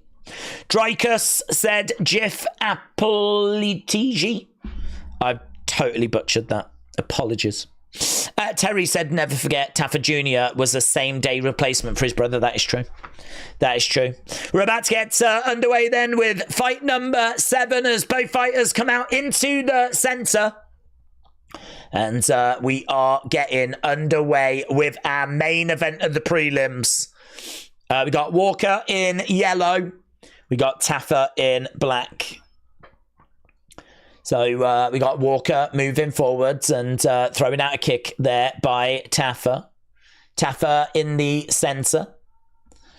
Walker on the outside. Outside leg kick there by Walker. Walker again staying on the outsides. Taffa. He's got that lead leg out there. We know that Walker needs to go to work on that. And there's a big shot there by Taffa. And Walker goes back against the cage. Oh, Taffa unloading. Taffa unloading. Good work by Taffa. He's got Walker Oh, good work by Walker, though. He reverses, grabs Taffer, drives him up against the fence. Couple of big blows coming in, though, by both guys as Walker looks for that takedown. So right now, both guys are down on their hands and knees. Walker is around the back. He's trying to take the back of Taffer. It felt like Taffer was getting the better on the feet. Definitely felt like he was getting the better on the feet. So right now, Walker is on his feet, round the back of Taffer. Taffer over by the side of the cage. Walker trying to drag him down. And he's round the back at the moment. He's trying to drag him, but he kind of trips Taffer into the cage. Taffer smashing into the fencing. And right now, Taffer is in a seated position. Walker is all over him.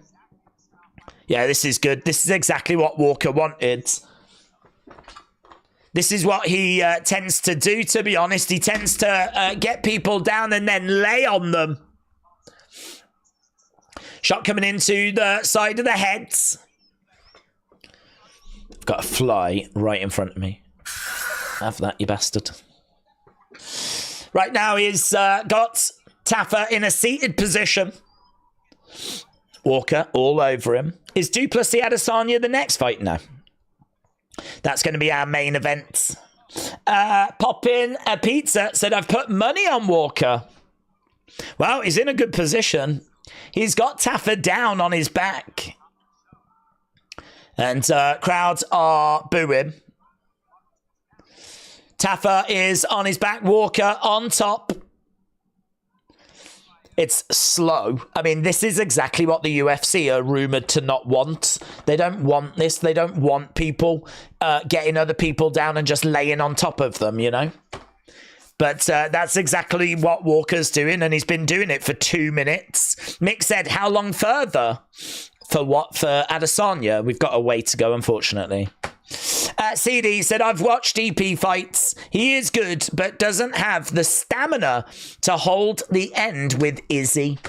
All Du Plessis' opponents didn't have heart to finish him, whilst they gave him trouble. Izzy will finish him. Izzy is going to get KO'd, said Escape AE. Walker still on top of Taffer at the moment. This is really dull. This is really dull. Who's winning? Said Dorji. Well, it's got to be Walker, I suppose, by boring the judges to death. I mean, right now he's got Taffer down and he's laying on top of him. He's a big guy. Taffer can't get back up. And Walker is just all over him at the moment.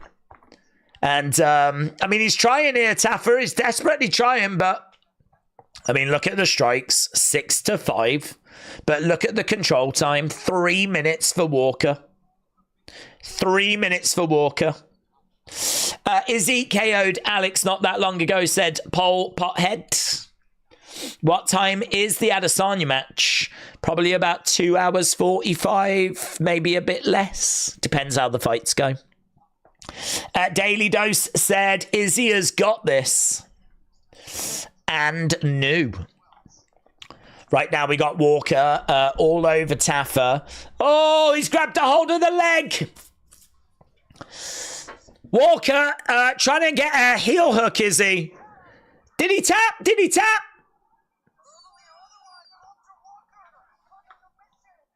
Walker's got the win, and I don't know how. A verbal tap, apparently. Yeah, there's a lot of confusion here. Yeah, the commentators are confused, but they're saying it had to be verbal. So he was lying on top of him, then he transitioned and grabbed a hold of the leg. Looked like he'd got some sort of heel hook. Oh, I don't know what this is. They're getting in each other's faces right now.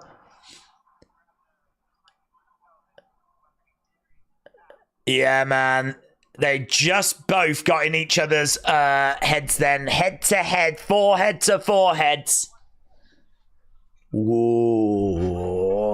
Did he say that he quit? Did he say that he quit? It's Walker that's got the win here, but lots of confusion. Lots of confusion.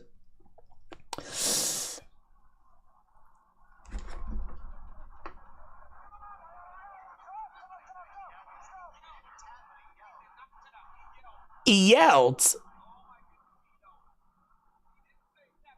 He didn't say... He did scream, but... Oh, what have we got here? This is controversial. They just played it, and he didn't seem to say that he tapped. So it looked like there was a heel hook that was applied, and then he screamed in pain. Oh, yeah, there's real confusion, man. There's real confusion here. Walker wins, and it's rigged, said Viva. Did he quit? Well, they just played a replay of it. So he's lying on top of him. It transitions into what looks to be like a heel hook. And he rolls. They both roll on the ground. And you can verbally hear Taffa, like, screaming in pain. And I think the referee has took that as, I'm stopping the fight. Like, he's in too much pain here. And I don't believe it to be a submission. I wonder if it'll get classed as a TKO. I mean, it does not seem like he submitted. But it seemed like he was screaming in pain. Yeah. I don't know, man.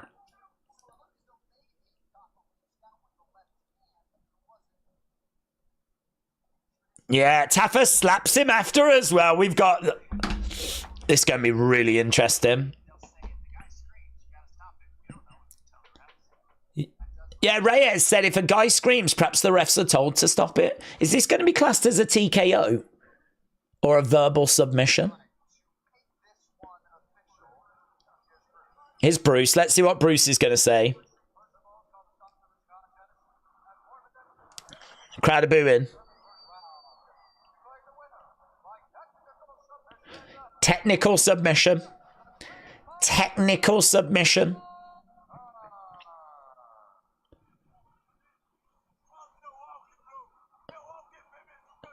So it's technical submission. It's heel hook. So I'm guessing that is the heel hook was in. The person was screaming in pain. And the referee felt like, well, I'm going to call it. I'm going to call it. Which you really don't see, to be honest. You don't see that. Whether the ref actually thought that he had heard like some sort of verbal submission, I'm not sure. But that's very unusual. That is very unusual. Jack said he should have punched the ref. Yeah. Yeah, he should have punched the ref. We all should. Imagine if you had money on that. Imagine how flipping livid you would be if you had money on that. There's no way that a scream can be a tap, in my opinion, said Vicky May. That is a verbal tap, said MMA Fizz. Heel hook destroys the knee, said Fontaine. Izzy is a counter striker. DDP moves forwards. Styles make fights. I don't have a problem with that decision personally, just because I can understand the ref stepping in and believing that the person is in so much pain that like you're going to end it. It's one of those, it's similar to like when someone is being like punched and they're covering up, defending themselves. They're not knocked out. They're still in the fight. But at some point, the ref has to make a decision of, I've seen enough, this person has won. And that's what is applied here. Only here, it's not striking, it's a submission, which is really unusual. It's really unusual. That is not a normal finish. I don't have a problem with it, but I can understand why people do.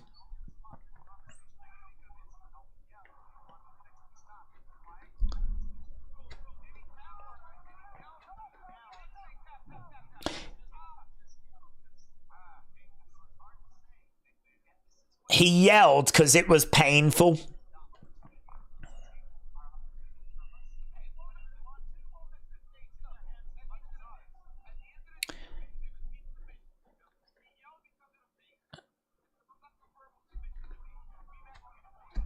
Cormier said it was a deep submission. He yelled because of the pain.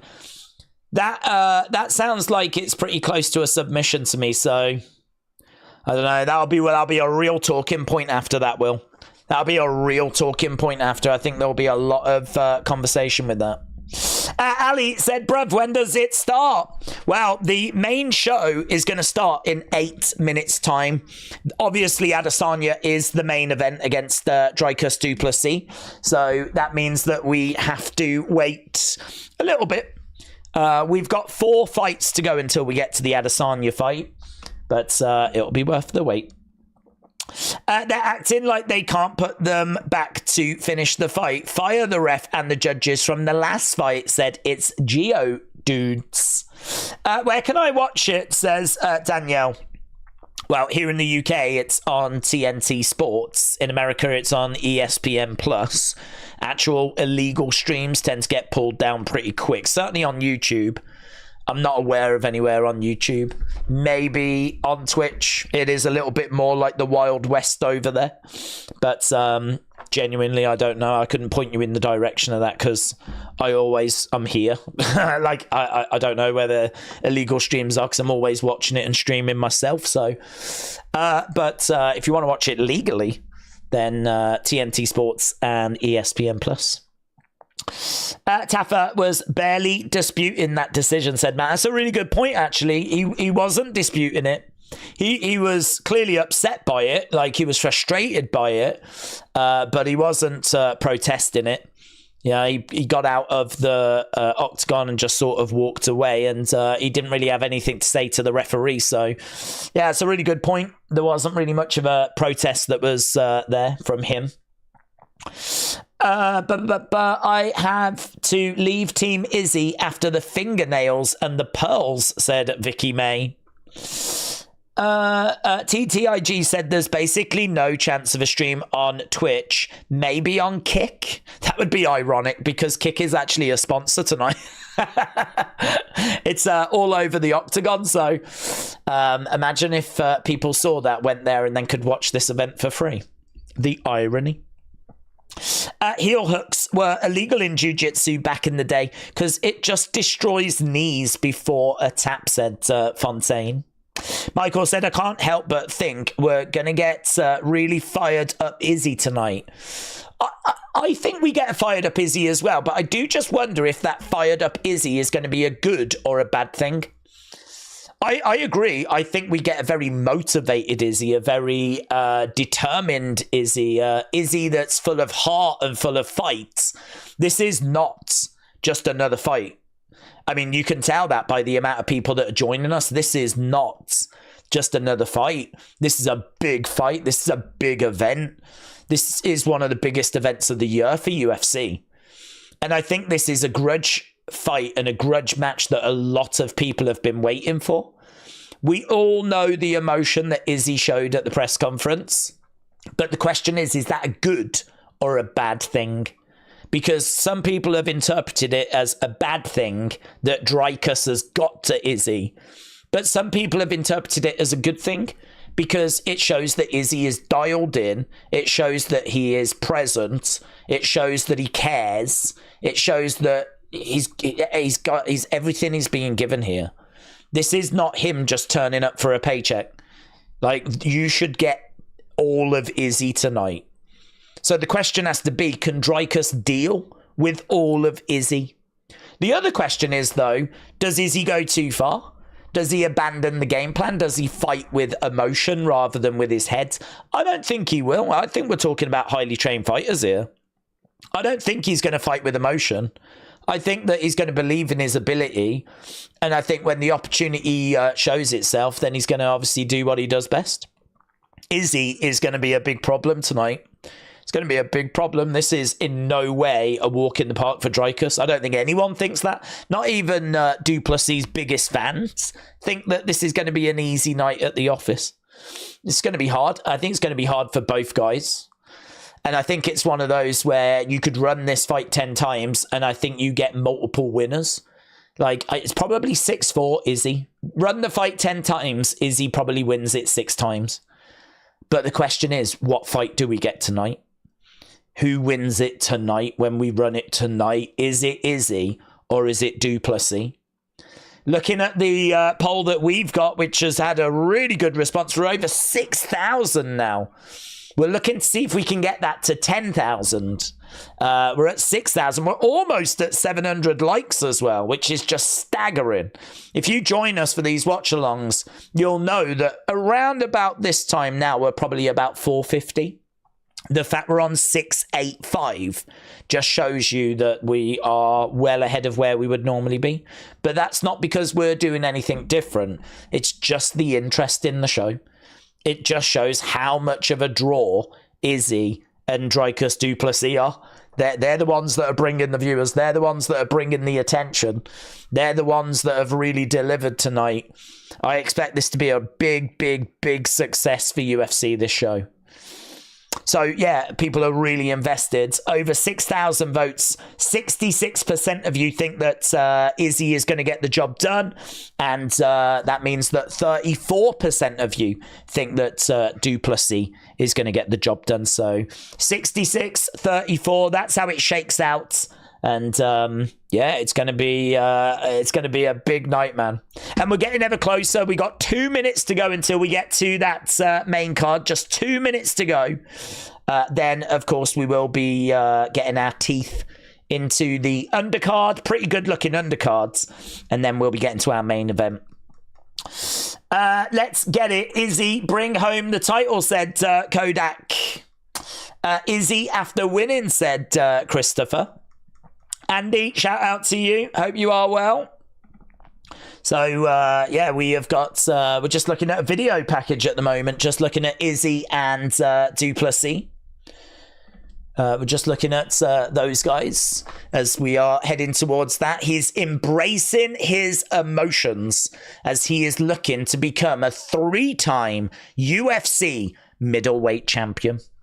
Mikkel Stapler said he showed real courage diddling his dog. He did show real courage there. I think the dog really appreciated it. Gino Izzy is back. Heel KO Dricus. When Izzy lost to Strickland, it proved that Izzy was washed, said Jamie. Yeah, get your thoughts in. I mean, we've got a couple of minutes until we go over to the main show, so get your thoughts in. The Ring General said Izzy, easy. Shout out from Vegas, said Shane. Keep up the good commentating. I like to listen to you and watch the fights. The commentating in UFC can be a bit boring. Shane, shout out to you. I do think that is an area that they could improve. I'm glad they don't, but I do think that they could add a little bit of drama and enthusiasm and into the commentary. It is a little bit stale. I think they're very good with their kind of analytical breakdown. I mean, they are former fighters, of course, but yeah, I don't disagree. It can be a little bit cold at times. Hassan, shout out to you. I'm South African. I am here for Du Plessis, said Thapello. Thapello, shout out to you, sir. Ryan said, let's go, Izzy. Benjamin said, this is definitely the best UFC show. Yeah, it's really good. It's a really good card tonight. I think that this is the card we've needed for a while. I think that this is one that's really grabbing attention. And as we said, a lot of excitement out there tonight. I'm going to roll with Taito Ivasa for my parlay. F it, said XX12VVXX. I'm actually not sure. Is it? Oh, it's Jing Liang next. There'll be a little bit of a break, though, till we get to this fight. They're not going to get to this straight away. So there'll be a little bit of a break here.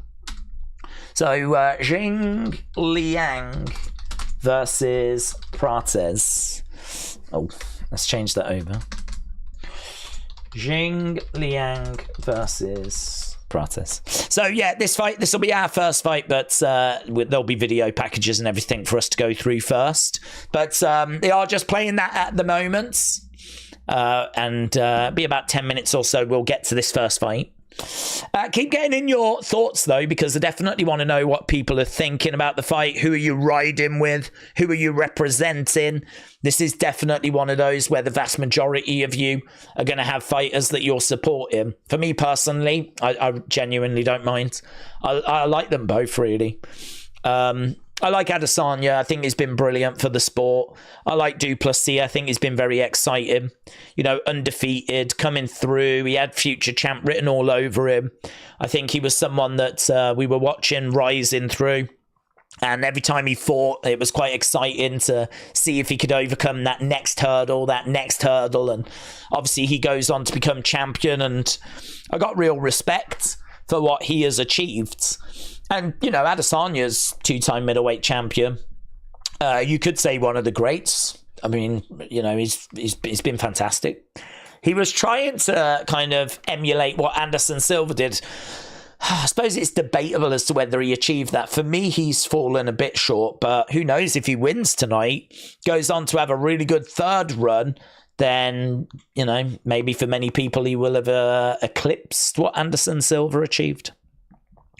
Laggy, shout out to you, my friends.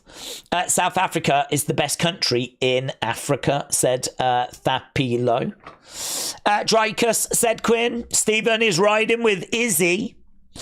Jump knee KO to Izzy, said Jonathan. V with the South African flag. I believe that's the South African flag. Izzy is getting slept, said Quinn. What time is the fight in the UK? Well, the main event will be in about 2 hours, maybe 2 hours 15, something like that. It's always hard to say because obviously if all the other fights before end in like first round stoppages, then we'll get to it quicker. If the fights before all end with, like, you know, going the distance, we'll get to the fight later. So it's hard to say, but rough ballpark is always about 2 hours, 2 hours 15 after the show begins. So we're looking at something like that. Izzy is on the ascent, said Mitchell. Fontaine said DDP has good defense, keeps his hands up, and his wrestling will win it. Ruben said Izzy isn't in his prime anymore. Du Plessis will get the dub. Spartan Major, shout out to you. Hope you are well. Venus said South African here, but I'm going with Izzy. It's really interesting how over in Africa and South Africa, it seems like there's a real division over there. You guys don't seem to be united behind one person, which I suppose is understandable. Both represent Africa proudly. So I can understand that, but I'm not getting a vibe that Africa really rides with one over the other, which is quite interesting. Right, Izzy is getting knocked out, said Unborn. Amp said Jingliang by knockouts.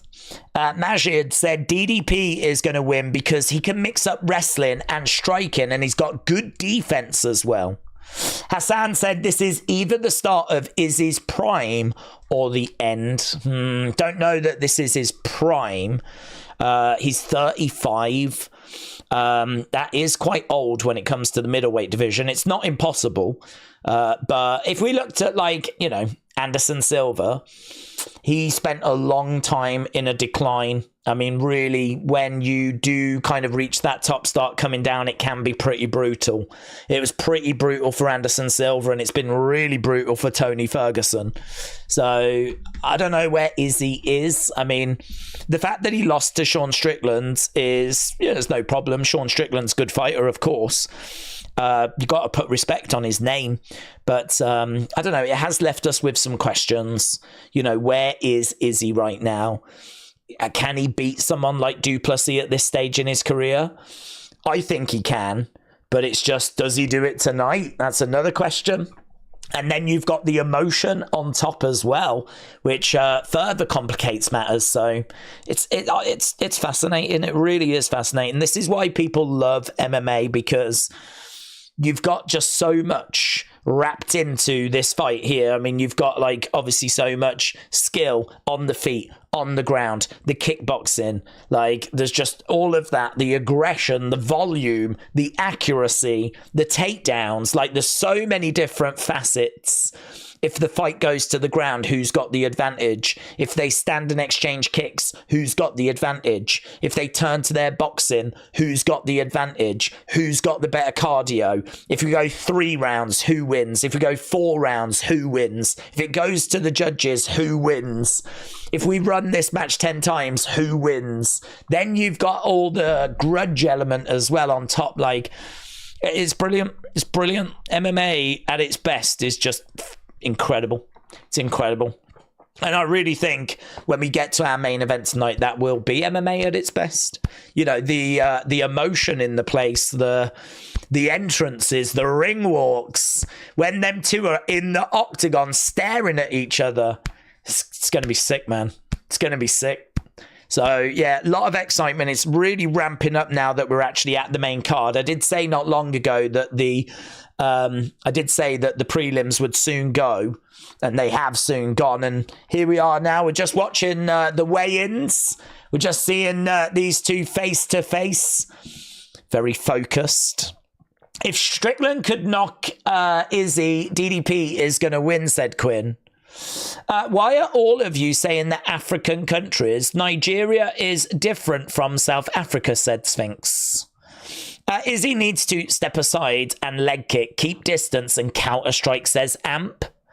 The farmer said that is Sean's belt. I can see some Nigerian flags. I believe that's Nigeria in the chat. Alessandro said, is there any page to see this with a VPN? Star and Disney now only show the prelims. Not to my knowledge. I mean, the price, if you can get a subscription to TNT Sports, I think it's like 30 quid, £30. And you get all like the fight nights and you get all of the pay-per-views. It's very, very rare that we have to pay for a pay-per-view. It's only if it's Connor or if it's like a big British pay-per-view. But the British pay-per-view we had recently, we didn't have to pay for that because it was on at 3 o'clock in the morning. So we didn't even pay for that one separately. As long as you're subscribed to TNT Sports, you just get it all. So I think that is a better offer, a better deal than what our friends in America have to pay. It's like $80 for each one for you guys. I mean, honestly, you could probably get close to 3 months worth of TNT Sport for one UFC pay-per-view, but how, if it would work with a VPN? I mean, I tried to get over into, I can't remember what it was now. I think it was like Discovery Plus in America, and it knew that I was using a VPN.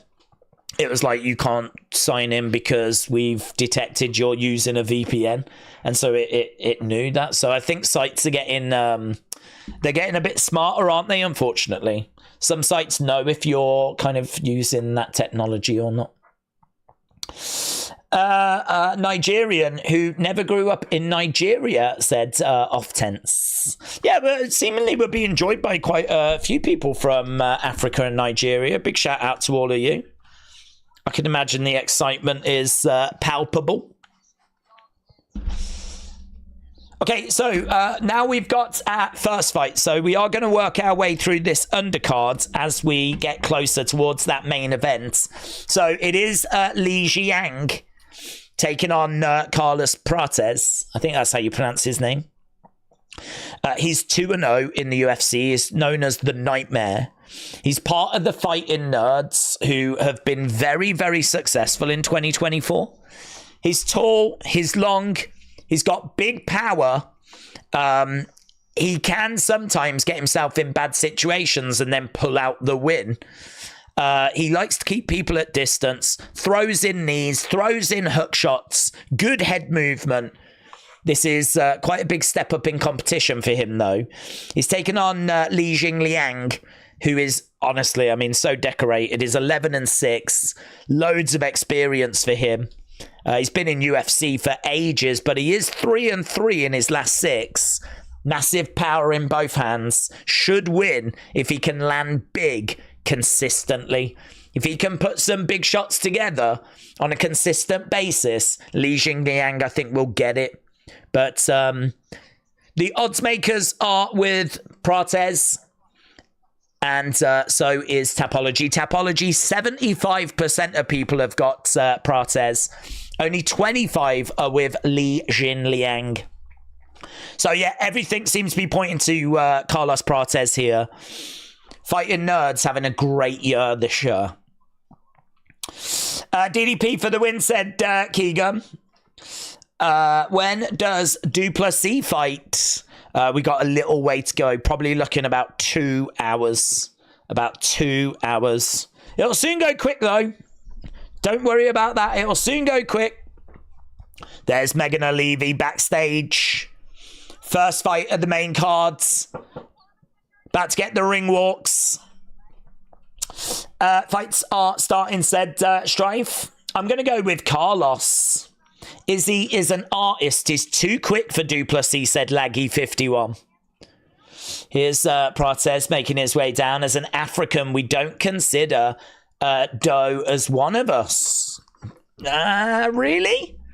Because Don here is saying, let's go Dricus. So here's Prates making his way down. Again, you can vote. We're just coming up to 8,000 votes now. Nearly 8,000 votes. As soon as we get to 10,000, then we'll take a look and see what you lot have come up with.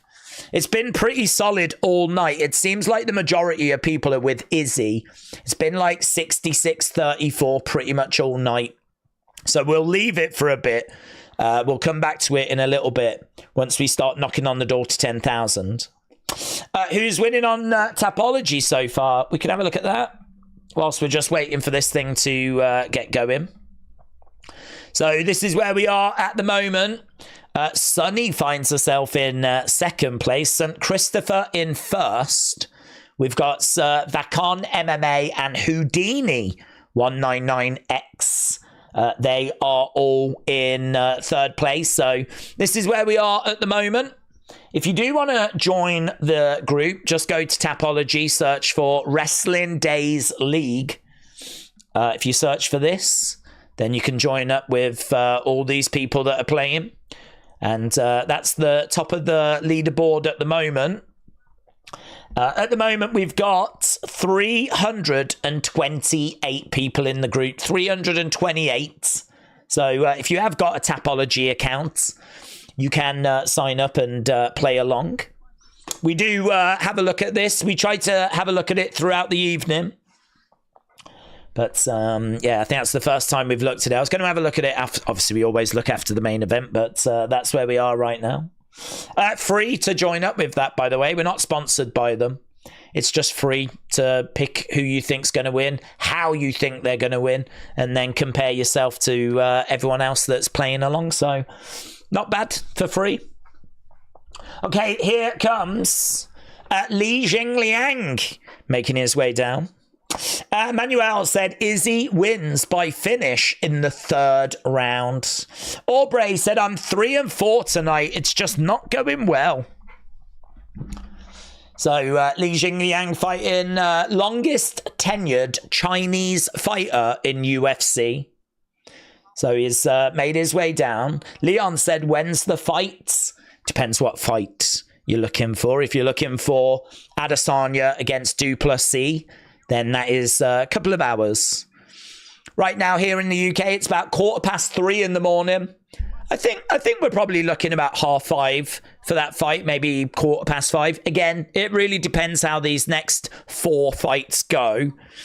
But to be honest, I think Tai Tuivasa could end early.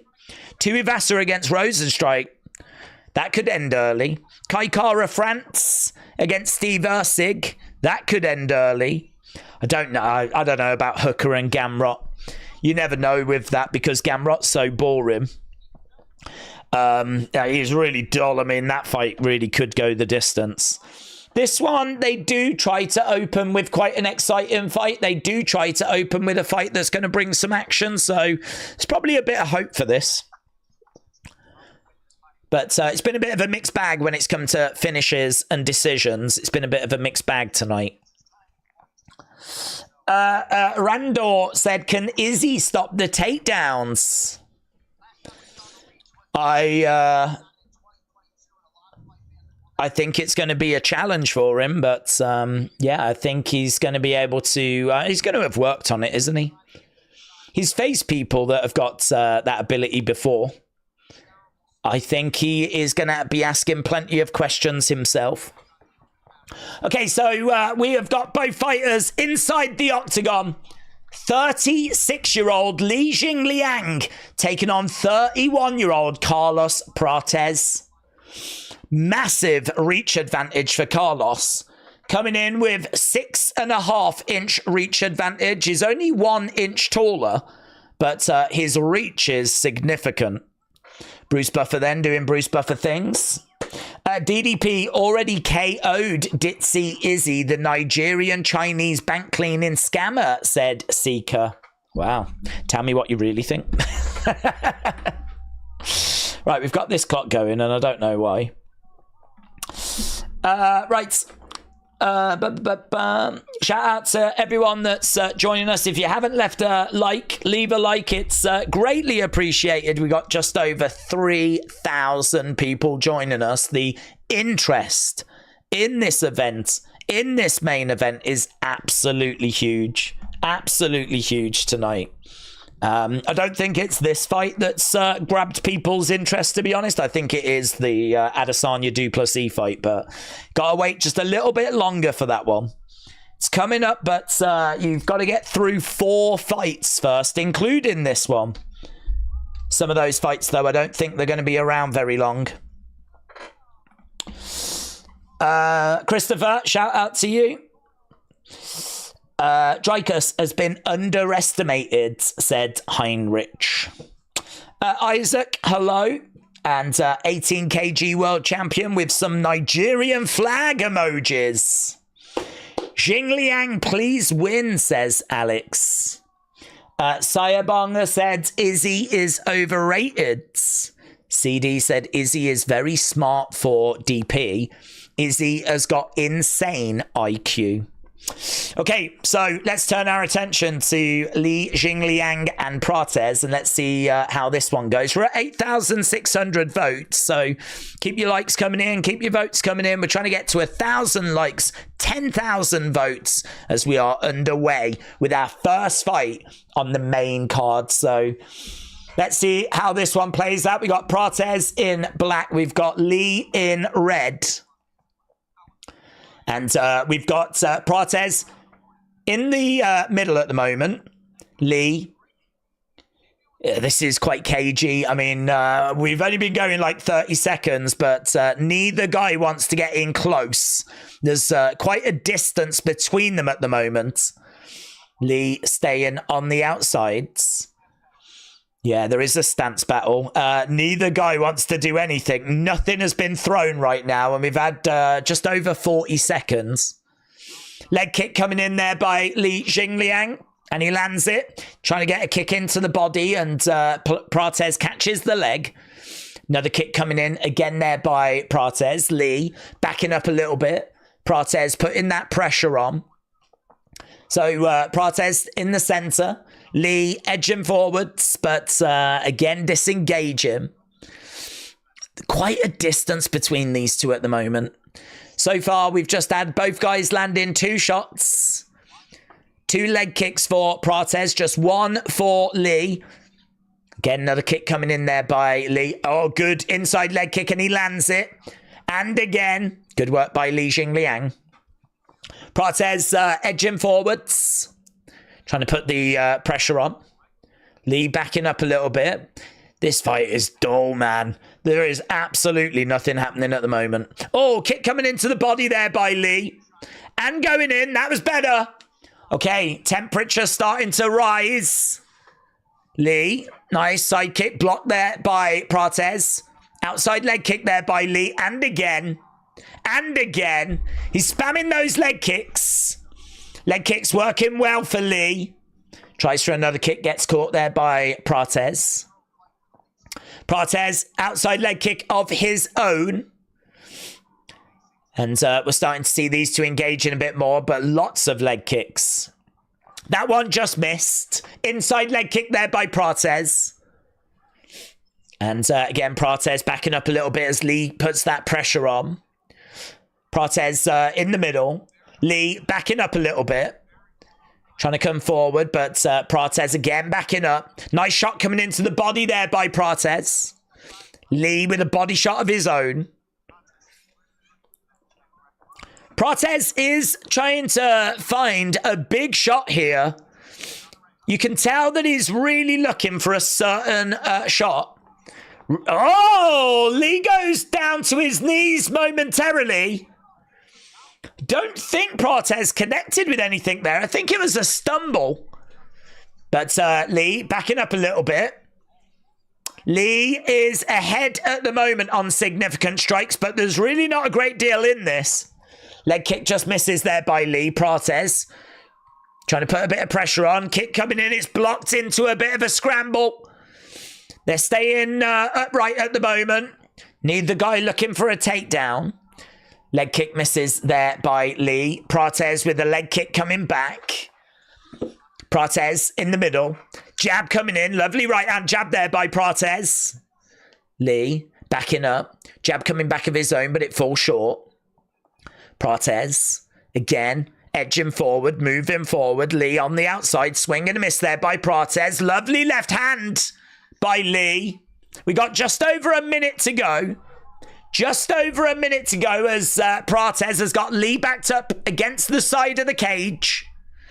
Shot coming back. Oh, hook shot there by Prates. Couple of shots coming in there by Lee. That's good. Going upstairs. Body shot. Yeah, this is Lee. Lee, I think, just opening a little bit of a gap here. Couple of inside leg kicks and an outside leg kick. Real flurry there by Lee. No, lovely little hook shot as well. The gap is 5. It feels bigger than that. It's gone to 6. 22-16 at the moment.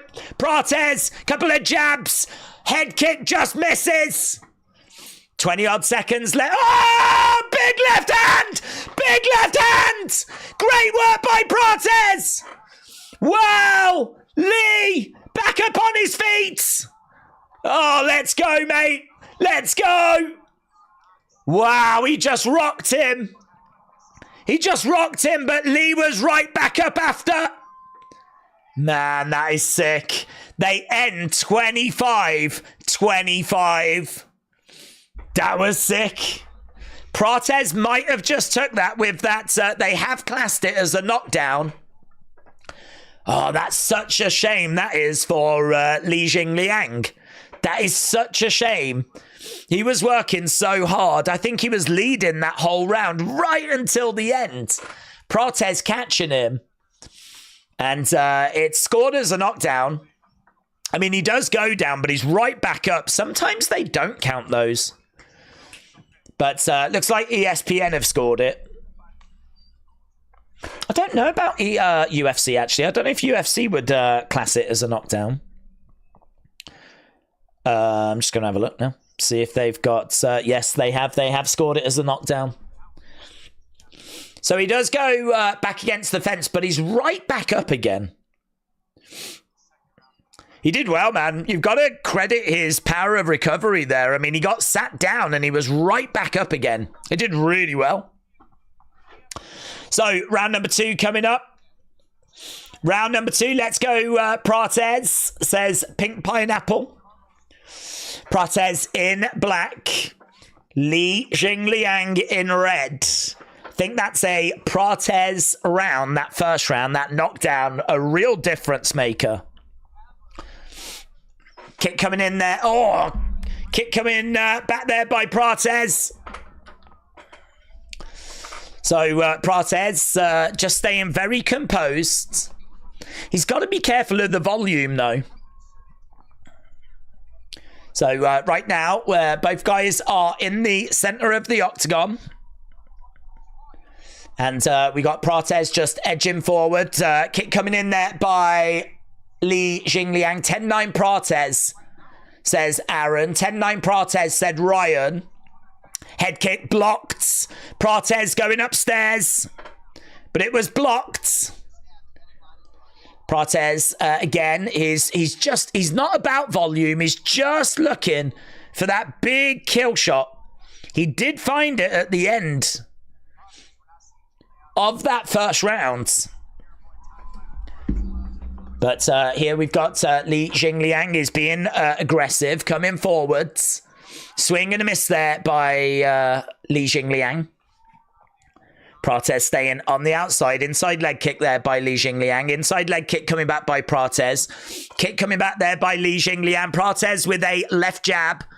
Kick and a miss there by Li Jingliang. Oh, spinning back fist just misses by Li Jingliang. Beautiful. Threw that out of nowhere. Inside leg kick by Prates. They're really going at it now. It was really slow at first. Really slow at first, but a lot more to it now. Right, he's backing up a little bit. Keeping the pressure on. Right now we've got Li Jingliang throwing in a leg kick. Into a clinch up against the side of the cage. Li Jingliang has got Prates up against the fence. Few deep breaths here from Prates. You can tell that this has took quite a bit out of him. Lee has got Prates up against the fence. We've got 2 minutes 26. The activity has just sort of settled down a little bit, but Prates breaks away. Oh, lovely! Left hand there by Prates. And all that does is it just wakes up Li Jingliang, but he gets caught again. Those left hands are really beautiful, man. Those left hands are causing Li Jingliang all kinds of trouble. Head kick comes in there by Prates. Prates looking good, man. He's looking good. Right now, throwing in a kick. Lee trying to come forward, but he's a bit discombobulated. Oh, lovely left hand again there by Prates. Yeah, Cormier said you won't put Li Jingliang with one shot. It's going to take a couple of shots, but it does feel like Prates is the more likely to find those shots at the moment. Oh, there we go! Sits him down! Bang, bang, straight down the middle. Li Jingliang goes down. The power of Prates is a problem. Lee is backed up against the side of the cage. Oh, another one! Big left hand! Big left hand by Prates! And again! Wow, the leech in trouble. Oh, he's knocked out cold! He's knocked out cold! Whoa, mates! Prates wins! Sure. Man, he had him rocked. He had him rocked, and then he just finished the job. Lights out, down he went. You could see it coming. You could see it coming. He's still out, man. He's still out. He's asleep. He's still out. Cormier's like, give him the smelling salts, do something. How many rounds? That was round 2. Prates is nasty, said K-Dub. Mate, that was brutal. Do you know, it was very calculated. He didn't rush. He wasn't, like, over-aggressive. It was very, as we said, calculated, and he just really, he knew what he wanted to do. He was trying to get the left hand going. He struggled for quite a bit in the first part of the first round, but obviously he had real joy at the end of the first. And then he managed to get through quite a bit in that second round and put him to sleep, man. I don't know if he's come round yet, but he was out for quite a while after that. Called it, said Pink Pineapple. Alfredo Way said, let's go. Lights Out London said starter. That was a good fight, said Poppin' Pete. It was really fun, man. That was really fun. I was a bit worried at the very start because at the very start of that fight, it was a bit flat, if I'm going to be honest. Like, they were really, in 40-odd seconds, I don't think anyone had even thrown a punch. But yeah, it got better and better and better. And by the time we started that second round, Yeah, I think both had made the calculations that they needed to make, and that's a really good result for Prates. That's a really good result. It's a really impressive result. So Prates picks up the victory, and we move on. Now, that was fun, but this has got potential to be fun as well, because Tai Tuivasa does not hang around. Tai Tuivasa is not built for a good time, right? He is built for a fast time. He is built to get in there, throw, and be kill or be killed. So he is in there to just swing for the fences, and we're in Australia. So I think that he is really going to bring this. This next fight, I don't expect this to be a plodding heavyweight fight. I expect this to be a lot of fun. So Tai Tuivasa taking on Rosenstruik. This should be good. Right. Where can I watch this? In the UK, it's on TNT Sports. In America, it is on ESPN Plus. I really don't know as to where it's going to be. Illegal streams. Those things tend to get pulled down pretty quick. Certainly on YouTube. Has the fight started?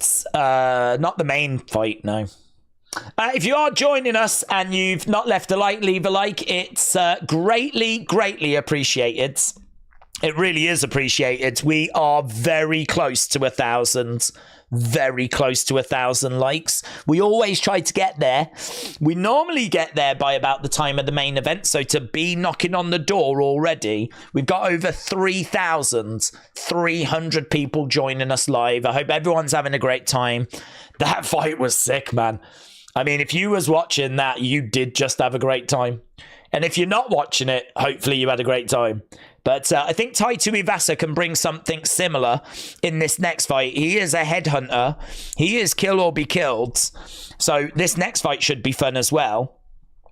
Then Gamrot against Dan Hooker. Dan Hooker is someone that is very exciting.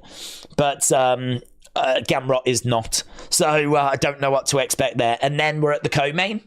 Co-main and then main event. So we've got 4 fights left. 3 until we get to our main event. And honestly, there should be some good fun fights coming up here. So we're already over half an hour into the main cards. And we're just 11 likes away. So again, if you haven't left a like, leave a like. We're just 7 away. 7 away. Dig deep. Find it within your heart. 6 away. Superman Bass. Superman Bass? I can't see the rest of it. In my mind, you're just Superman Bass. I took Du Plessis by submission. I hope that comes through for you, my friends. I hope that comes through for you. Du Plessis picking up the win is what I'm leaning to as well. I do not feel good about that, though. I do not feel good about that. I very much am looking at it kind of 50-50. As we said, I was going to say, as soon as we get to 10,000, then we'll take a look at the poll. We've done that now. So we'll have a look at the poll. But a big thank you, a huge thank you to everyone that's just left a like. We've just gone from 900 and whatever to like 1,100. I mean, it's just bonkers, isn't it? It's just bonkers. Like, that's so appreciated. I think a lot of people that are joining us probably don't realize how much we have to plead normally during these streams to try and get to 1,000. We normally get there. We're pretty good at getting there. But sometimes it's like as the credits are coming up at the end of the show. So the fact we've got there just after the first fight on the main card is very much appreciated. So a big thank you to everyone that's joining us, and a big thank you to everyone that's left a like.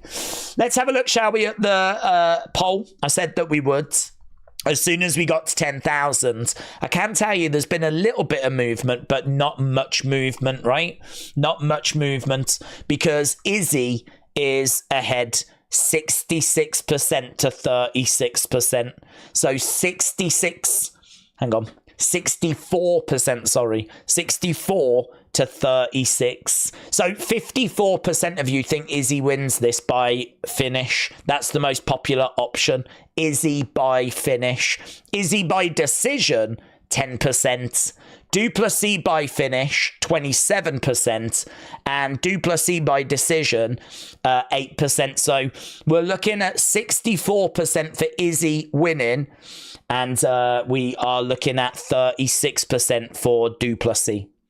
So that's where we are. But by far, the most popular option, Izzy wins by finish. That is the most popular, 54%. So there we go. We'll check back in with that in a bit, and we'll see kind of where the scores are with that. I don't know when. We'll just jump back into it later. But yeah, at the moment, that's where we are. And Tuivasa or Rozenstruik? Well, that's a really good question. I'm leaning Tuivasa. I think that Tuivasa is kill or be killed. I think he has got the ability to land on Rozenstruik. I think if he does land on Rozenstruik, I think he can cause big problems. And so I think this could just be swing for the fences, really fun, puncher's chance in Australia.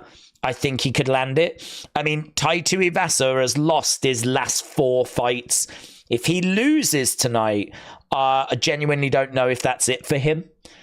He's such a popular person. Everyone loves the Shoeies. He's a really popular guy. But to lose your last 4, and then if you lose tonight, you've lost your last 5. You know, this is not someone that's kind of Tony Ferguson level. This is not someone that's had the longest career. I mean, he's 8-7. And as we said, you know, on quite the losing streak. So I think this is swing for the fences. Go big. Go big or go home. Kill or be killed. This should be fun, man. This should be a lot of fun. I'm really, really excited. I'm really excited for this. So as we said, kill or be killed. Swing for the fences. I'm going to lean to Tuivasa, but I mean, there's not much to it. I can't tell you like technical reasons. I just think it should be hopefully home field advantage just gives him the edge. But Rozenstruik is obviously a kickboxer with loads of experience. Low volume for Rozenstruik. Low volume, but he's got good takedown defense. That's not going to be an issue here. He can be quite patient. He likes to take people down into the deep waters. He likes to counter people. I don't know that trying to counter Tai Tuivasa is the right call. Tai Tuivasa has got fight-ending power. If you're going to try and counter Tai Tuivasa, you might get clipped first. So, yeah, tricky. Really, really tricky for Rozenstruik here. Paths for victory for both guys. But we've got the video packages. Let me know in the chat which way you think this is going to go. Izzy stays on his feet despite early takedowns, said Silia. But at the late 3rd or maybe 4th, he starts catching bad ground and pound, and the ref calls it, depending on who you like, DDP by TKO. SoCal, shout out to you, my friends. But big boys going at it. Sonny said, can we look at Tapology? We can do, yeah. Can have a look at Tapology whilst we're just waiting for this video package. Sonny is currently first. And I do like showing people that, to be honest, because I don't expect Sonny to finish there. I fully expect Sonny to throw that away. So it is good to show people that she did reach the summit at some point, because I don't think she's there by the end of the main event, but we're going to have to wait and see. Sonny is currently leading, but this counts for nothing right now. This is nothing. This is useless. This is nothing. You get no praise for that whatsoever. Nothing. It's all about where you finish. It's like the NFL or the NBA. You don't get any prizes for leading the league halfway through the season, right? You get nothing for that. It's where you finish. So I like to show people that now, because I'm expecting her to throw that away. But Sonny, I wish you all the best. Right. I've just put 20 down on Tai to...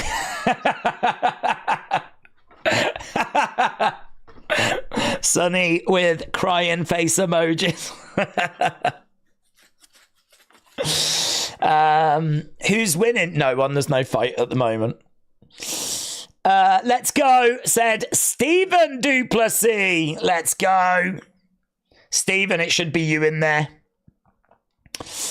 Right. Tuivasa, Showtime kicks incoming. Days, you should have known that Sonny was top. People only ask you when they're winning it, said James. I had a sneaky suspicion, James. I had a sneaky suspicion. But as I said, James, I was very clear. It's not about where you are right now. It's about where you finish. Hooker or Gamrot, said Alistair. Hello, Alistair. Hope you're well. I am probably going with Gamrot. I think he's pretty boring, but he is also very effective. Dan Hooker, oh man, it's been bumpy for him, to say the least, hasn't it? It's been bumpy for him. He is someone that was in a really good place a few years ago. And the downward spiral, the downward trajectory that he has been on has been quite significant. Just having a look at his recent record. So back in 2020, he lost to Poirier. Then he lost to Chandler. Then he did get a win in 2021 against Haqparast. But then he lost to Islam, no shame in that, of course. Then he lost to Arnold Allen. He is on a 2-fight win streak at the moment, beating Pules and Turner. And he's got some wrestling, as we said. He's got a bit of kickboxing to him as well, but not great striking defense. And as we said, he can leave his body open. Like, there will be opportunities for Izzy tonight. But we got a few more fights to get through till we get to that. We got both fighters inside the octagon. This might not go that long, you know. This could be over really straight out the gates. I mean, both of these guys are going to go big. Alistair said Hooker or Gamrot by finish. Well, I'd be looking and leaning towards Gamrot. Gamrot is someone that's got good ground and pounds. He's not really known as a finisher, though, Gamrot. I mean, if Gamrot's going to get it, it might be that Gamrot gets it by decision. He's not really known as a finisher. But I've got Gamrot winning it. I think Gamrot gets it. I'm not that hot on Dan Hooker. I think he's really gone through a bad spell. I know he's got a couple of wins. We just looked at that. But yeah, I think he is someone that I can't see Gamrot really fearing or being too worried about. I think he'll get the job done, Gamrot. So, as I said, 85% of people on Tapology, minus 260, favourite Gamrot. Plenty of concern, though. He doesn't bring much on the feet. He's definitely someone that's clearly a grappler. That's his bread and butter. If this thing's going to stay standing, that's going to be a concern. But if he can get the fight down to the grounds, then, I'd expect him to pretty much do what he wants, really. So, right, Bruce Buffer just doing the intros for Tuivasa Rosenstrike. This is the fight we've got first. Random clips. Shout out to you, my friends. I hope you are well. Looks like we just got a little bit of drama in regards to the chat. Don't know why. Looks like the chat is struggling a little bit at the moment. I think Adesanya will have a little bit too much power. Let's see if we can pop that out and put it back. There we go. It is moving. It just looks like the chat maybe has froze on screen momentarily, which we should be able to hopefully fix before we actually get the start of this fight. Boom, boom, boom. There we go. Please God, said XX12VVX. Okay, Tai Tuivasa getting his intro. Let's pop that back over there. Big cheer for him. Obviously a hometown favourite. Mark Goddard is the ref for this one. Let's go, man. This is going to be good. This is going to be good. I'm looking forward to this. My concern will be that if they don't get any joy in the first round and it just sort of drags, it just sort of drifts. That would be my concern for this. Okay, we're just waiting for this one to get going, and here we go. Both guys come out into the center.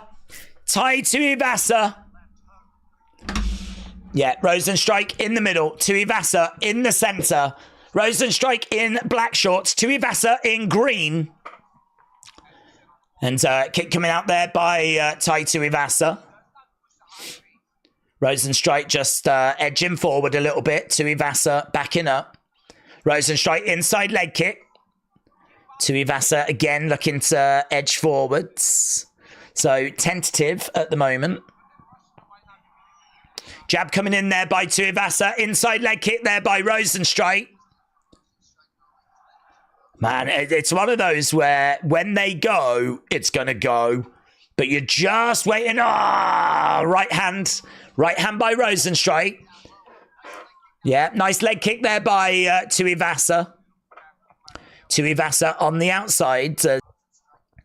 Again, just moving around. There's not much activity. You can see that by the numbers. So, again, just moving forwards. Adesanya has got too much power. Let's see if we can refresh this, because it's not showing the numbers on screen, is it?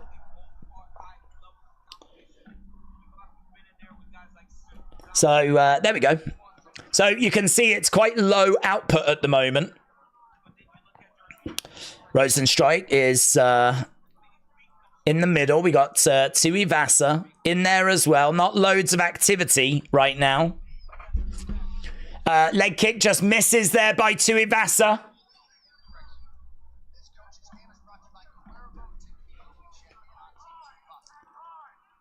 Both guys in the middle. He's just waiting for that big kill shot, really. Tuivasa, Rosenstrike. Rosenstrike backing up a little bit as Tuivasa is in the middle. Kick coming in there by Rosenstrike. Kick misses by Tuivasa. Couple of jabs there by Rosenstrike. Neither guy wants to make a mistake. Kick coming in there by Rosenstrike. Tuivasa again, keeping it tight. Jabs coming in. 17 shots have been thrown by Rosenstrike. Only 8 by Tuivasa. Outside leg kick there by Tuivasa. And again. Tuivasa. Yeah. Shot coming in there by Tuivasa. No one can land anything clean at the moment. It's all very scrappy. Outside leg kick there by Tuivasa. Trying to throw in a kick to the body. Tuivasa looks like he's getting a bit more confident. Bit more comfortable. Feinted with a right hand. Rosenstrike. On the outside, Tuivasa throwing in a kick. Heavy outside leg kick there by Tuivasa. 1 minute 20 odds on the clock. Switching her stances there by Rosenstrike. He almost got caught. Yeah, little dig to the body by Rosenstrike, but it was a big gamble. Again, we got Tuivasa. He's just keeping an eye on Rosenstrike. Rosenstrike coming forward, try and throw a shot straight down the middle. Tuivasa, kick to the body. And again, you've got Rosenstrike on the outside. Hook shot coming in there by Rosenstrike. Tuivasa just edging forwards. Couple of jabs coming in there by Tuivasa. And again, nice inside leg kick there by Rosenstrike. Shot coming into the body. Tuivasa staying very, very focused. Rosenstrike winning this, I mean, by an absolute mile, but neither guy has done anything of real substance. There's nothing here that's like really cause for concern. Just 8 leg kicks there by Rosenstrike. He's mixed up the body well. I mean, he's gone like to the legs, 3 to the body, 7 to the head. He's mixed up the levels well. Looked like he was going to throw a outside leg kick. Kick to the body there by Rosenstrike. Couple of shots coming in. Big right hand there by Tuivasa. End of the round. End of the round. Not the fireworks that we were hoping for. Kind of hoping for something a little bit more than that. Does anyone know what time this thing's going to start? Said Akian. Well, no, because it really depends how these fights are going to go. I mean, what I would say is if everything goes to plan, you're probably looking just over an hour now. Probably about just over an hour. If this fight ends within the next 5 minutes, then we've got an hour for the next 2 fights, and then we'd probably get to the main event. So we're probably looking about an hour. Vicky May, shout out to you. Bradley was hoping for a knockout in that first round. Tane said, I think the main event is closer than what people think. Well, we've got to get through this fight and 2 more fights. So we've got to get through this and 2 more fights. Then we'll be at the main event. Right, round number 2. About to get underway. We've got referee bringing both fighters out. Hopefully both fighters have kind of figured out what they need to do. Jab coming in. Kick coming in there by Rosenstrike. Again, Rosenstrike standing his ground in the middle. I was really hoping for more than this. It's very calculated. I mean, I suppose Taito Ivasa is aware that he has really struggled. Maybe might even be aware that this could be his last fight if he loses. It's a lot more calculated than what we're used to seeing from him. Jab coming in there by Rosenstrike. It's number 10 against number 12 in the heavyweight division. Kick coming in by Rosenstrike. Kick coming back there by Tuivasa. Hook shot. Oh, there we go. Lets the hands go, but no joy. Tuivasa felt like he was in range. He let the hands go. Just couldn't connect with them. Just could not connect with them. Oh, he could that time. Big right hand by Tuivasa. Oh, and he's got him up against the cage. Oh, man, let's go. Let's go. Now we're cooking. He's got him back up against the cage. Tuivasa putting the pressure on. Leg kick. Boom. Big right hand. Couldn't land it. Couldn't land it. Oh, now Rosenstrike unloading. Oh, my God. This is back and forth, man. This is back and forth. Both guys go back into the center. Yeah.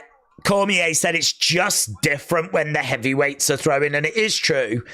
You do feel like any shot could just drop the other guy. Again, just throws a right hand. Kick misses. Oh, tried for a hook, but some big shots.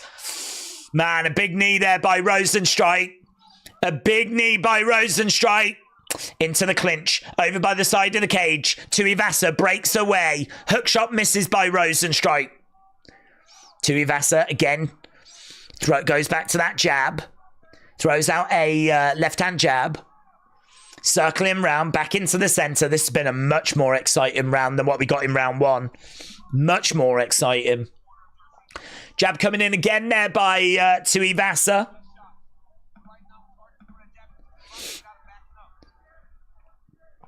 Tuivasa in the middle. Rosenstrike on the outside. 2 minutes, 20 odds.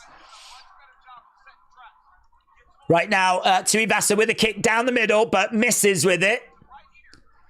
Yeah, look, you can tell he's about to explode. Outside leg kick. Oh, he's hurt himself. Tuivasa.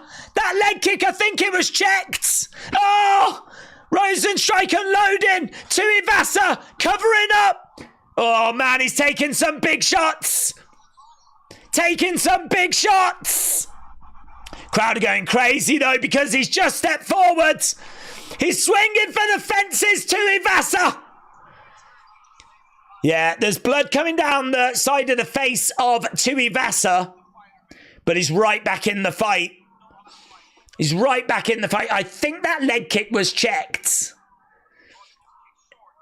Either way, like, it really caused him problems, and it allowed Rosenstrike to really pour it on. Tuivasa survived. I think he caught the knee. I think that's what it was. Kick just misses there, so the fight settles back down again. Oh, lovely left-hand jab there by Rosenstrike. Outside leg kick by Rosenstrike as well. It's fascinating because there might not be loads happening. It's not bad, in all fairness, but like, you just know that one big shot and it's good night. It's lights out. Rosenstrike again backing up as Tuivasa is putting the pressure on again. But it's Rosenstrike that comes forward. 1-2, straight down the middle. Kick down the middle as well there by Rosenstrike. It's 50 significant strikes to 13. 50 significant strikes to 13. Rosenstrike has outstruck Tuivasa. And right now it is frustration for Tuivasa. He's looking for those openings. Couple of jabs coming in there by Tuivasa. And there we go. End of the round. End of the round. Right, big shout out to everyone that's joining us. I can see that we're now over 12,500 votes. We're at 1,300 likes. Keep your likes coming in. We'll see where we can get to with those. Robbie said, click the like, friends, and thanks to Wrestling Days. Robbie, shout out to you, sir. Appreciate the support. And yeah, man, what a pleasure. What a joy it is to sit here and watch this main card as we get closer to Izzy versus Du Plessis. This one, though, going into third round, we were kind of hoping it would be done by now. It's been pretty fun, though. It's been pretty fun. Tane Jones, shout out to you, my friends. Knox, shout out to you, sir. Right, we are just waiting for round 3 to get underway here. Yeah, look at that. They're just... Oh, man, he kicked him right on the knee. Right on the knee. And that really opened up the door for Rosenstrike. Okay, here we go. Rosenstrike in the middle. And another leg kick there by Rosenstrike. It's got to be 2 rounds to Rosenstrike, hasn't it? It's got to be 2 rounds to Rosenstrike. So, jab coming in there by Rosenstrike. Tuivasa just edging forwards. Inside leg kick there by Rosenstrike as Tuivasa. Again, trying to come in with a left-hand jab. Doubling up on that jab, but falling short. His accuracy has been pretty poor tonight. It only takes 1 shot, though. 14 has landed out of 64 for Tuivasa. I mean, in all fairness, Rosenstrike's only landed 59 out of 130. I mean, he has worked hard. He's worked really hard. So, just under 4 minutes. Kick coming in there by Tuivasa. I honestly, I don't know where he goes if he loses this to Tuivasa. I suppose he could still stay on the roster and face like unranked fighters, but right now we've got these two just exchanging little kicks at each other. Their hook shot misses there by Tuivasa. Big overhand right there by Tuivasa, but he couldn't land it. Jab coming back there by Rosenstrike. Tuivasa standing right in front of Rosenstrike, but neither guy throwing anything. Jab coming into the body there by Tuivasa. Jab coming back there by Rosenstrike. Oh, lovely little shot to the body there by Tuivasa, and it felt like he was going to go for a big overhand. He couldn't quite get it off. There is some nice little work being done in the pocket here. Little kick coming in there by Rosenstrike. Kick coming back there by Tuivasa. Oh my God, 1-2. Straight down the middle by Rosenstrike. He landed both of those and a third jab. Kick coming in there by Tuivasa. Kick coming back there by Rosenstrike. Yeah, neither guy can find that big shot. Tuivasa has just got to swing for the fences, man. Kill or be killed. That's what he's always been about. He's running out of time. Yeah, he won't quit. He's got blood coming down the right-hand side of his face, though. He's took damage. He's right there in front of Rosenstrike. Oh! What he's trying to do is he's trying to throw that leg kick. So he's throwing the leg kick, which then means he can bring the overhand over. So kick, overhand. But he just cannot land it. He cannot land that overhand. The overhand right is just not finding its target. They touch gloves. Again, jab coming in there by Tuivasa. Couple of jabs coming back there by Rosenstrike. Tuivasa in the middle. He's got Rosenstrike backed up. He's right in front of him at the moment. And he can't pull the trigger, man. He can't pull the... It looked like he was about to throw, but he didn't. Rosenstrike with a couple of jabs. 1-2 straight down the middle. Tuivasa with a kick. Feels like Rosenstrike by decision at the moment. Can Tuivasa find something? He lands a left shot. Crowd get excited. It's not enough. It's nowhere near enough. Crowd are willing him on. Final minute. Final minute. Tuivasa. He's got to know that he's got to go. But Rosenstrike is just not presenting any openings. Jab coming in. Both guys. Oh, he tries for that right hand again. He can't get it. He can't get it. Kick coming back there by Rosenstrike. Blood coming down the side of the face of Tuivasa. 30 seconds left to go. Tuivasa feinting. Trying to find any opening that he can. Right hand doesn't land it. Rosenstrike does go back though. Oh, that's a lovely right hand. Lovely right hand by Rosenstrike. Crowd are cheering. There's 5 seconds left to go.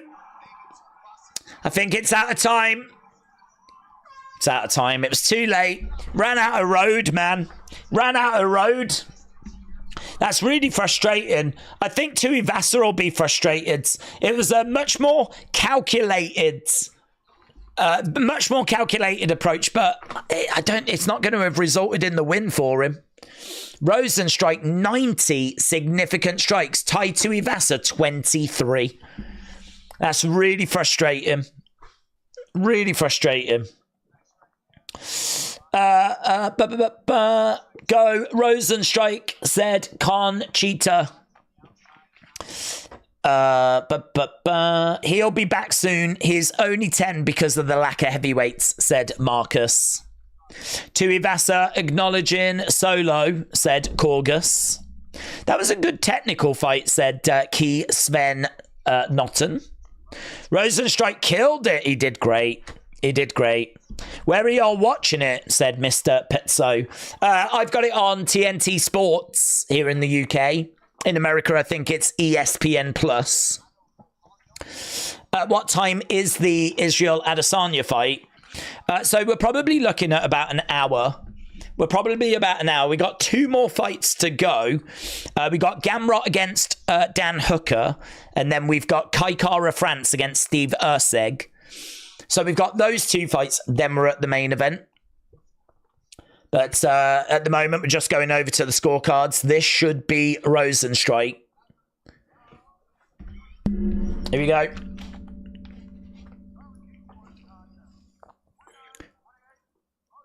Wow. 29-28 Rosenstrike. 30-27 Tuivasa.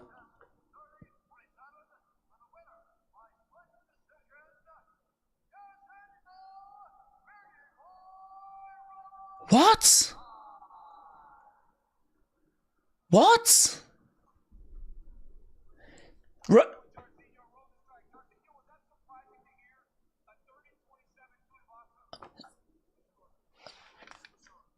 Cormier's first question is, Rosenstrike wins. And Cormier's first question is, was that surprising to hear 30-27 for Tuivasa? And Rosenstrike was like, yeah, for sure it was. One of the judges scored it 29-28 for Rose. How does this happen? This sport, honestly, this sport, it's an amazing sport. We love this sport. I've loved this sport for like 20 odd years, right? That's a flipping disgrace. How can 3 judges watch that fight? One of them score it 29-28 for Rosenstrike. Another one score it 30-27 for Rosenstrike. And one of the judges scored it 30-27 to Tuivasa, gave him every single round. How do you watch that fight and give every round to Tai Tuivasa? Even Tai Tuivasa's own parents wouldn't score that 30-27 to Tai Tuivasa. It's a flipping disgrace. It doesn't make any sense. I know that you've got bent judging in like boxing and everything, but I'm someone that doesn't like get that surprised by the judges anymore. I mean, I just don't get surprised by it. But that surprises me. How can you have one judge give every round to one fighter and a completely different judge give every round to another fighter? It just doesn't make sense, does it? It doesn't make sense. I mean, thankfully, the right person ends up getting the win anyway, so, you know, it is what it is. And I don't give a flip. I ain't got no money on it. I ain't got a dog in the fight. It doesn't really make any difference to me, but it's just not right. It's just not right. How do you give every round of that fight to Tai Tuivasa? I mean, the flip here, have we got the numbers? Let's have a look at the numbers. 91 significant strikes to 37. He was busted open. Look how red he is. He had blood pouring down his face. He landed 37. Do you reckon the dude just marked the wrong side? I'm not even joking. Do you reckon he handed in his form and he was like, oh my God, I've put the 10-9s the wrong way round. I've put the 10-9s the wrong way round. If it turned out to be that, I could understand it. At least I could understand it.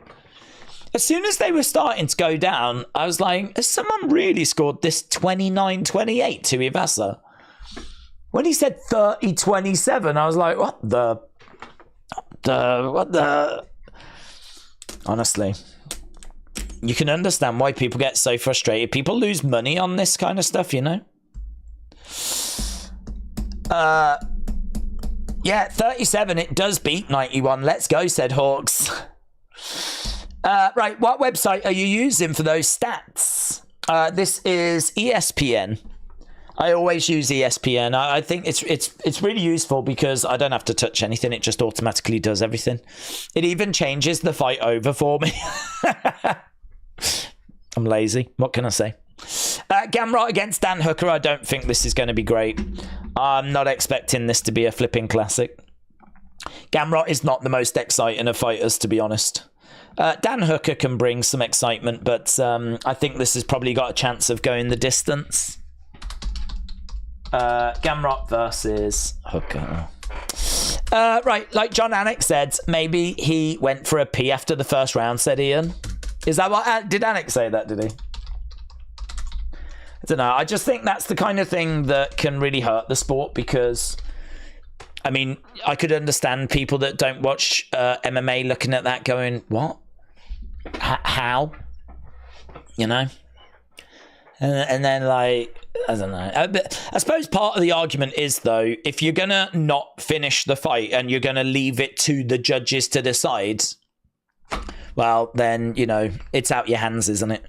There's no way of knowing what the judges... There is no way I would have said any judge would have scored that 30-27. There is no way. No way. But here we are. So, I mean, you really don't know. You really don't know. So if you're not going to finish the fight, if you're just going to drift 3 rounds and leave it to the judges, perhaps you have to look at it like, well, that's your own fault. If you get screwed, you get screwed. Thankfully, Rosenstrike didn't know and we move on. 3 fights left. 2 fights. And then we get to Adesanya against Du Plessis. Watch Hooker get robbed here, said Pink Pineapple. Michael said, I agree. Hooker has got a great chin. He'll go the distance. There is always crazy judges, says Kez Van Nottingham. Thankfully, a lot of the time, and like in that case there, we don't get punished. You know, we didn't have to suffer the wrong person winning, but oh, look at that, man. September 14th, UFC 306 at the Sphere. That is going to be sick. I could see that doing crazy numbers. I mean, it's Sean O'Malley, which is definitely going to bring people because he's someone that is obviously a big personality. So Sean O'Malley against Dvalishvili. And then, of course, we've got Grasso against Shevchenko. Been waiting for that for quite a while as well. So, and it's going to be really interesting to look at the layouts in there. I did see the floor plan, and they've obviously put the octagon on the stage, as you would imagine. But the stage is big enough to actually have some seating around it as well, like around the octagon. I did wonder if it was going to be that there'd be seats at the side, and then the one side would just be like the Sphere screen, because I didn't know how big the stage was, if you could get an octagon and get like loads of seating on there. But they've been able to get like a small stand, some seats at the side. Obviously, the bulk of the seats are, you know, already set up. But yeah, it should be really special. Should be awesome. I wonder what they've got planned for like using the screens and everything, because that's the whole point, isn't it? That's the whole selling point of why you would be there. I mean, do you put like, as the fighters are coming out, their faces on the outside and all the stats, and I don't know. I don't know what you do. I'd imagine you do. It'd be pretty sick, man. I'm looking forward to that. Right, we got the video package for Gamrot and Hooker. So if you are watching, we're nearly at 4,000 live viewers. So a massive shout out to everyone that's joined us tonight and continues to join us tonight. We are getting closer. I know people are getting frustrated. People are jumping in all the time going, where's the fight? Where's the fight? Where's the fight? We haven't got to the fight yet. It is getting closer, and we should be there hopefully within an hour. 2 fights to go, this and the co-main. Then we are at Izzy versus Du Plessis. So we are getting closer, my friends, but it is just taking a little bit of time. It's not helped by the fact that a lot of these fights keep going the distance, but we are getting there. Who have you picking to win in this one? I've got Gamrot winning this one, but I've got Gamrot winning this one. I mean, I don't feel massively confident with my picks for, certainly not for the main event. I've got Du Plessis. I don't feel fantastic with that. I've got Du Plessis, I've got Erceg, and I've got Gamrot. That's what I've got for the final 3 fights tonight. But yeah, I don't feel brilliant about that. I don't have a dog in the fight, you know. I think Izzy could absolutely win. I think that Kai Kara France could absolutely win. I think Dan Hooker definitely brings some really good striking. And if he catches Gamrot, he could absolutely put him away. So I think Hooker's got a chance. But I think it's right to say that Gamrot's the favourite. Erceg's the favourite. Actually, in our main event, Izzy is the favourite. 48 hours ago, he was a -135 favourite. Du Plessis was +110. So, yeah, people are very much riding with Israel Adesanya tonight, by the looks of it. And in our chat as well. I haven't looked at that poll for a little bit. Let's have a little look. Yeah, coming up to nearly 15,000 votes. It is still 64%, 36%. It is still Israel Adesanya that you lot are very much behind. So, right, Dan Hooker fighting out of Auckland, New Zealand, making his way down. Hooker first round ball slap, said Ben. I hope so, Ben. I hope so. They should use different Street Fighter game backgrounds at the Dome. That would be sick. That would be sick. That would be so good. They should do that. You're right. That would be sick. I mean, like, it's true, isn't it? I mean, you could put, like, a flipping beach. You could have a flipping jungle. You could have Blanca's treehouse or whatever it is. You could be inside Del Sim's temple. You could be out on the street where, like, Chun-Li fights. Like, oh, God, that's such a good idea. I love that. Maybe do one for Mortal Kombat as well. Each one's just a different game. Maybe one for Legend of Zelda for the lols.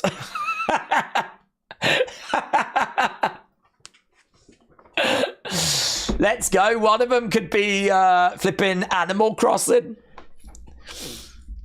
One could be Mario Party. One could be Mario Kart, couldn't it? Let's go.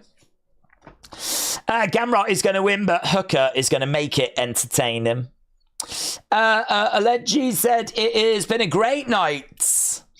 Hooker by just the tip of the... Hooker is going to unleash the beast. Well, he's inside the octagon. James Brassington, shout out to you, my friends. Appreciate the support, buds. James Brassington, shout out to you. Yeah, we are. Wow, look at this. No flipping messing around. Gamrot is speed walking his way down. So Gamrot has made his way down, fighting out of Poland. One of 10 active Polish fighters.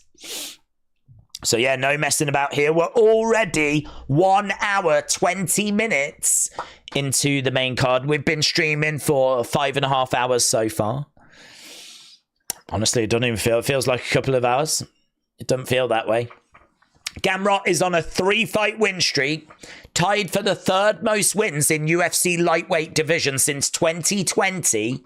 Former KSW featherweight and lightweight champion. Dricus is the first African to win a title belt. Dricus is going to make that crybaby cry some more. DDP, finish him, said Francis. DDP by emotional damage. Yes. Let's go. Okay. Both fighters are inside the octagon. That one judge has already given Hooker 10. That you're right, yeah. And perhaps that's how he does it. He just decides his score before the fight. Siley, shout out to you. Loving that. Is that how you pronounce it? Siley? Siley? Siley. I've gone Siley and I don't feel good about it. I've gone Siley because of cycle. And it feels like it's very close to that word. But I'm loving that, my friend. So shout out to you, buds. And I apologise for butchering your name, which I'm pretty confident I've done. Where can I watch the fights, said Geef Gaming. Honestly, but I don't know where they're being shown. I know that they're on TNT Sports and they're on ESPN Plus, but I don't know where they're being shown like illegally. Normally, like, Twitch is pretty good for illegal streams. That's why people tell me they tend to find like streams, but people are now telling me that Twitch has kind of cracked down on it. So even that might not be that successful. Do you know where you might find illegal streams? Rumble. Rumble seems to be the new Wild West. That seems to be like anything goes. So Rumble, you might get some success there, but I don't know. I'm always here doing this, so I don't know where the illegal streams live. Right there, just doing the intro for Gamrot. He is now a -410 favourite. So his odds have increased over the last 48 hours. Henrik, shout out to you, my friends. It's Kyle with a C. Kyle. Kyle, shout out to you, my friends. Thank you for correcting me. James said you could try watch wrestling. Oh, do they have it, do they? There we go. Try that. Google search that. Right, here we go. We're about to get underway, but keep me on as well, yeah? I'll point you to the illegal streams, but you better keep me on as well. Yeah. I'll scratch your back, you scratch mine, yeah? I mean, not literally. It's not that kind of relationship. Right, we've got Dan Hooker in black shorts. We've got Gamrot in white shorts. Okay, Hooker's looking really dynamic here. He's getting in and out quite quick. Lovely movement. Switching of his stances as well. William said Twitch does have a lot of lives. Sonny said, I've got Gamrot by decision. I've got Kai Kara France in round 2, and I've got Du Plessis. Well, thank you, Sonny. I hope all the opposite results come through. Okay, so we've got Gamrot in the middle with Hooker just circling round, and lovely footwork. I mean, he's really moving in, moving out, getting his kicks off, asking questions. Another kick coming into the body there by Hooker. So at the moment, you can see that Dan Hooker has thrown 10 shots, but he's not really connecting with much. That's the missing part. He's getting in his shots, getting out of there, but he's just not connecting with them. Another kick coming into the body. Oh, that was a lovely right hand, though, by Gamrot. That was really nice. That got through. Lovely right hands. So Gamrot backing up. Hooker throwing in a kick to the body. Hooker back into the center. Another kick coming in. Kick coming back there by Gamrot. Hooker again backing up as Gamrot swings away. Kick coming into the body as Gamrot grabs the leg. Takedown. Manages to get the takedown. Hooker desperately trying to get over to the side of the cage. And he does. But he's still down. This is what Gamrot wanted. He's been able to get Hooker down, and this is what Hooker was trying to avoid, because now he's in a seated position, and this is going to be really difficult. He's got blood coming down the side of his face, and Gamrot is tying up the legs. Hooker is in a seated position. And, yeah, you can see that Dan Hooker's got blood coming down the side of his face. He's managed to get back up to his feet, though, in all fairness to him. Knee coming in. That's good by Hooker. That's good. He's managed to get back up to his feet. Yep, he's got up, and he's back to his striking. Oh, he got clipped. Hooker. Guillotine. Oh, it looks tight. He's used that guillotine to flip him over. Now he's on top of him, and he's throwing down these big shots. Oh, my God. Oh, my God. Look at these shots. Bang, bang, bang, bang, bang. Gamrot unloading on Hooker. I think he's busted him open, you know. I think he's busted him open. I mean, there was blood coming down anyway, but yeah, that's worse. That is worse. Gamrot unloading some ground and pound. Dan Hooker, though, gets over to the side of the cage, gets right back up to his feet. I tell you, it's a really fun fight, you know. It's a really fun fight. Loving the contest here. Dan Hooker is very much bringing it. All of the left-hand side of his face is busted. Blood all over the left-hand side. Gamrot just had Hooker down and was like smashing. Oh! Hooker catches him! Hooker catches him! Gamrot's hurt! Gamrot's hurt! Oh! They're swinging at each other! Oh! Gamrot leans into Hooker. Knee coming in. Muay Thai. Bang! So good. So good. So good. Hooker is stalking after Gamrot. Gamrot goes down, tries to grab the leg. Yeah, and he's getting his head out the way. Elbow to the side of the body. Right now, we've got Gamrot down on his hands and knees. Hooker right back up. He pushes Gamrot away. We're right back up to striking.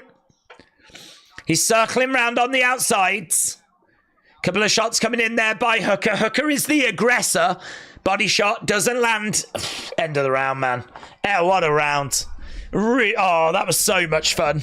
That was so much fun, you know. Aaron, shout out to you, my friends. Dancing away like a sexy lemon. I think that's what it was. It looks sexy. I don't know anymore. Look, that was sick. That was sick. Finish him. Come Come on, Dan. LFG, Dan. James said there's a clip of Paul Heyman at Fanatics and the crowd are chanting FU solo. I'll check that out. Oh, mate. Look at the damage. Both sides of Dan Hooker's face. He's got a cut up here and he's got a cut over here. Both sides of his face are busted open. Yeah, both of these exchanging blows, man. James Brassington, shout out to you, my friends. SoCal said, let's get to 2,000. Oh, that's an ask. We've still got like 500 to go for that. I'm not sure that's possible, but I tell you what is possible. Enjoying this fight because it's sick. So much fun. Okay, just same again, please. That first round was like fantastic. So right now we got Gamrot lunging for a takedown. Gamrot does not want to stand an exchange with Hooker. Jab coming in there by Gamrot and he circles round. We've got Hooker putting the pressure on. Kick coming into the body. Takedown by Gamrot. It's not what you wanted for Hooker. It's not what you wanted. So Hooker, we're really close to the middle of the octagon. So Paul said 10-9 Gamrot. Sean has got it 10-9 Gamrot.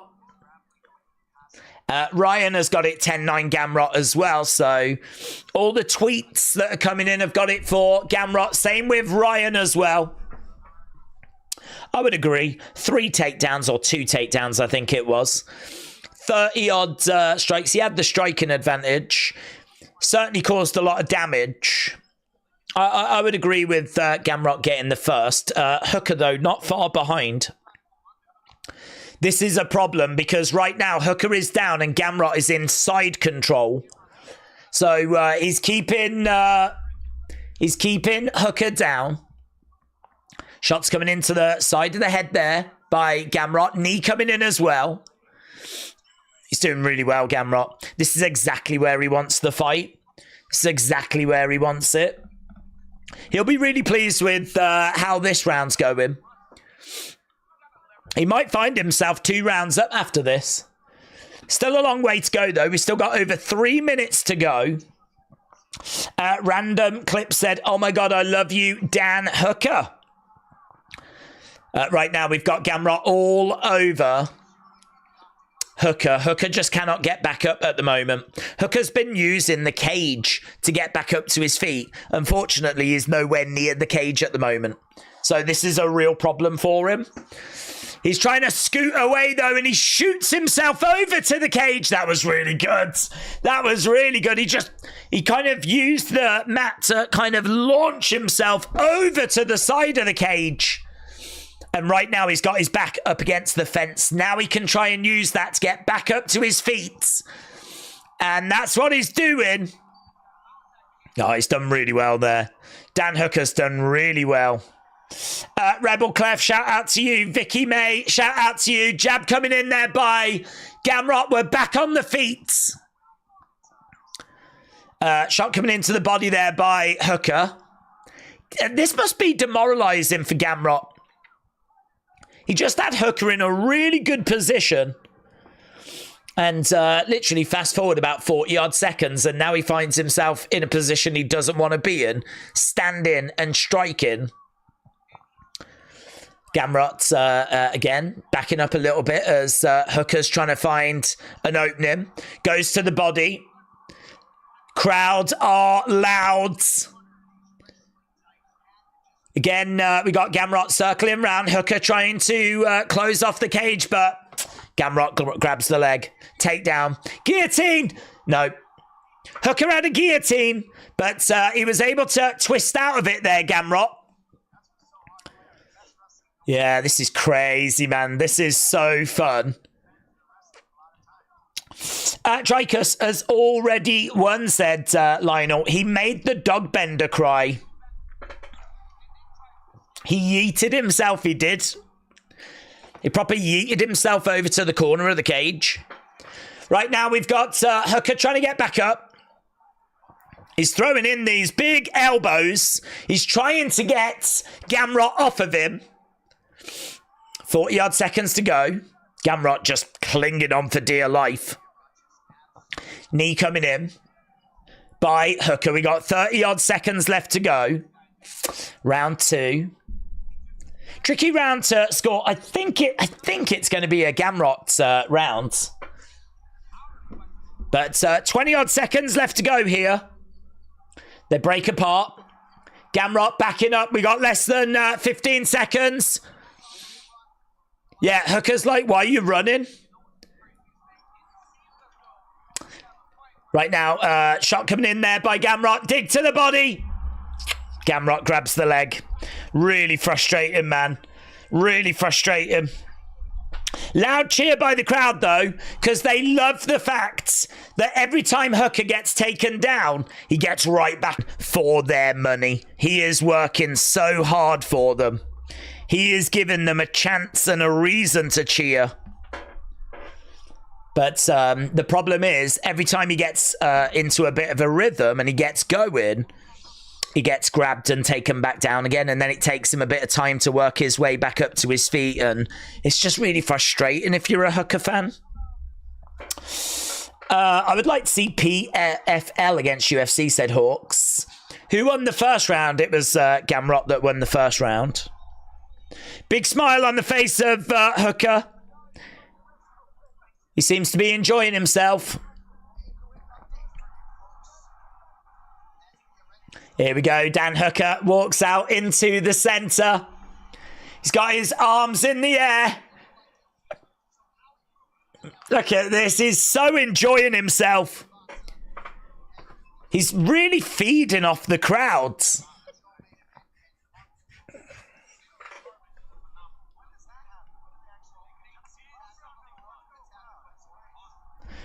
It looks like they've changed one of the judges. They've changed one of the judges. That must have been the judge that scored the 30-27. That's amazing. Right now, Gamrot grabs the leg. Yeah, that's big news that they've changed one of the judges. Hooker with a guillotine. No. Okay, some people are showing that they've got this 1-1. Shot coming into the midsection there by Hooker. Gamrot all over Hooker. Both fighters getting back up to their feet. Hooker has got Gamrot backed up against the side of the cage. Hook shot coming in there by Dan. Gamrot just getting out of dodge. He's going to be looking for the legs. He's looking for the takedowns. He's looking to frustrate. He doesn't want to stand. Hooker has got to make these moments count. He's got to make these moments count. Right now he's got Gamrot circling around the outside. Gamrot's got a bit of damage on his face. 3 minutes 30-odd on the clock. Kick coming into the body there by Hooker. We're still on the feet. Whatever you've got, Dan, you've got to throw it. He has got him on retreat. Couple of shots coming in. Dan's arms looking a little bit heavy. Couple of jabs coming in by Gamrot that look really nice. They look really good. Hooker, a couple of jabs again there. Gamrot's backing up a little bit as Hooker continues putting this pressure on. Hooker's not been able to let the hands go, unfortunately. Swing and a miss there by Hooker.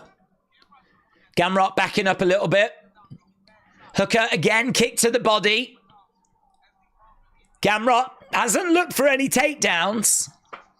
Do you know, this is crazy because a lot of people have got this 1-1. There's maybe an argument here that Hooker's going to take this. It's really close, though. There's really not much in it at the moment. Dan is definitely the aggressor. But I don't know that he's landed that many more shots. No, he hasn't. Right now, it's 14-12 to Dan Hooker in this round. 14-12. That's how close this round is. Now Gamrot grabs the legs. He grabs the legs, but he can't get Hooker down. Lovely defense there by Hooker. This fight goes back to the feet. Hooker putting the pressure on Gamrot. Gamrot backing up a little bit. Hooker is, again, being the aggressor. It's 17-17 on significant strikes in round number 3. Yeah, into the clinch, and Gamrot again getting out of there. I wonder if the fact that Hooker is the one that's taken the fight to Gamrot, I wonder if that's going to look really good to the judges. The fact that he's taken the fight to Gamrot. Again, he grabs him, drives him up against the fence. He's got a hold of the leg at the moment, Gamrot. He's just down on his knees and he's got a hold of the leg. He's not doing anything. It doesn't look spectacular. It's not going to be scoring any points. He's got the leg. He's got Hooker over against the side of the cage. Guillotine, no joy by Hooker, no joy. Couple of shots coming in there by Dan. Again, couple of shots coming in, but no joy. Jab coming in. It's really close. 24-22.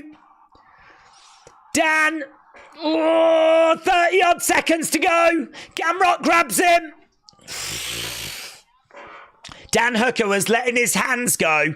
The crowd were getting animated. But Gamrot just grabs him, drives him up against the fence. It's so frustrating.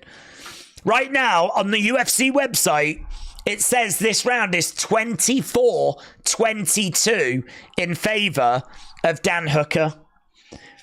1 takedown to 0 for Gamrot. I could see Hooker taking this, you know. He's been the aggressor. Kick coming in. Shh. I didn't like that takedown. Dan the man. Let me know in the chat. Who do you think gets it? Shh, that was crazy, man. We've gone the distance. I thought we would. Dan was the aggressor. But look how close on significant strikes. 66-60. Dan was able to keep the fight standing, but he wasn't able to really get shots through. And actually, that third round, Dan Hooker 25, Gamrot 24. When it's that close, the judges could go either way. What do you think? Lena thinks Hooker. Nardo thinks Hooker. Dan is going to get the upset, said Terry. Hooker said Sandman. 2-1 Hooker, said Nardo. Come on, Hooker. Come on, Hooker, said Justice. When is Izzy fighting? Izzy will be in action in around about half an hour. Something along those lines. We've got one. We just got to get the result and then one more fight. And then we will be at Izzy against Du Plessis. So it's coming. We're getting closer. Gamrot said JC. Dan the man said Mark. Hooker's chin should be in the UFC Hall of Fame, said Quinn. 30-27 said Reefin Dude. Hooker, Hooker, Hooker, Hooker, Hooker. Sage said Gamrot. Brown Boy said Gamrot. 30-26 Hooker, said Edward. Very close, says Mats. Gamrot keeps his rank, said Michael. Go Pereira. Hooker, Hooker. Gamrot, said JC. Gamrot says Angie. Dan said Kian. Definitely Gamrot. It's close, isn't it? I think there's more Hooker than Gamrot. Let's see. Here we go. Here we go. It's going to be split. 29-28 Gamrot. 29-28 Hooker. Here we go. 29-28. Dan Hooker gets it. Dan Hooker gets it. 29-28 Hooker. 29-28 Gamrot. 29-28 Hooker. I think it's the right decision. How How do you like me now? Yeah, this place erupts. This place erupts. That was a really fun fight, you know. That was a really fun fight.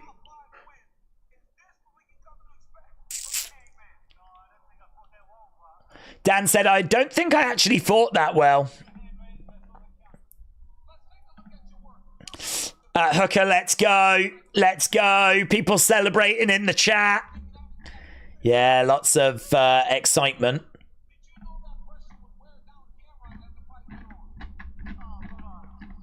So, yeah, we just got the interview right now. That's a big, big result for Dan Hooker. I'm really pleased for him. I think he deserved it. He was more the aggressor.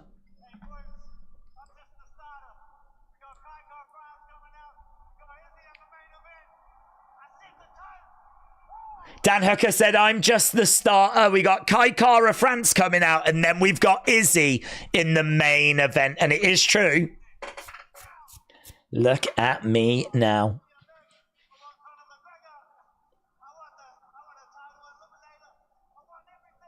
He says, I want Conor McGregor. I want a title eliminator. I want everything. Dan Hooker is all kinds of fired up.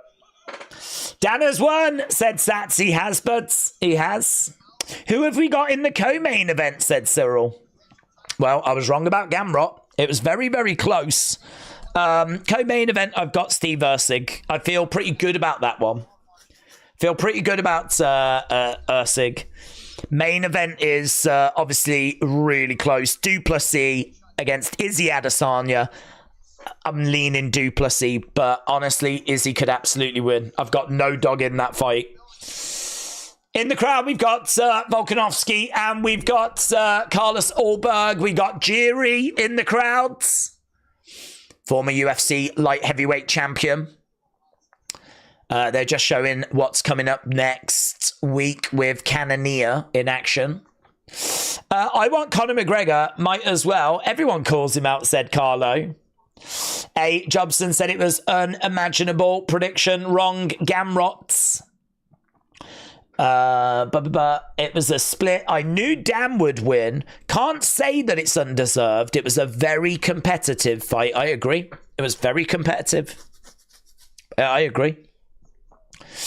Volk is going nuts, I'm sure. And not really. It was very reserved, you know. I thought he might be celebrating, but Dan Hooker is my spirit animal, said Mr. Dags.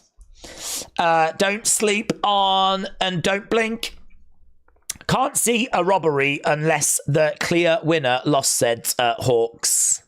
Yeah, I don't think that was a robbery. I think you're absolutely right. Where if you've got people saying, "Oh, I think it was Dan," "Oh, I think it was Gamrot," you know, if you've got people coming in and you've got plenty of people saying both sides, that shows how close the fight was. I think Dan deserved it personally, but yeah, it was a close fight. It was close. Lee777, shout out to you, my friend, said Dan is the winner and so are you, brother. Thanks. Lee, shout out to you, my friends. Appreciate the kind words. Appreciate everyone that's joined us tonight. And I just hope people are enjoying themselves, having a good Saturday night. It's a brilliant show. I know that people are looking maybe for some more finishes. Hopefully the next two fights will bring exactly that. But yeah, I think it's delivered. It's been a really enjoyable card. It's been a really good Saturday night. It's been a really fun Saturday night. So yeah, I hope people are having a good time. And Lee, shout out to you, my friends. 2 fights to go. That's it. Kai Kara France against Steve Erceg and DDP against Izzy. So we should be done in, well, an hour, definitely. We should be done in about an hour. It really depends how long this Kai Kara France fight goes on for. Kai Kara France versus Erceg. Right, get in your thoughts. Which way do you think this next fight's going to go? I'm just going to grab a bottle of water. Give me 1 sec.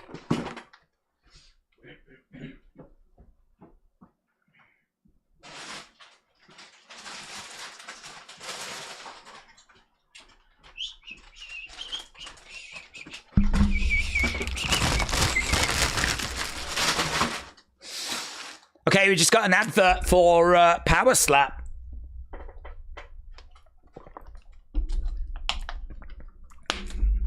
Which I've never watched.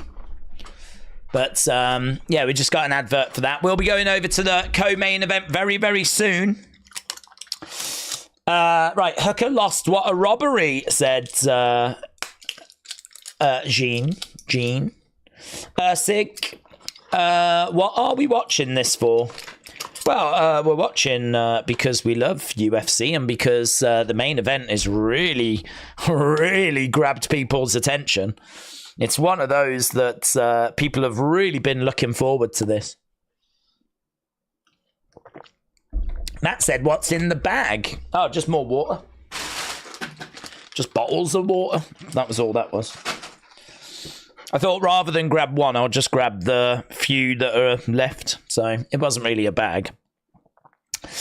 Has the fight started? No, nothing started. We've still got a Power Slap advert at the moment. Dricus versus Izzy will start at about 6:40 a.m. said Sats. I suppose that depends where you are. I don't think it'll be 6:40 in the UK. We've only got one more fight to go. At the moment, it's 10 to 5 in the UK. I reckon we should be getting to the main event in, I mean, honestly, 40 minutes. It really depends how long this next fight goes for. Good card tonight, said K-Dub. Hooker has a bunch of scar tissue. Yeah, he opened up really easily, didn't he? He did open up really easily. So I think he has got a lot of scar tissue there, yeah. Connor is the money. That's why everyone calls him out. Oh, yeah, red panty night, innit? Red panty night. I mean, it's understandable.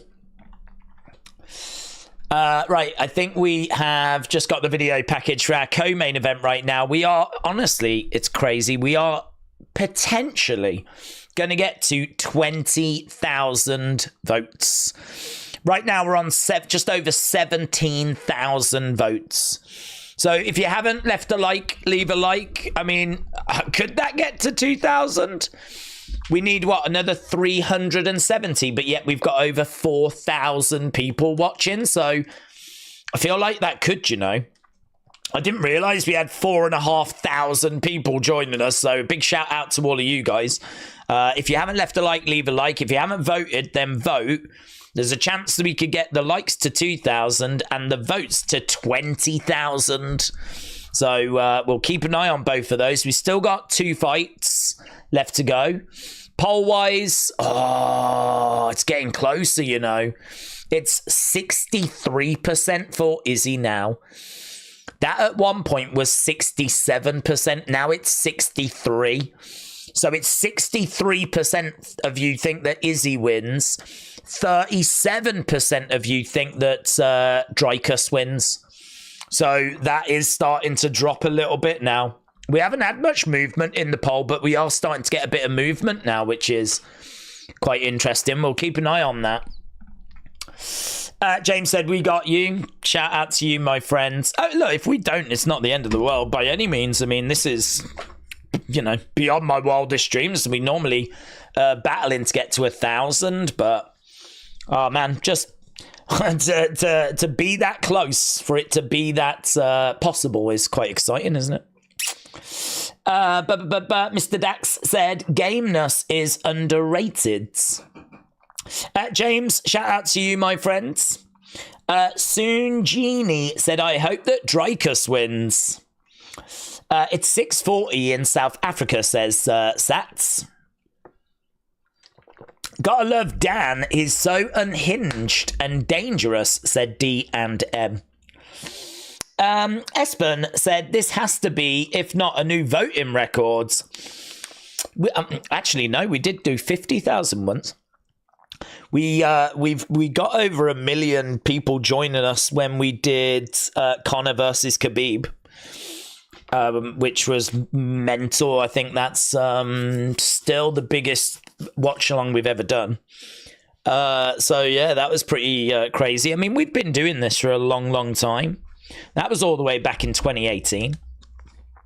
So we're certainly not new kids on the block here. But yeah, you know, I mean, we are primarily a pro wrestling channel, so we do like UFC, all the big shows, and we try and get as many fight nights done as we can. The problem is that WWE have moved their shows to a Saturday, so that, and like there's normally some massive boxing as well. Like, it's such a shame. I wish we could just do all of the UFC shows, but I think we do, like, you know, a good 90% of them, so we've got a good hit rate. We'll definitely be here for UFC 306, I can tell you that much. And we're definitely here tonight. Wouldn't want to miss this for the world as Israel Adesanya takes on Dricus Du Plessis. One of the true big nights in UFC tonight. Izzy just has not been the same since facing Alex, said Boo. First and third was Gamrot and second was Hangman, said Lucas. Gameface says Dogbender, lol. When is it starting? We've just got to get through this fight first. Dricus is going to win by controversial split decision, said Austin. Joe, shout out to you, my friends. Do you have help behind the scenes? No. No, everything's me. There's literally every tweet, every video, every email, every response. It's me. I'm the only one here. Let's go. Right. Steve Erceg has made his way down. So let's have a little look at this rundown, shall we? Kai Kara France, 7-4 in the UFC. He is a striker. He's tough. He's relentless. He's got great takedown defense. He's got good wrestling defense. Always in exciting fights. Looks to keep the fight standing. He comes through city kickboxing. He's aggressive but technical. He's got good scrambles, fast hands. He has had concussion issues, though. That's the concern. He has had concussion issues and he has had a layoff for quite a while. So, you know, there are some question marks around Kai Kara France. Steve Erceg, though, complete package. Really exciting. Striker, good wrestling, good in the scrambles, good trips, good throws. He's a smart fighter. He's tall, he's long. I think he's like 4 inches taller. He's a couple of years younger. This is going to be a brutal striking battle. That's what we've got here. And it's flyweights. Flyweights are so exciting. They're so quick, so dynamic. This should be really fun. This has got fun written all over it. I think it's going to be close. I think it's going to be fun. I think it's going to be very striking heavy. I've got Erceg winning. So I think Erceg gets this. Obviously, hopefully we find a finish. We get a finish. But feel free to let me know which way you think it's going to go. Hawk said, I have never watched Power Slap. Neither have I, buds.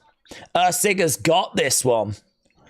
I did score that last fight for Hooker. I gave him the second and the third. I thought the first round was Gamrot for sure. We've still got the votes coming in, which is good to see. And we're still making a bit of progress as well with the likes. Nikki said, I'm here for Kai. Let's get it. Dricus will Bixum this guy, said Eben. That poll has now got about 17,000. It's knocking on the door to 18, bud, yeah. Knocking on the door to 18. I've put 500 on Izzy, said your boy Bill. Power Slap is okay to watch for a short time, said Vicky. Michael, David, shout out to you. There we go. 4 inches taller, 5'4" against 5'8". But it's actually Kai Kara France that's got the 1 inch reach advantage. It's a bit strange, isn't it? Here we go then. Co-main event. Co-main event. Just this fight I'd imagine there's a load of people just desperately waiting for this fight to just get done. Desperately wanting this fight out the way so that we can get to Izzy versus Dricus Du Plessis. Justin, hello. Shout out to you. Let's move the chat over. I am right behind you like tacos, said Daniel. Okay. Dricus decision is my guess because of Izzy being washed. James says, it's 5 a.m. and I am still wide awake. James, shout out to you. Izzy by knockout in the first 50 seconds, said Dafidi. Freedom said DDP for the win. There is no black and white in life. Everything is grey. It's just Izzy against Dricus. Right. Here we go. Both guys getting their intros. We're going to dial into this. And then obviously it's just nothing but the main event then. Let's go, man. This is going to be so exciting. And this place is nice and full. It was really empty at the start, but it's nice and full now. So we're about to get underway with our co-main event of the evening.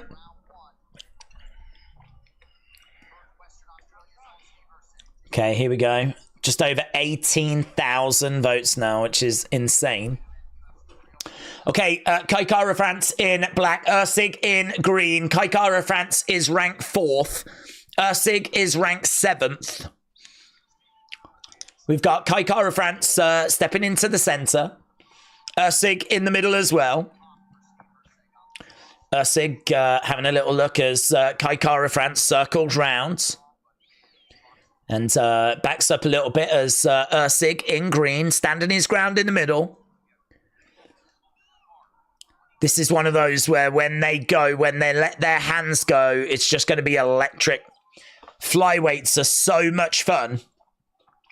Kai Kara France again just moving around using his lateral movement. Lovely. Look at that. Swinging for the fences, man. 3-shot combo. Don't think he landed any of them, though, but it was nice.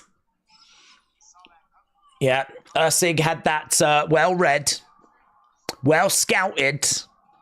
As Kai Kara France again on the outside, covering up. Erceg jabbing away. Jab to the midsection there by Kai Kara France. Another jab coming in there by Kai Kara France. Lovely work. Couple of shots coming back there by Steve Erceg. Erceg into a clinch. No joy. Just clinched up, but couldn't do anything. Erceg is sticking with Kai Kara France. He's not giving him any room to operate. So at the moment, there's not a lot of space. Kai Kara France again trying to create some space. No jabs or anything at the moment. Little shot to the body there by Kai Kara France. I mean, look, you can see the numbers on screen. It's not a barn burner at the moment. It's very cagey, very calculated. Body shot there by Kai Kara France, but just fall short. Erceg again looking to go upstairs, putting the pressure on. Kai Kara France covering up. Doubled up on the jab. Lovely right hand down the middle there by Erceg. In the centre. All of this staying on the feet at the moment. And after all of this time, it's 3 significant strikes to 1. They just cannot get going. They're both out of each other's range. That was good. Left hand coming in. Again, trying to find a way forwards. Jab coming in there by Erceg. Couple of shots coming in there by Kai Kara France. Kick coming in by Erceg. Jab coming in again as well. It looks like these two are on slight fast forward, you know. Everything's like so quick. They just seem to operate at just a faster speed. Oh. Again, moving forward, jabbing in there by Erceg. Nice uppercut. Tried to throw in a hook shot, but couldn't land it. And he backs up a little bit as Kai Kara France again. Oh, swing and a miss there by Erceg. Neither guy has been able to land anything of significance. Neither guy has been able to ask any big questions. It's just little pot shots. And majority of the time, the shots fall short because they're just outside of each other's range. Tries to go to the body there. Nothing in the way of leg kicks. Both guys have landed one. Not really much in the way of body shots. Not really much of anything, to be honest. I mean, there's volume. They're throwing, but a lot is missing. Oh, Erceg goes down. Just as I say that. Erceg goes down by Kai Kara France. Erceg gets back up. Here we go. Oh, he sits him down again. Oh, the ref stops it. The ref stops it. Boom. That's what you get with the flyweights. When they go, they go. And Kai Kara France went. Wow. Upset, man. Upset. So, Reyes said it was a step through and an overhand left. That's what put down Erceg. Yeah, I mean, there just wasn't much activity there. Lots of shots being missed. But then he finally clipped him, and that was it. That was the opening he was waiting for. Yeah, so he gets him with the left. Down goes Erceg. He goes on his back. He's not out, but he's down. He manages to get back up to his feet, and Kai Kara France just senses blood. Look at that. Look at that.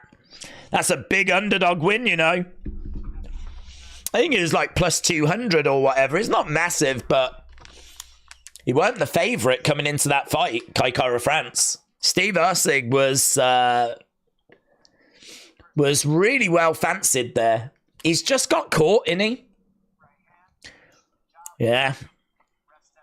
Ref steps in. I told you Erceg needed to utilise. That is 2 for New Zealand now, said Joe. Well, is this a good sign for Izzy? Eh? Kai Kara France picking up the victory.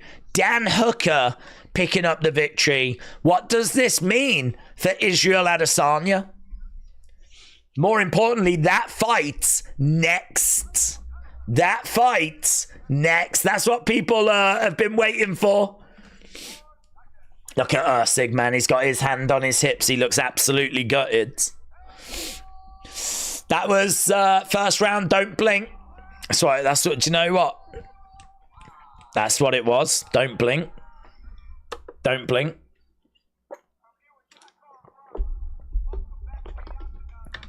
Welcome back to the Octagon, says Cormier.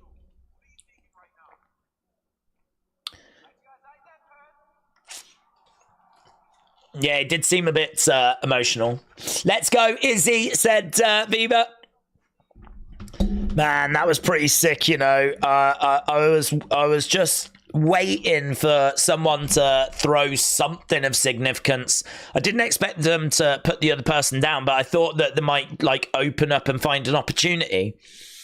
But he just found this great shot. He sits him down. He starts working on him. Erceg gets back up. He drops him back down again. And the ref jumps him. And that's it. It's a win for Kai Kara France. That's a big win. I mean, he's had concussion issues. He's been on a long layoff. There was big question marks about what was he going to come back and what was he going to look like. He looks really good. We got the answer. He looks really good. So, main event time coming up then. This is what tonight has been building towards. Du Plessis against Israel Adesanya. If you are watching and you've not left a like, leave a like. There is a chance that we might get to 2,000. We need like one, I don't know, I can't be bothered to do the maths. We need 100 and something. And then, yeah, if you've not voted, vote, because there's a chance we might get to 20,000 votes. So it'll be interesting to see if we can reach that. We've got literally, they'll probably make us wait about 5-10 minutes. Obviously, we're going to get the video package and everything.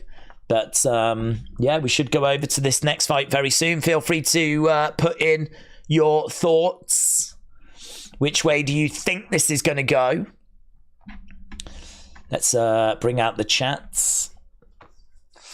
DDP is based on style. DDP based on Stylebender's emotional outbursts. I hope this will be a Hall of Fame match, said Beard Chungus. This is going to be the end of Izzy, says Charlie. DDP by submission, said Chucky of England. DDP says Carol Van Wyck. This is the end of Izzy, says Charlie. Mike said Du Plessis to lose. Corey said, see you Monday. See you Monday, Corey. Jake said Izzy wins by decapitation. Theron said, I am watching from South Africa in Cape Town. Shout out to you, my friend. Shout out to Africa. Shout out to South Africa. Obviously, the interest in this one is absolutely immense. There's been a lot of stuff said. There's been a lot of stupid stuff said. There's been a lot of emotional stuff said. But yeah, this is definitely something which, you know, for me, it can stray into silliness sometimes. I think there's just a lot of nonsense that gets said, and I know they don't like each other. Hopefully there can be a handshake after, and you know, hopefully that the bad blood doesn't continue after the fight. But it's definitely resulted in people picking a side on this one. This very much feels like a fight where you wouldn't necessarily sit on the fence. I think you're either with Izzy or you're with Du Plessis, you know. It's funny for me. I am on the fence. I actually don't mind. I like them both. But I think certainly if you're in Africa, I'd imagine you've got someone that you are riding with. Feel free to let us know which way are you leaning. DDP by knockout, said Lauren. Let's go Izzy, said Dafidi. Jean said Dricus. Annie Mosley. Is that how you pronounce it? Annie Nomo Mosley. I've butchered that. I've absolutely killed it. Annie Namosi. Oh, that was okay. GP Cape Town. Ibrahim said Izzy, but Reese says Izzy is cringe. Colby said Izzy talking about quitting. Steve thinks it's going to be Izzy by head kick. Knox said, who have you got? Well, to be honest with you, buds, I am leaning Du Plessis. And the main reason for that is because I've watched Izzy for a long time, and I really like Izzy. But watching him struggle like he has in recent times has just sort of got me questioning whether the quality of the fighters have improved or if Izzy's skill set has diminished a little bit. I mean, he is 35. 35, you are definitely moving out of your prime as a middleweight. So looking at him losing to like Sean Strickland, looking at him obviously losing to Alec Pereira, there was no shame in that. And obviously he avenged it. But I don't know, everything seemed to come so easy to him. Or at least that's how it felt. Things seemed to come quite easy to him. You know, he's running through Whitaker. He's beating Yoel Romero in a really boring fight. He's beating Costa. Everything just seemed to be roses, you know. Everything seemed to be great. And then, I don't know, here's Alec Pereira. Here's Sean Strickland. And who knows, maybe here's Du Plessis. So I look at Izzy and I'm like, where are you right now? Where are you? Is it that the quality has improved? The opposition has improved? Or is it that Izzy is just starting to decline? Because at the age of 35, I don't think anyone would say or criticize if that's what was happening. I think people would be like, yeah, that makes sense. That we are starting to see, you know, Izzy starting to come down from where he's been, you know? I really like Du Plessis. He's 5 years younger. He is big power. He's got good kicks. He's got good volume. He's got, like, good grappling. If it goes to the ground, he's got something about him. If it's on the feet, he's got something about him. This guy is, like, he's going to be a fight. Is going to be a problem wherever the fight goes. So I really like Du Plessis. So I'm looking at that and I'm thinking that he's going to have a bit too much, but I don't know. It's so hard to know where Izzy is at the moment. And I tell you, the X factor for me, and I know I'm going to sound like a broken record here, right? I'm going to sound like a broken record, but the X factor for me is that Izzy and his emotions could go one of two ways. It's either going to make him emotional and he's going to be a bit reckless, or it's going to make him emotional and he's going to want it more. I just don't know which way he goes. Is it going to make him emotional and so this matters more and he's dialed in, and what you get is a 100% Izzy? He dials back the clock if he even needs to, and he brings everything. Is that what we're going to see tonight from Izzy? I do not have a dog in the fight. It makes no difference to me who wins. If Izzy wins, I'll be really pleased for him. If Du Plessis wins, I'll be really pleased for him. I don't have a preference. It does not make any difference to me who wins. But if you're asking me who do I think wins, I am looking at the younger fighter, and I am looking at the guy that's got a ground game, and the guy that's good on the feet, and the guy that's got better volume, and the guy that brings some serious power. I am looking at Dricus Du Plessis. So, but could Adesanya win? 100%. 100%. If you're adamant, if you're sat there going, no, you've got it wrong, it's definitely Izzy. If you're sat there going, it's definitely Izzy, that's honestly, I wouldn't argue. If you've come here for like a big argument, you ain't gonna get it. Because if you're riding with Izzy, I'm like, yeah, I can see why. I get it. Because he absolutely could win. So I'm just really excited for the fight. Do you know what I'm hoping for? I'm just hoping for a great fight. I agree with what people said in the chat. I'm really hoping that this is one of those fights that at the end of the year, we look back at it and we go, damn, that is Hall of Fame worthy. That is a fight of the year candidate. Because the heat between these two is there. They don't like each other. That does normally make for really good fights. So, and it's Izzy, it's Dricus. They're really skilled. They're about as good as it gets when it comes to MMA, of course. So everything's there for this to live up to expectation. Let's see if it does. Massive reaction. Izzy making his ring walk. Do you know what? No crazy entrance for Israel Adesanya. He comes skipping his way down to the octagon. So it's Adesanya fighting out of Nigeria. And you know what? He came down really quick. Sometimes we've seen him with, doing a dance routine. We've seen loads of stuff out of Izzy in regards to his entrances. None of that. None of that. Really focused from Israel Adesanya here. Adzi, shout out to you, my friend, says, hey, mate, I'm watching from Melbourne, Australia. Shout out to Australia. Many congratulations with your success in the Olympics. And a big thank you for Reagan. That was your gift to the world, and big thank you. Love the streams. Always fun to watch, and thank you for your effort. Adzi, shout out to you, my friend. Shout out to you. You're already winning in life because you're in Melbourne, Australia.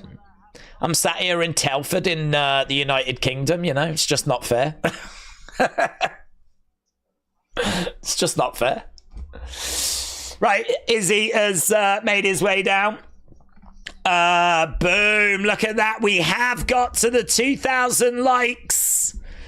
A big thank you to everybody that has left a like on the stream. It's so appreciated.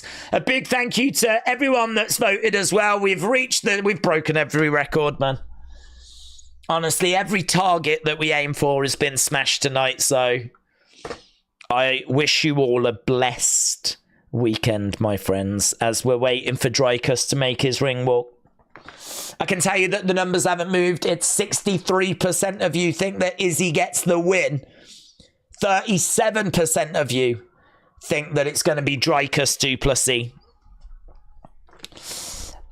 All business, said Mr. Quake. DDP said Keys Sven. Melbourne is full of cornholes. I don't know what that means. What an embarrassment. Never tell people they are good at something when they are not, said Seek. Yeah, but it was fun, wasn't it? It was fun. Let's go. Dricus said Omolimo. Omolimo. There he is, look. And he's coming out with a South African flag draped over his shoulders. He holds out the flag as he makes his way out. This is going to be so good, man. This is going to be so good. I'm so pumped for this. The champ is here. The champ making his way down to the octagon. Let's go, man. Dricus is entering right now. He just came out to some, what I would guess is like traditional African music. That has now changed. The king is back. Reagan would beat them both. She would, man. She would. They should give her an honorary UFC title for breaking the internet. She should be the internet champion.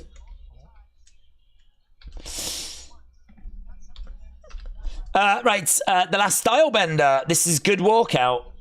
I actually don't know this track. It's like, who is this? Bring the pride back to South Africa, says Big Chungus. Adesanya is going to win. And no.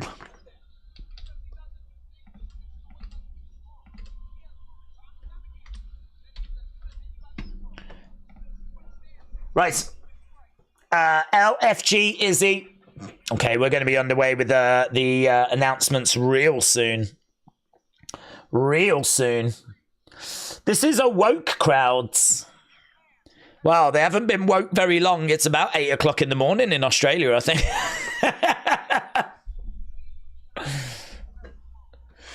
Okay, so Dricus has made his way down.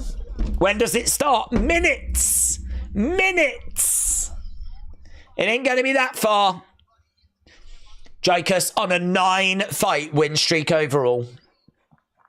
Longest active win streak in the UFC middleweight division. And here we go. He's about to step inside the octagon. Dricus gets inside the octagon. Both fighters are in there. There's a little... I just wanted to see if there was going to be an exchange of glances. Not really. Not really. Right. It's about 12:23 in Perth, says Mark. Mark, shout out to you. Why is it so early, says Ryan. It is early in Australia. Or wherever it is they are. Someone told me earlier, about, I don't know, 4 hours ago, it's about 7 or something. I think it depends where about in Australia you are, because this is obviously a very big country. We're on the west coast. But it doesn't matter about that. It matters about the fight that's about to start. Bruce Buffer doing Bruce Buffer things. Let's get rid of this poll. We'll see what the results are. So, Izzy, by finish... Ooh. Ooh, 52%. Ooh. Oh, 61-39. That's how it ended. After 21,000 votes, which is amazing. We had 61% of you go with Izzy, and we had 39% of you go with Dricus. So overwhelmingly, the favoured option was Izzy by finish, 52%. There we go. Big thank you to everyone that contributed to that, because that's a really good sample size. Over 21,000 votes, I think, gives us a really good picture as to what people are thinking. So Izzy, absolutely the favourite for this one, according to you guys. Let's go, man. David said Izzy is not the same. He's lost the lion in him.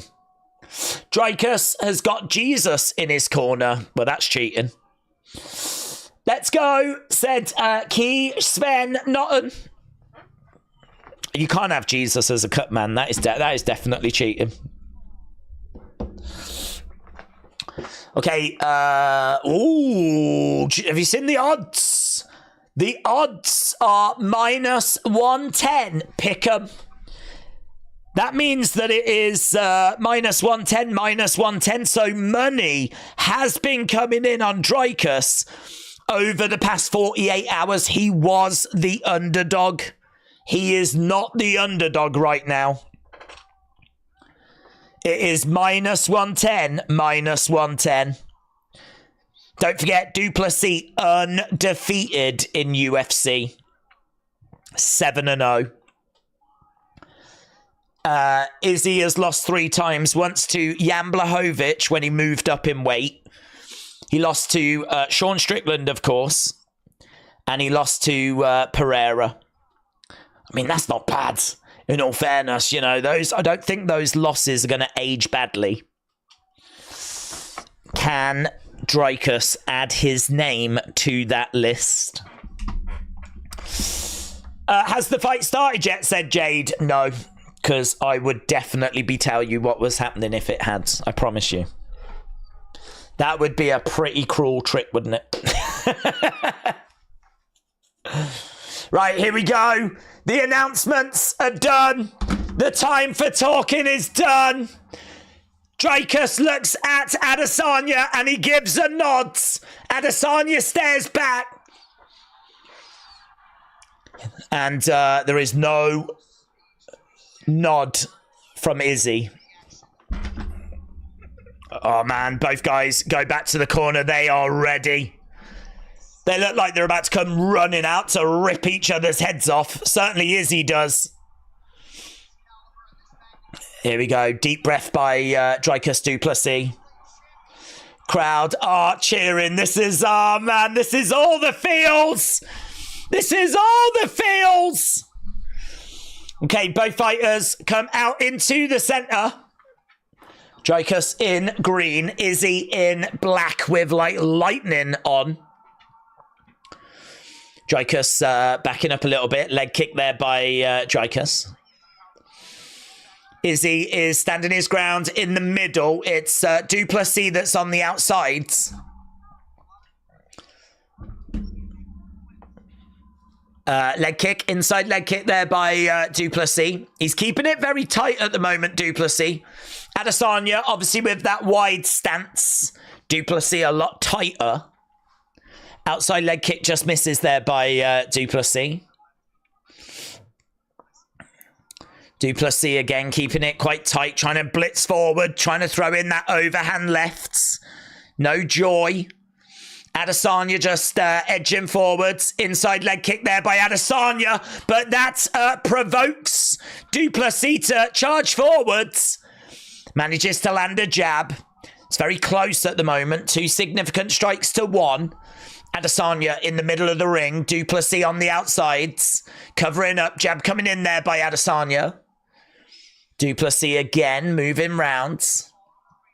Coming forward. Couple of big shots coming in there by Dricus. Kick coming into the body by Izzy. Kick coming back there by Dricus. It's tit for tat at the moment, you know. Every time someone throws something, the other person wants to throw something. Kick coming in there by Dricus. Dricus is in the middle with Adesanya. It's very technical, this, you know. Neither guy wants to put a foot wrong, but both guys trying to attack. Sometimes they can kind of paralyze themselves by overthinking, but that's not what we're seeing at the moment. We are seeing lots of attempts. Lots of kicks there by Dricus. Certainly the volume is with Du Plessis, but he's not landing it. His accuracy is really poor, actually. He's landed 3 of 21. His output is good, but it's just not getting through. Switching of stances there by Du Plessis and Adesanya circling rounds. Yeah, this crowd is red hot. Brilliant crowds. Shot coming in there by Adesanya, but he didn't get it through. Ooh, he got that through. Oh, Dricus exploding forward. Good defense by Izzy. Yeah, Du Plessis was looking for the takedown. Couldn't get it. That was good takedown defense by Adesanya.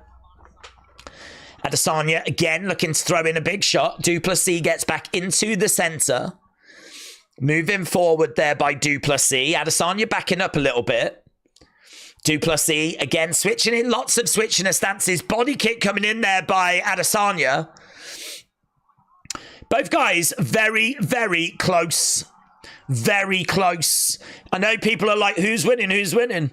The truth is, no one really. I mean, I would say that Adesanya may be edging it, but there is not a great deal in it. Kick coming in there by Du Plessis. Adesanya trying to catch the leg. Couple of shots there by Adesanya. Du Plessis trying to find a way forward. Standing in the middle. Leg kick coming in there by Du Plessis. Adesanya, bigger, more expansive. Du Plessis a lot tighter. He likes to just... Oh, a couple of shots there by Du Plessis. That was good. Outside leg kick. Adesanya shakes his head. But that was good by Du Plessis. He got a couple of shots through there. It's 9-9. And just like that, we're probably back to even. A couple of shots coming in there by Adesanya. Little uppercut. I think that got through. Kick to the body by Adesanya. Kick coming back there by Du Plessis. Both guys in the center. Outside leg kick. Another shot coming in there. It's really close, man.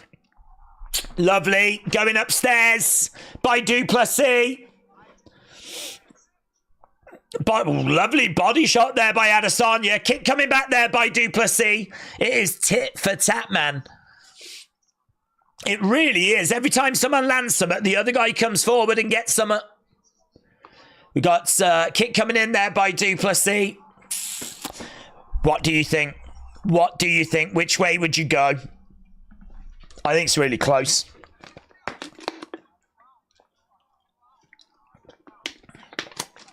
The numbers say Adesanya by 3.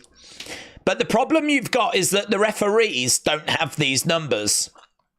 So if the refs think that more of those 53 landed than what they actually did, refs could easily go with Du Plessis. Easy. Easy.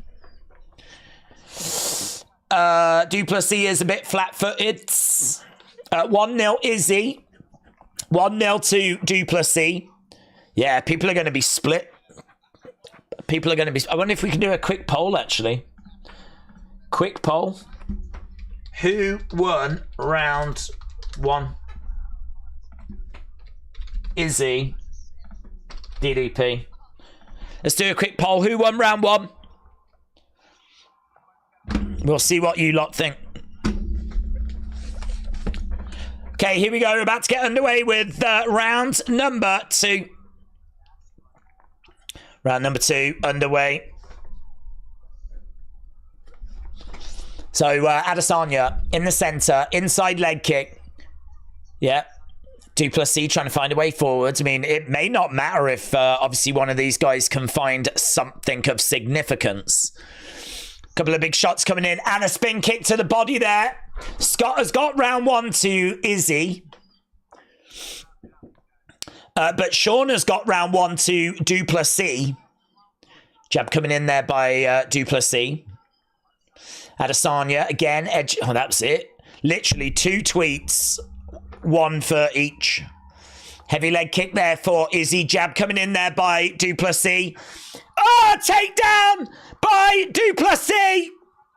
Izzy, though, gets right back up. Du Plessis is desperately trying to get him down. Really good takedown defense by Izzy. Really good. He's desperately trying to get over to the side. Yeah. DDP trying to get round the back, but no joy. He's on top of him. Yeah, this is not a good position for Adesanya. He is down. He's over by the side of the cage. Dricus. Oh! He's looking for a rear naked. Couldn't get it. And again, he goes again. Oh! Oh, brilliant by Izzy. Brilliant. Right back up on his feet. Wow. Wow. There was a moment of real danger there. Yeah, groin shot, but Dricus said he's okay. Right now, Izzy back on his feet. This is sick, you know. This is sick.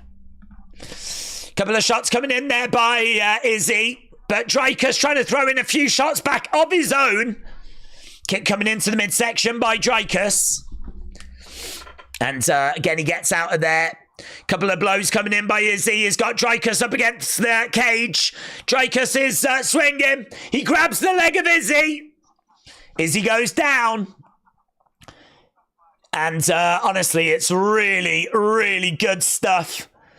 They're standing and exchanging 1 minute. And then the next minute, Dricus is like trying to find a takedown.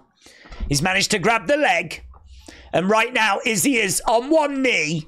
Dricus has kind of got him around the waist. And Izzy just throwing in a couple of shots. Dricus jumps up looking for a rear naked. Knee coming in. He's asking questions. It's scrappy at the moment. It's not as nice as it has been. Right now, we're over by the side of the cage. Both guys are on their feet. That first round, you guys scored it for Izzy. So Izzy getting the nod in round 1. That was 63% of you thought that Izzy took round 1.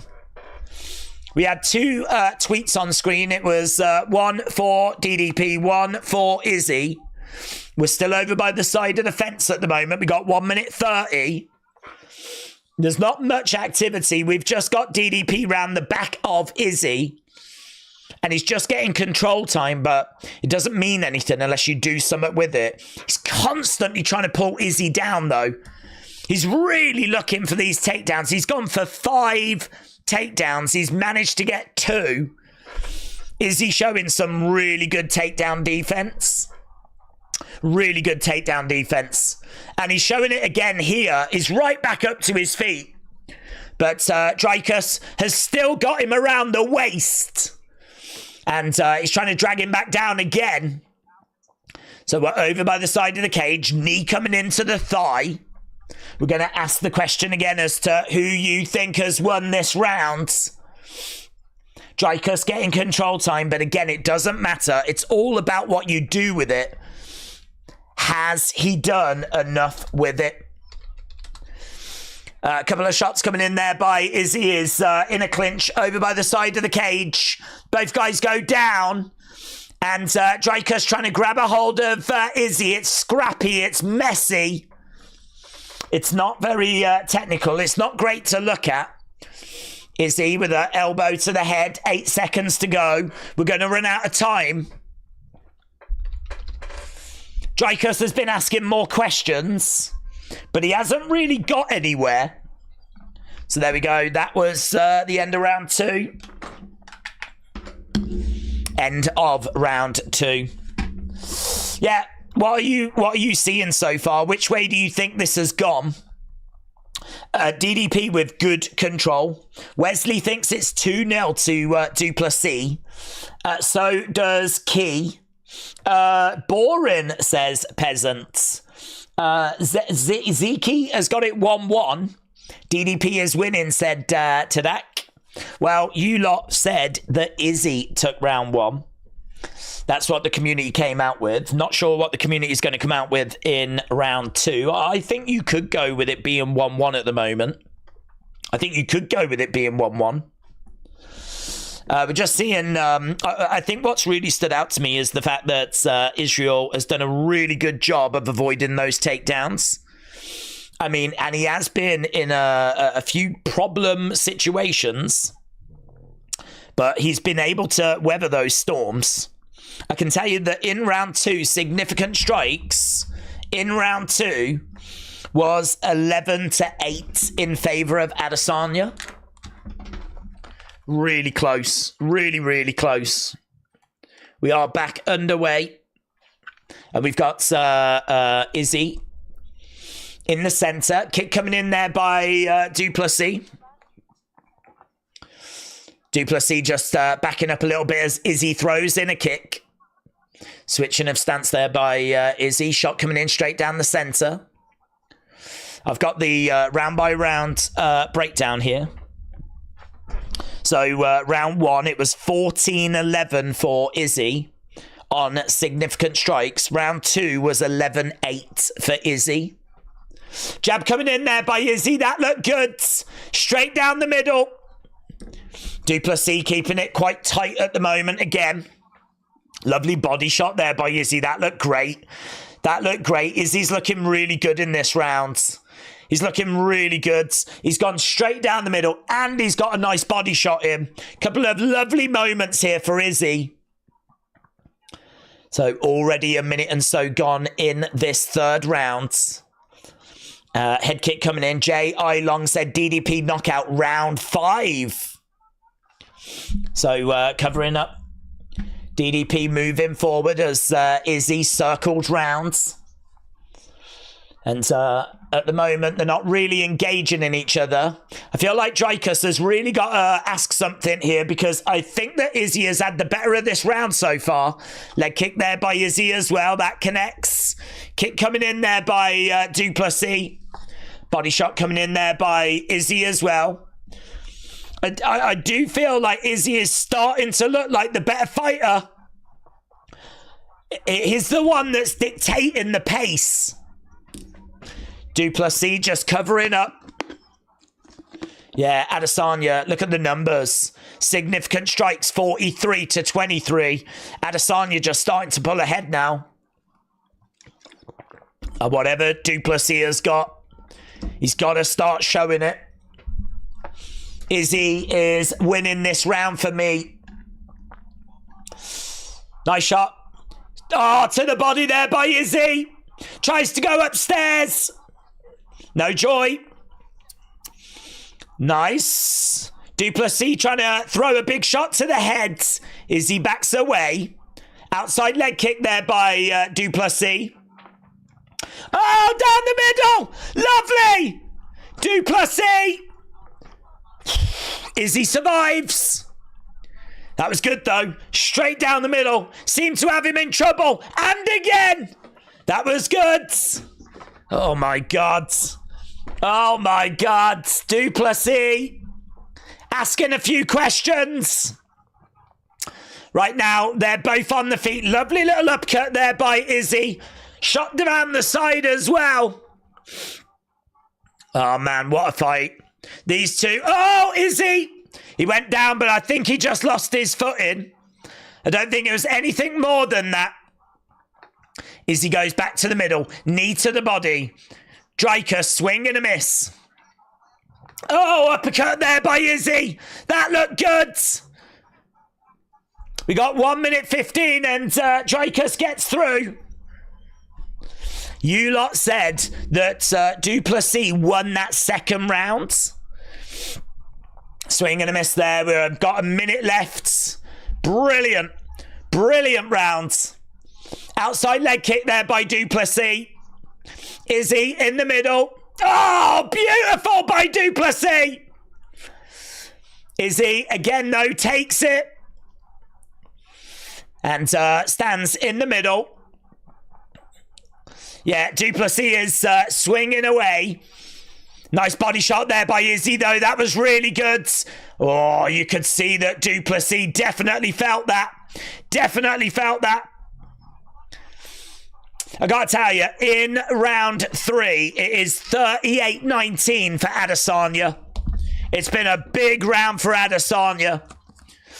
There's been some good moments, though, for Du Plessis in this round, but Adesanya just pulled ahead right at the start. And even though Du Plessis has had some good moments in the later stages, I don't think it's enough. For me, Izzy is winning this fight either 3-0 or 2-1. That's how I see it. Izzy is winning this fight either 3-0 or 2-1. But let's see what you lot think. Who won round 3? Who won round 3? 3-0 Izzy. Izzy, let's go. Oh, man. It's so captivating. You just feel like either guy could just land that big kill shot at any time. Could just land that big game-changing shot. So we are going into the championship rounds. We are going into round number 4. Round number 4 coming up. Oh, so good. Guys, it is so good. I mean, just when it looks like Izzy is going to pull ahead, just when it looks like Izzy is really starting to unload, then you get Du Plessis coming back with some beautiful shots down the middle. I'm not sure it was enough, but it's a really fun fight. Right, both guys coming out into the center. We are back underway. Jesse, shout out to you, my friends. Appreciate it, Jess. Really appreciate the support. Appreciate everyone that's joining us as this fight lives up to expectation, in my opinion. Well, then the poll, we've had 2,000 votes. You lot gave that third round to Izzy. That means you've got it 2-1 at the moment. Dricus looking for a takedown. Didn't get it. Izzy tells him to stand up. Big shot there by Du Plessis. So they're both in the middle at the moment. Izzy trying to find a way forward. Couple of jabs. Du Plessis just covering up. Kick coming into the midsection there by Izzy. Counter shot coming back. Dricus looks gassed. Du Plessis is got his mouth open and he really is not looking good. Izzy is looking a lot better. Izzy is switching stances, is looking quite expansive. Kick coming into the body. Couple of shots coming in there by Izzy. Dricus again covering up, backing up. Swing and a miss there. Adesanya just looking really, really dialed into this fight. It's just looking really... Not everything's gone his way, but enough has gone his way. He's leading this fight either 3-0 or 2-1, as we said. I don't think anyone would have Dricus up. Kick coming in there by Izzy. Couple of jabs coming in. It's 76 significant strikes to 41. 76 to 41. The numbers speak for themselves. Izzy well ahead in the fight on significant strikes. And we're in round 4. Jab coming in, and again, kick coming in. Do you know, Izzy has actually matched Dricus' volume. Du Plessis is normally the volume guy. Adesanya doesn't normally get to these levels of volume, but look at the numbers. Dricus has thrown 170, and Adesanya has thrown 167. Oh, beautiful shot by Izzy. Really nice. Honestly, guys, it feels like Anu.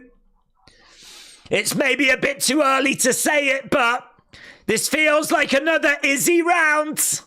Big body shot there by Izzy. Izzy goes back to the center. Dricus with a nice right hand of his own. He's still coming forwards. He's still throwing. Oh, but he's just not landing. He's just not landing.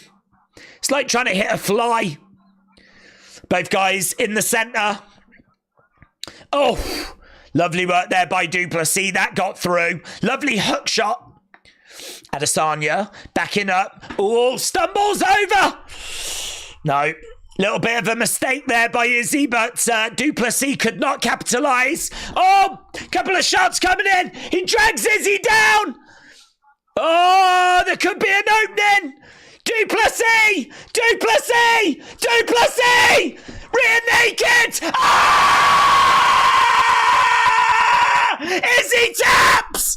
Izzy taps! Du Plessis wins! Oh my God! Oh my God! Oh my God! Du Plessis! Du Plessis! No, mate! Izzy just threw it away! Everything about that said that Izzy was going to win it. Everything! Oh my God! Oh my God! There's words being said between them and it looks very, very respectful. Very respectful, and they shake hands. It's a rear naked choke in round 4. Du Plessis has picked up the victory. Du Plessis has beaten Adesanya. That is a bad mistake. I mean, like, there's the stumble, there's the hook. He goes back. Uppercut misses. That hook shot misses. Couple of jabs coming in, yeah. And then he gets him, he drags, so he gets a couple of shots in. He's able to just literally grab Izzy, get high enough where he can, like, get the rear naked applied. And it didn't, I don't think it was under the chin. I mean, he had him, like, properly stretched out, though. Might see a better angle here. He had him down. Yeah, I mean, those shots, he has him down. It's on the chin. It's not under the chin, it's on the chin. Doesn't matter. He still got him. He still flipping got him. Honestly, it's incredible. It is flipping incredible. Everything about that. I'm not just saying it. It felt like Izzy had that one. I think I even said at one point, it feels like we're about to get and new. Because Dricus just looked done. He really did look like he was cooked. He says thank you to the camera. Izzy. Shh. Oh my God. Oh my God. I can't even believe it. I can't even believe it. It's insane. I mean, I've got Izzy 2-1 up. I reckon he's about to take the 4th. Dricus looks gassed. He's like, he's swinging, he's trying, but he just doesn't look as good as Izzy. He just doesn't look as good. And he just catches Izzy. I mean, he just manages to get a couple of shots in. Izzy goes back against the cage. He just sees an opening and he just jumps him, gets the rear naked on, drags him down, stretches. It's mental. It's just mental. How quickly. It's such a cruel sport, isn't it? It's so cruel. He's done all that work, Izzy. And he's done brilliant. He's looked the better fighter. He's looked like a proper MMA fighter. He's looked like he's just putting it all together. He doesn't look washed. He doesn't look past his prime.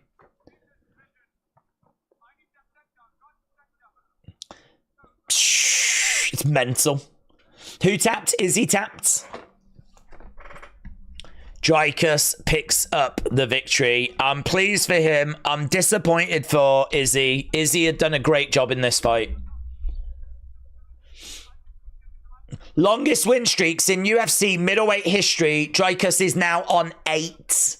Izzy was on 12. Anderson Silva, still the GOAT, on 13.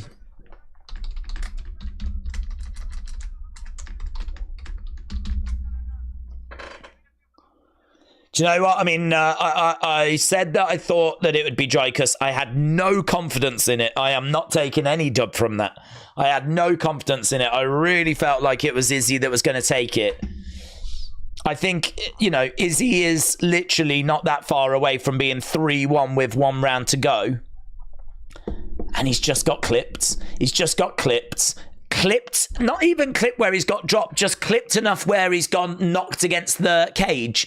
And just that split second of him not being in control has just allowed Dricus to come in, grab him, pull him down, and get the rear naked choke.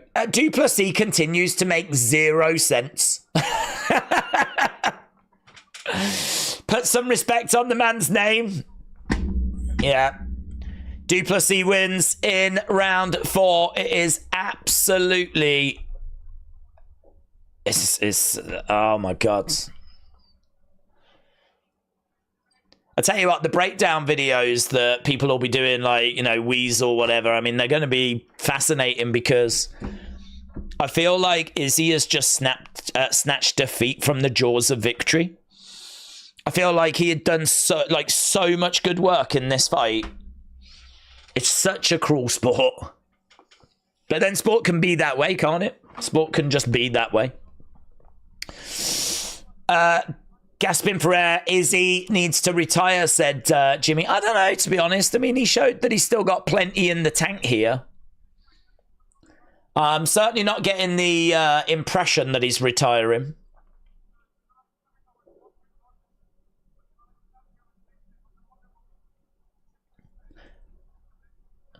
He said it was an honor for me.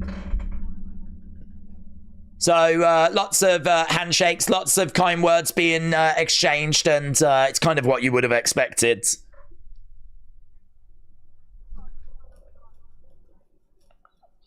So he thanks Izzy. He's going to send him packing. All tears for what? He was arrogant, Izzy, said Sunshine. I thought you'd done a good job. I really do. I mean, I understand people don't like Izzy, or not everyone likes Izzy, but I think putting that to one side and just looking at the performance, I thought he'd won rounds here. He was leading going into round 4. And Dricus Du Plessis has got his mouth open. He really is looking gassed. He's looking really disappointed here, as you could imagine.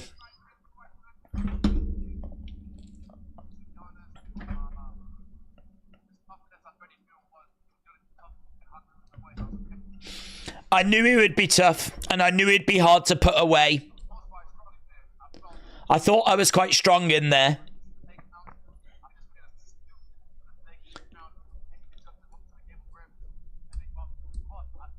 I just made a stupid mistake, especially when I was on the ground.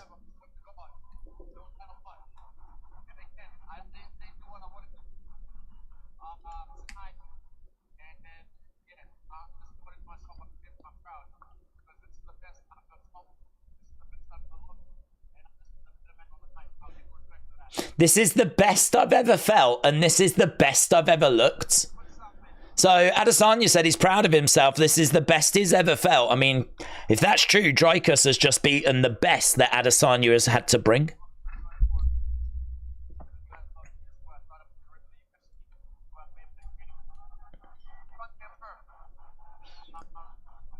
He's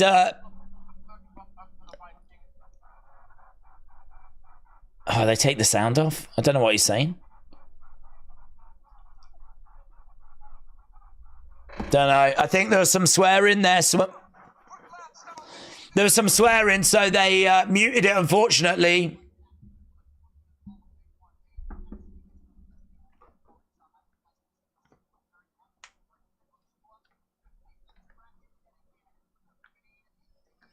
Yeah, I don't know. I don't know what's...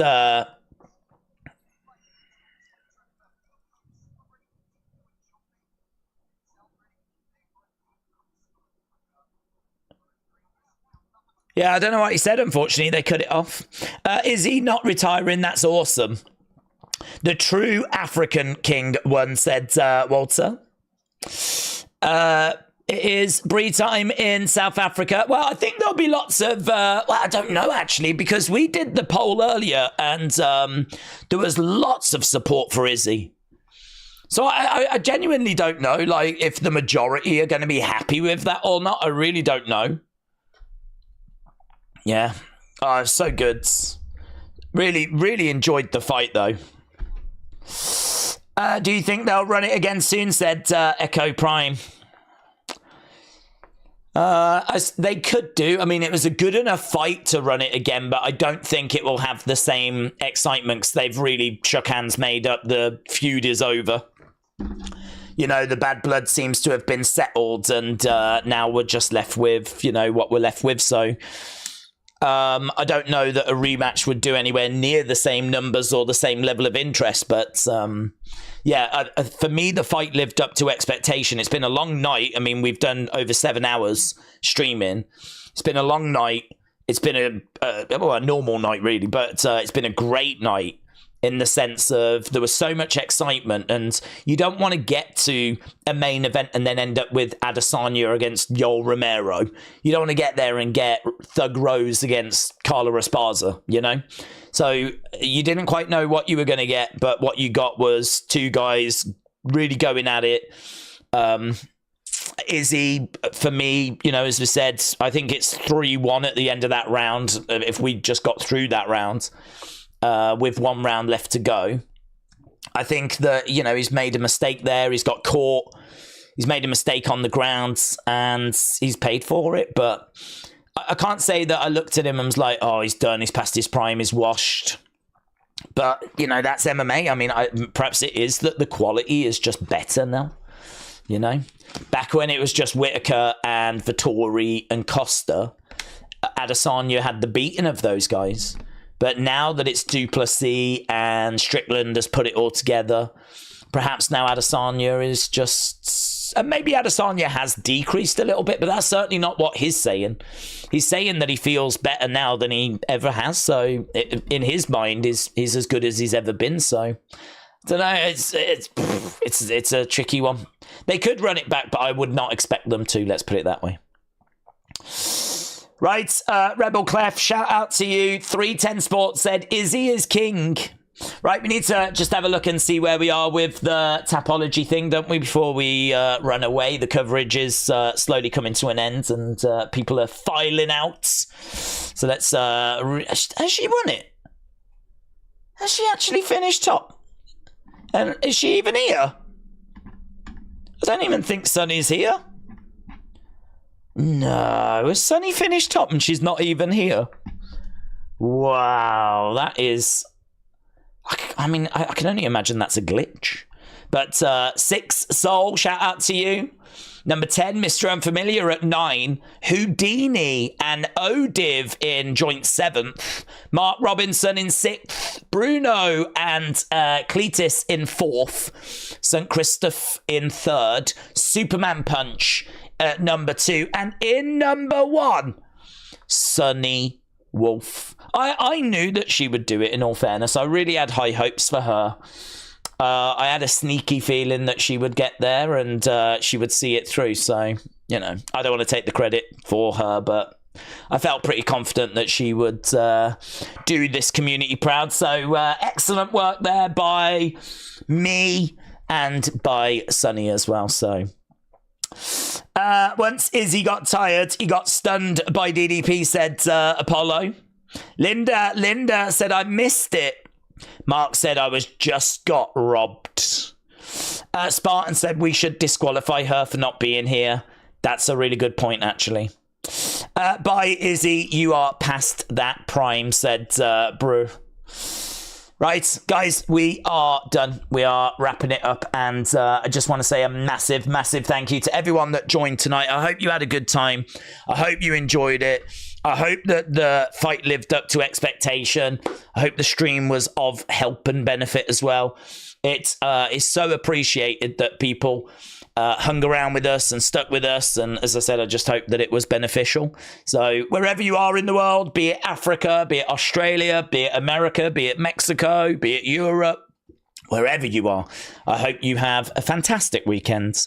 I will be sure to see you again, hopefully, in the future. We will be back with more UFC. We try to do it on a regular basis, so we will be back with more UFC. Certainly we'll be back with that Sphere show. I mean, UFC 306. I know it's not the card people were hoping for, but it should still be a really good show. Really looking forward to that. So, yeah, have a great weekend wherever you are. Thank you so